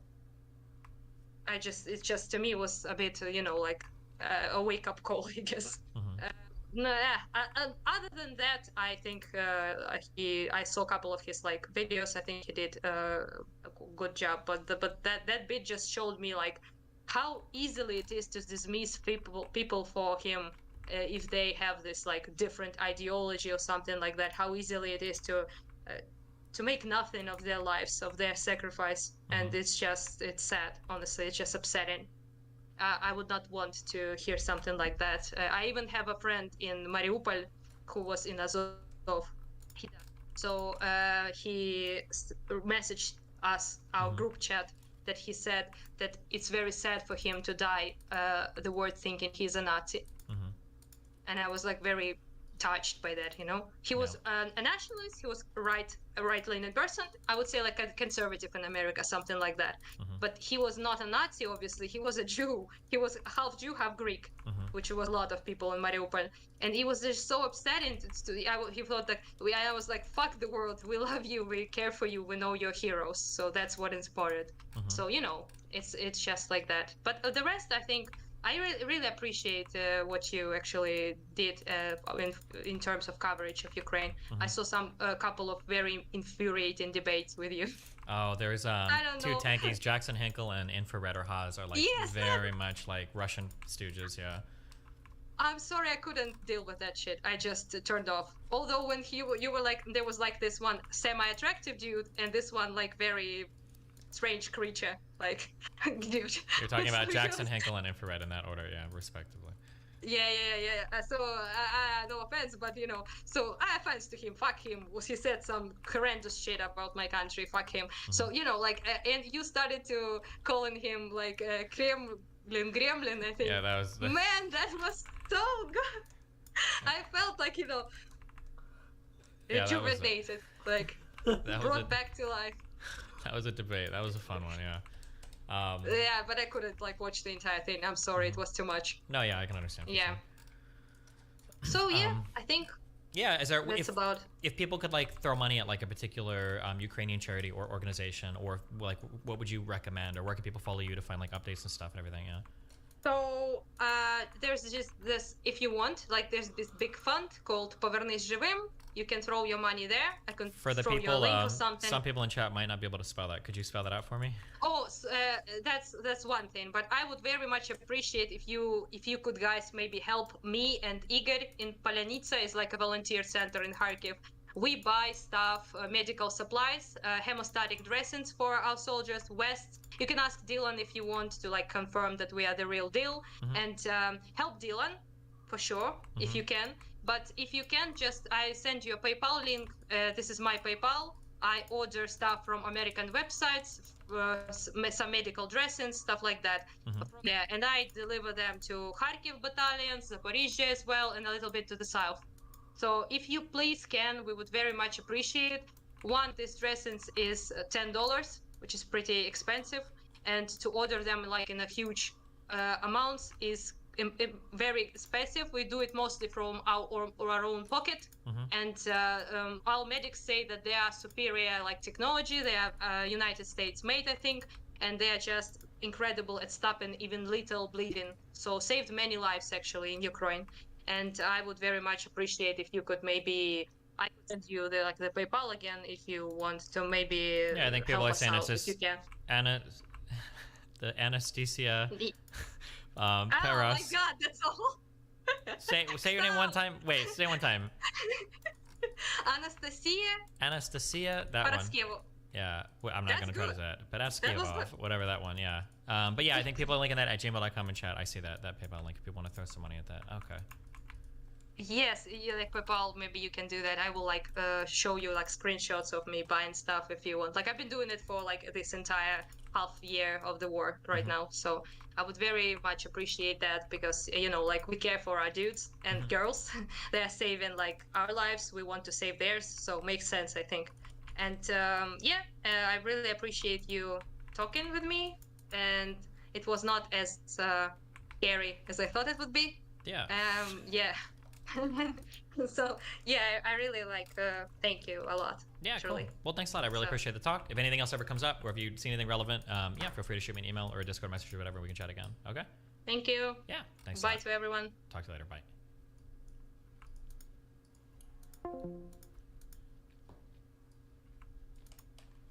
Nice job, guys.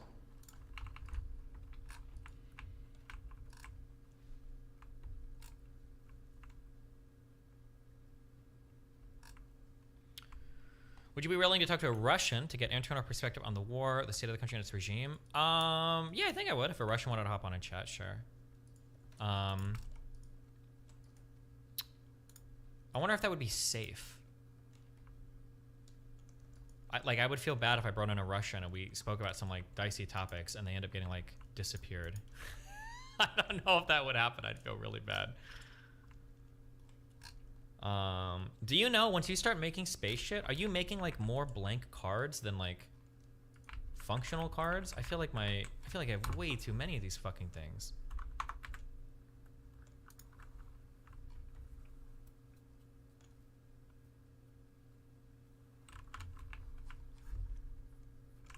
You spoke to NFKRZ already, didn't you? He spoke the country's making videos on the topic. Have I spoken to that guy? I'm not sure. I feel like I need to just not make any of these things. Oh, guys, if you are in Ukraine or if you're in Russia and you're trying to surf websites and you don't want anybody to track you, surfshark.deals/destiny. 3 months for free, 83% discount. Surfshark.deals/destiny, guys. Don't get caught by Putin. Viewing some stuff you shouldn't. I tried.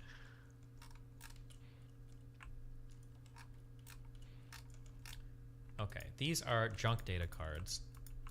Junk data cards are used to make blank data cards. The blank data cards are sent to here. But it should take priority over newly made data cards, right? Oh, but new data cards are also shot over here. So I am making way too many. Fuck. By the way, there's a lab debate. Oh shit.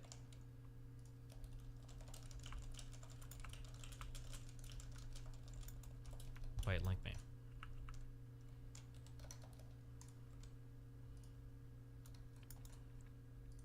Loner box. Debating trans issues. Oh shit.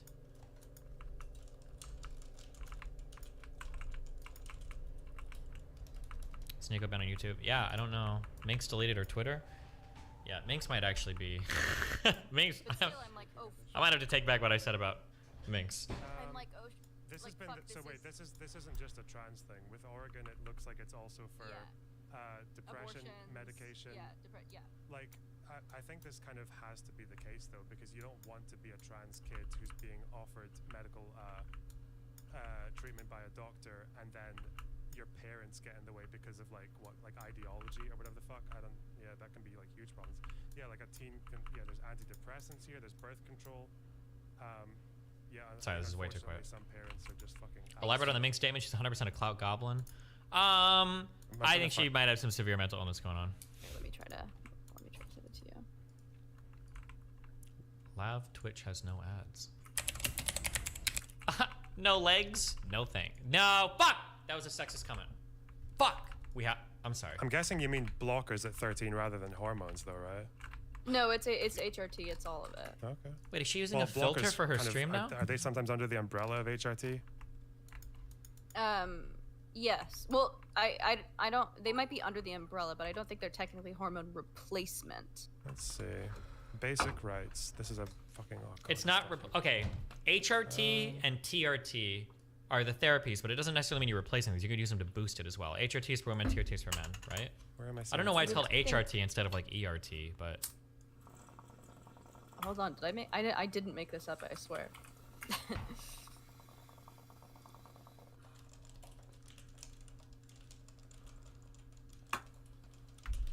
To qualify for cross-sex hormone therapy, the patient must have persistent, well-documented gender dysphoria.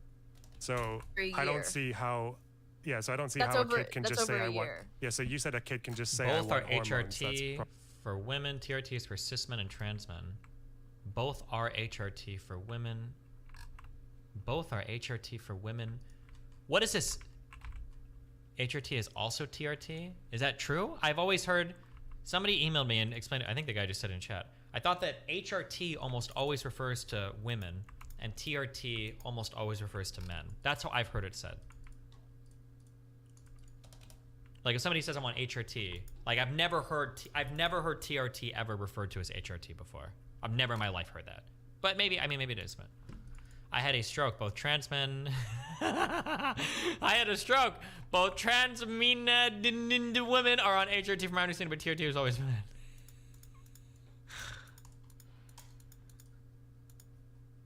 Every trans person, man or woman, calls it HRT. Okay, I've never heard that before, but it's possible.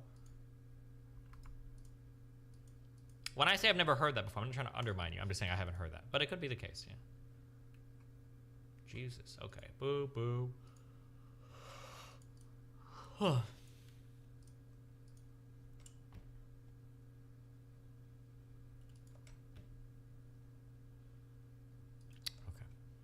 US is like it's like a test. So you go in, even with depression, you go in and the doctor's like, okay, how have you felt this way in the past 6 months? Have you felt like with depression, it's like, have you felt thoughts of emptiness in the past 6 months? And it's like 14 questions. But and that's how you get a referral, right? Like most of the time. Yes. Yeah. Yes. So that's how you get a referral. So that I don't have a problem with that. I don't have a problem with a referral to a gender specialist, right? I think that's great. The problem becomes when a doctor can, like, I got Klonopin off of 2 questions about anxiety, and that's like a benzodiazepine. That's like a crazy drug that you could potentially like die from withdrawing from. And I'm still getting off of that after like a year. So the medical system, I mean, obviously there was an opioid crisis here. Like people are just, like doctors really are not being as diligent as they should. So the only thing I worry about is like a doctor's not going to give like a kid an opiate, but they could give them HRT. Yeah, so or okay, blockers. wait. So first of all, yeah, so the age of medical consent here they're saying is 14, and then medical consent, so this is for mental health, medical consent is 15. Yeah. But yeah, referral doesn't instantly mean hormones. A referral means, so with a thing with mental health, a referral means you go to a specialist where they'll actually take the particular thing in question seriously, whether it's even like ADHD or in this case dysphoria. Like so you answer your questions, then you get the referral, and then it's like the kind of like double check process. But it looks like you need to have like at least a year of like well documented. So I'm not too worried about this though. I mean, I documented think just means that you have said through a self-report, yes, I've felt it for this long. That's what that means in America. That it doesn't mean like that we have tracked this for over a year. Like that's not what that means here. have completed 12 months of living in a gender role that aligns with their gender identity. Yeah, I just where are you? This is getting from this? basicrights.org. This is the Oregon Health Plan coverage of gender dysphoria. I can link it to you. This is from Okay, 2016. here. Is this old? I can show you I here. can send you something Let else if me- you want. Yeah, I'm sending you like a minor rights organ health thing. Because yeah, it would fall under mental health and chemical dependency. Wait, hold on. So That's the thing I'm not sure about because the ages are different for mental health and for like treatment. So yeah, it's under mental health treatment, or it's under mental health. So I'm trying to find like something. for I should've kept cross-sex this in a- hormone therapy, you need to have significant medical or mental health concerns reasonably well controlled. So you might, okay, let's say that you've got I don't like, know. What does that mean? Also reasonably well controlled. this is for professionals to interpret, right? It's like a law. Well, You no, can't, but I feel like it would be really cool to like go to Ukraine and do content, but I feel like if I ever went to a place like that, I feel like I would get killed. I would be the one where Dylan would be like, Steven, you gotta come up here. This is like really cool shit. And I would go up and check it out, and it would be like a stray missile, and it would hit me, and then I would die, and I would actually be murdered. And I would hate myself. I worried so much about the, when I was in fucking Sweden, that I was gonna get killed by some fucking Muslim extremist. And I was like, if I die in Sweden to a fucking Islamic terror attack, it would be like my whole career. Jesus.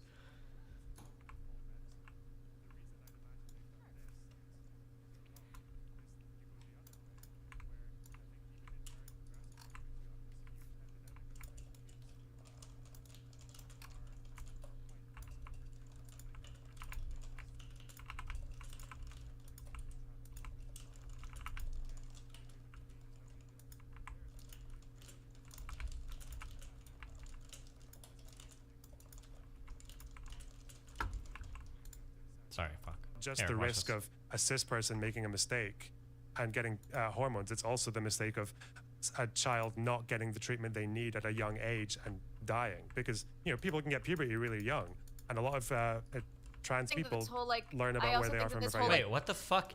Wait, what is this?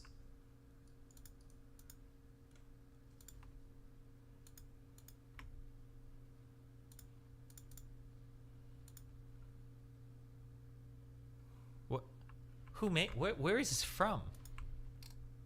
If you got put in that situation, how to make a hostage video, would you still try to say, now my example is only an anecdote. You have to be careful not to automatically extrapolate this into a larger trend. Yeah, true. Pretty sure it's a meme. Okay. Sure. But I think it's a little iffier here. Where can you go to get? So you can go in with no prior appointments or no prior referrals and get hormones within a week in the U.S. Remember the Well, you would have to. I'm not super sure, depending, because everything's so state by state.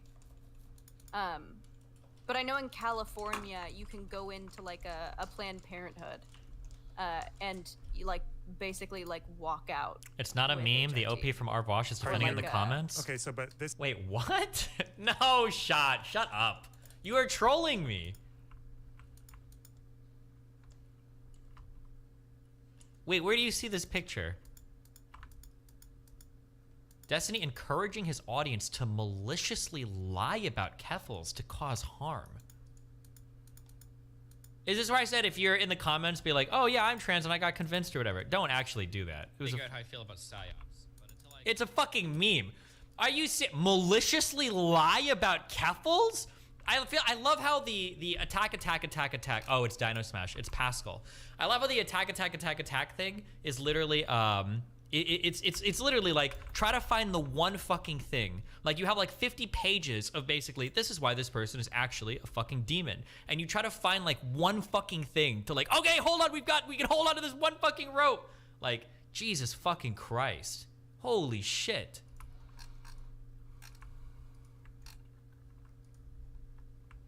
Dino Dad is Pascal. Yeah, this is the actually, I don't know what to call him. We need to find what mental illness you have that makes you.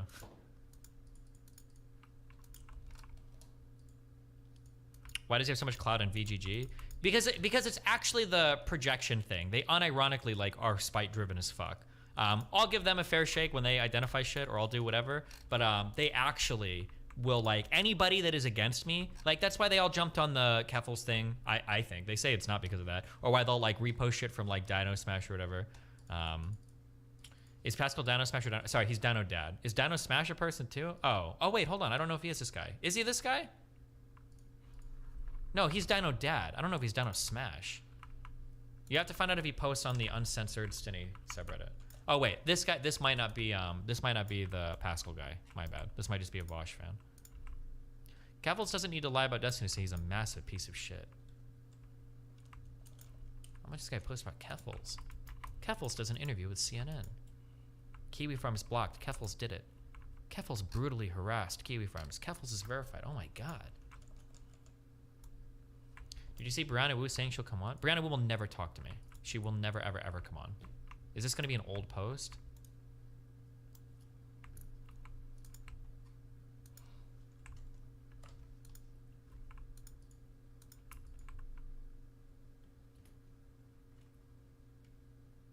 Wait, why is she lying?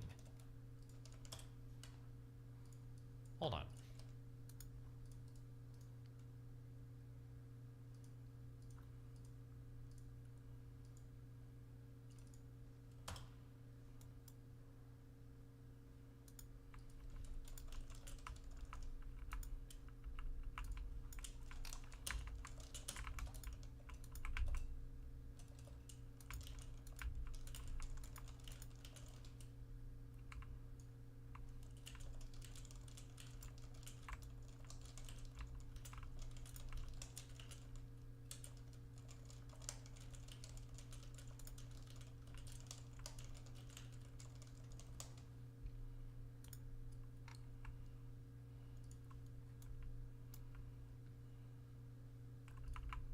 What a Weasley little liar. True.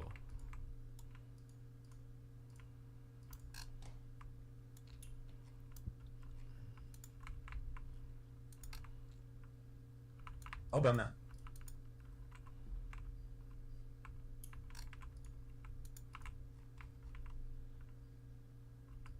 Debate. I would have come way more prepared. Okay, no, yeah, that's okay. I'm not gonna put you on the spot and go through fucking studies over and over. Yeah, because I know like a few. But you study rhymes and patterns, climb so steep sometimes the beat don't. The mattering sounded like a half-dead from Scurvy Band rocket program. Computer biographed Herbie Hancock. Okay, I don't know why I turned those back on. Okay, also, it's... How do you both feel about the majority of voters being uneducated when it comes to politicians' stances? Is it more important to vote be educated? Be educated. I don't blame normies that just look at what goes by on Twitter, but I do blame people that are super active and choose to lie. Okay, Hunter to me sounds like a male name. So when I was writing my manifesto, I don't know who the fuck this person is. I write them as a he, because that's what I wrote.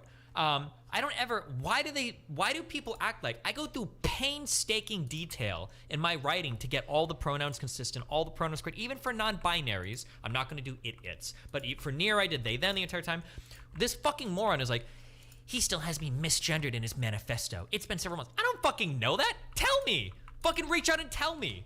If you're misgendered somewhere in my manifesto, then just reach out and say like, hey, you misgendered me. Oh, fine, I'll change it. Lycan reached out to me and Lycan told me, hey, I'm gonna blow this person out now. Lycan reached out and told me that apparently he got into a fight over me misgendering people. And apparently Lycan was saying like, Where did Destiny misgender you? I guarantee you it wasn't intentional, and if you point it out, he'll update it. That's bullshit and you know it. Then show me and allow me to prove you wrong. I guarantee he doesn't give a fuck about giving me the dignity of my gender identity because I was mean to his gross friend. Liberal's gonna liberal. This is despite me saying a million fucking times, this is what Kiwi Farms makes fun of me for, by the way. Because Kiwi Farms says no matter how you treat these people, they're always gonna try to find something. Unfortunately, they're right when it comes to these people, which is fucking disgusting. But when I say these people, I mean these particular lunatics on Twitter, not all trans people. Just point out where he misgenders you. I will even email him for you and the screenshots if you want. Liberal's gonna indeed liberal. Check the link so you know I didn't edit the webpage. Oh, he's got free time after being kicked off Twitter. So Lycan emails me and he messages me, or not, no, he messages me on Discord and he's like, hey, did you know you misgendered someone? He's like, oh, I didn't know that. Like, point it out to me and I'll change it. I'm like, yeah, show me where and I'll change the thing. So I change it mid-conversation, like an hour ago, and what's the response? Oh, he's got free time after being kicked off Twitter. Good for him. Still hope he falls down a well and gets trapped there. Lady, midstream, he Googled how to republish a document and made the change within 1 minute of me messaging him about this. If there's anything to be read into this, it's that he gives a shit. Sorry, not until he stops being a cuck about do-it-yourself HRT will I give that dipshit an ounce of credit for appearing to give a shit about trans people. Shouldn't he be sharing Azov Black Sun memes or whatever it is you spineless NATO heads do? What a delusional fuckwit. What an absolute fucking loser.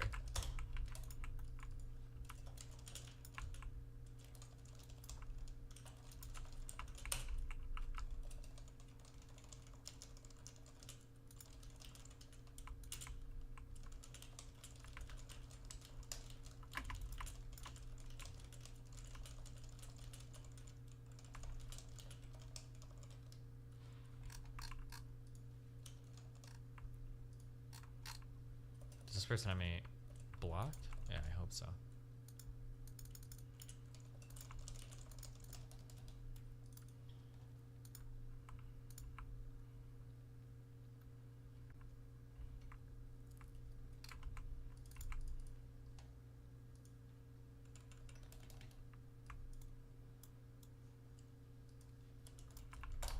What's the rationale behind behaving like this? It's literally team sports. It's just like the most autistic, stupid fucking shit ever. Like, it's actually brain dead bullshit.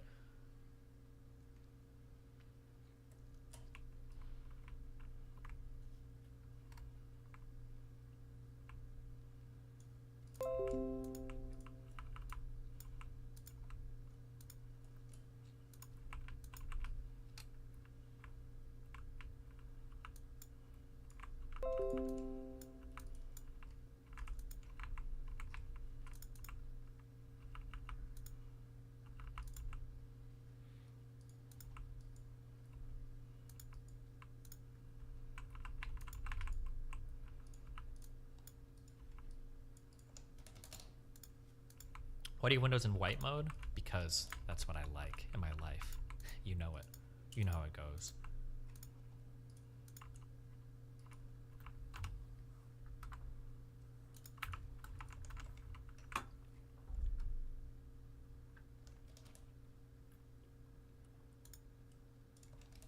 Comment on that Vosh thread.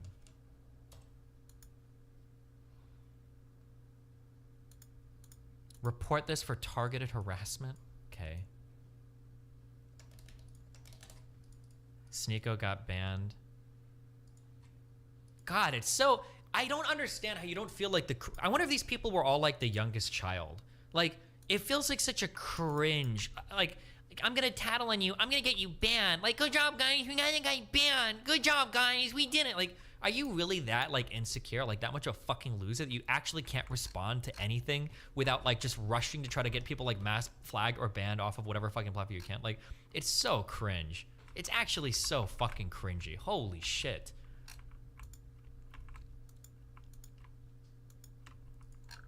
True, I definitely want to genocide the trans people. Absolutely. You're so smart, so intelligent, so good faith. In a way that, like, even I have a hard time understanding, and I'm like 24. I'm like... Base. How's it going? Hope you're having a lovely day, or a better day than I'm having after the false advertising clickbait shit that I ran into on YouTube. I am pissed off, and I'm gonna let you know about it in this video. So a few months back, I stated that I supported Destiny on Twitch and YouTube. Even if I don't always agree with him, he often is very good at being ideologically consistent with his ideas and seeing things through for what they are and trying to figure out the real what's going on in a situation rather than just letting partisanship get in the way. And I always appreciated that. And he got banned off of Twitch a few months ago for what I thought was some bullshit. So What is this microphone? Spoke in defense of Destiny. And I also deleted my Twitch because they would not unban his account or explain in good enough terms why it was that he was deleted in spite of the 11 to 12 years of quality content that he's posted to that platform that I think has been quite healthy for the political discourse. So imagine my excitement when somebody that I also enjoy listening to over the years, admittedly I haven't listened to him for like 4 years, I enjoyed it back in 2015, Jordan Peterson, and I see that he is going to be doing a talk with Destiny. I thought, wow, this is going to be really interesting. And imagine my surprise and disappointment when I log in and instead of seeing a talk between Destiny and Jordan Peterson, that I see this Keffel's Manifesto shit. What the fuck is this? Where's my talk with Jordan Peterson? Where's what was advertised? Now, apparently, this bullshit that caused me to have to Google what a lolcow is, I could have went the rest of my life without knowing what a lolcow is. If not for you. You think I want to spend my Saturday and Sunday Googling what a lolcow is, as if I don't have anything fucking better to do because of this bait and switch bullshit and listen to some fucking 3-hour conversation about this what the fuck is a Keffels? I don't know what Keffels is, and I don't care. Where's my Jordan Peterson conversation, Destiny? See, here's the thing, you motherfucker. I spoke in support of you several months ago. I deleted my Twitch account in support of you and your content and your unfair ban. And how do you repay me? You do a bait and switch on me where you show me a Jordan Peterson conversation. I set aside time for the Jordan Peterson conversation, and you replace that with a Keffel's Manifesto that goes on for 3 hours, where I have to Google what a lolcow is to properly understand what's going on. Are you fucking... I am going to take my subscription, good sir, and walk. Unless you make this right. That's right. I expect you to make this right. And if you don't make this right... Wait, make what subscription? I am going to take my subscription, good sir, and walk. Unless you make this right. That's right. I expect you to make this right. And if you don't make this right, I'm going to tell your audience something that you know what? You've pissed me. I'm going to tell them it right now. Destiny's a girl's name. That's right. Do you want to be supporting somebody that calls themselves a girl? I'm just saying. Just saying.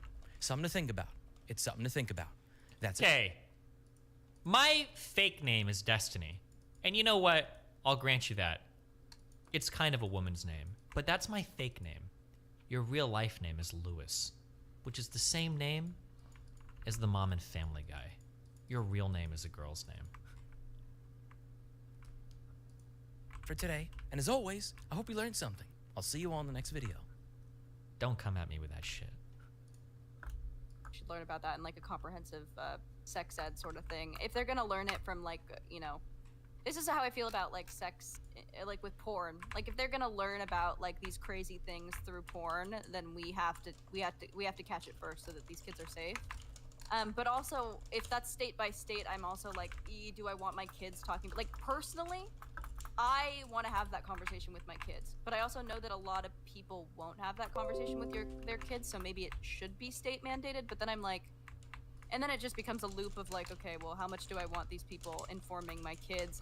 I don't know. I think that what we can do is culturally shift the conversation. Because right now I feel like a big problem is that anyone going up against this or saying that they have gender criticisms or criticisms of this whole movement are being like shot down, canceled, fired from jobs, whatever. And I think that is really spooky, and I think that needs to change first, and then we can have like broader discussions with like more ideas in the zeitgeist. Right now I just feel like it's like monopolized by like this really like pseudo leftist progressive like cancel culture that is like really scary, and I'm hoping that once that dissolves we can just have more open, honest discussions with our kids and with each other, but maybe that's a pipe dream. And I wonder if this is also just like a very online perspective, because the other end of that is that across Europe, trans access to gender like affirming therapy and all that is actually getting harder. They banned puberty blockers for people below the age of I think 16 or 18 in the UK, which basically means no one gets them anymore. Or it's really, really they did hard that. to. They did that because of the studies from Sweden, right? No, they didn't do it because of the studies from Sweden. They did it because one girl sued after, and that was it. They did it because of what they did it because they did it based on anecdote. That study from Sweden is limited, just like all research on puberty blockers is limited. There's some positive and some negative, which is basically like the medical consensus outside of that thing in Sweden is just that there needs to be more research, but there can't be more research if you ban it for youths. Like that's gone. But that's again why going against the idea of it being too many kids like coming under it or whatever the fuck, like there's a reason that most of these studies on puberty blockers only go up to like 40 or 50 participants. That's because it's used very sparingly. Yeah, I think it's spooky. I think this whole thing is spooky. I mean, it's also. I think we should just abolish gender altogether. Yeah, you abolish can. sex and gender. Yeah, you can abolish gender, but you're never gonna get around the fact that people will grow up and will be born like completely incongruent with their bodies, and that's the thing. Yeah. You're not gonna get rid of that. I mean, you can be spooked by like the culture and all that, and like cancel culture is definitely a thing. I mean, we see it online plenty, but you can also would you not be spooked by the fact that like puberty blockers are just off the table in the UK, which means like some people who are in a stage where like you just obviously know, but the doctors can't prescribe it because they'll be criminal. Like that's kind of spooky as well, I think. Especially given the like that's the if you're trans, like puberty is the fucking worst thing. You try to avoid that at all costs. Before you make a decision. I also think I don't know. I'm trying to decide what exactly my prescription and imposition is on that, because I also think that would avoid a lot. But then we'd have to change the conversation around like passing, which I just like know will never happen. Like you need to pass to be able to integrate into society. And you like can't pass if you're like 6'2" and have gone through male puberty. So I think that I don't know, it's just like a huge conversation that's just like it just loops. But I also think that I don't know, I also sometimes I have a lot of hope, and I'm like, maybe we can get into like a radical acceptance place in society where we're like, not everyone's gonna love their body the way that it is. Like plenty of people who are like fat, like hereditarily fat, like stay fat, and we're just like, okay, love your body the way that it is, even if it doesn't feel like attractive or like sexy or like this is who you are. You still love yourself and your body, and it feels like we don't do that with trans people. We're just like, okay, well, here's the treatment, you can get gender reassignment surgery, and you're not like, we're not telling these people you can be completely neutral about your body and that's okay. No, we do try that. So that whole thing about love your body and accept who you are as someone who feels dysphoric is like, we actually have tried that, and as far as the research goes, it's like the results are indistinguishable from like conversion therapy. The problem with being trans is it's not the same kind of dysphoria as someone who has an eating disorder, or someone who's like feels bad about being fat. It's like once it's there, it doesn't go away. No, it's as far not as the we same. know, it doesn't go away. So that's why But the whole body acceptance studies? thing is like studies on conversion therapy for trans people, because that's what it is. No, because I have actually seen things that where it does show up the same as and even smaller, lower suicide rates than it's something like anorexia. For what? When people wait. Like so I'm talking about body dysmorphia versus dysphoria, and I think that they're very similar. I mean, body dysmorphia, can you be more specific? Like what, like anorexia or bulimia, right? Like something like that? Yeah, like body dysmorphia, it becomes like debilitating in the same way that dysphoria does. There's two differences though. Focus on the delusion. First difference is body dysmorphia is literally like a delusion, right? Like nice, you are good not job. What you see in yourself. Being That trans, is also that's also a delusion, but it like has a merit because we care about how people feel. But being trans, but it is a delusion. Wait. Being trans is not a delusion though. People who are trans know full well what's happening with their body. They just don't like it. That's not a delusion. No, it's a delusion to be like, I am a woman even though I was born a male. Well, no, like, it's that their brain or their mind or their psyche it feels like a woman. That's not a delusion. They're not. If they were delusional, they would think that their genitalia was the other way around, or they would think their I'm aware. As far as I am aware, I was one of the only people, if not still the only person, that will like enforce cross-platform bans for people that go into other people's chat rooms and harass them, or that will go onto Twitter or other forms of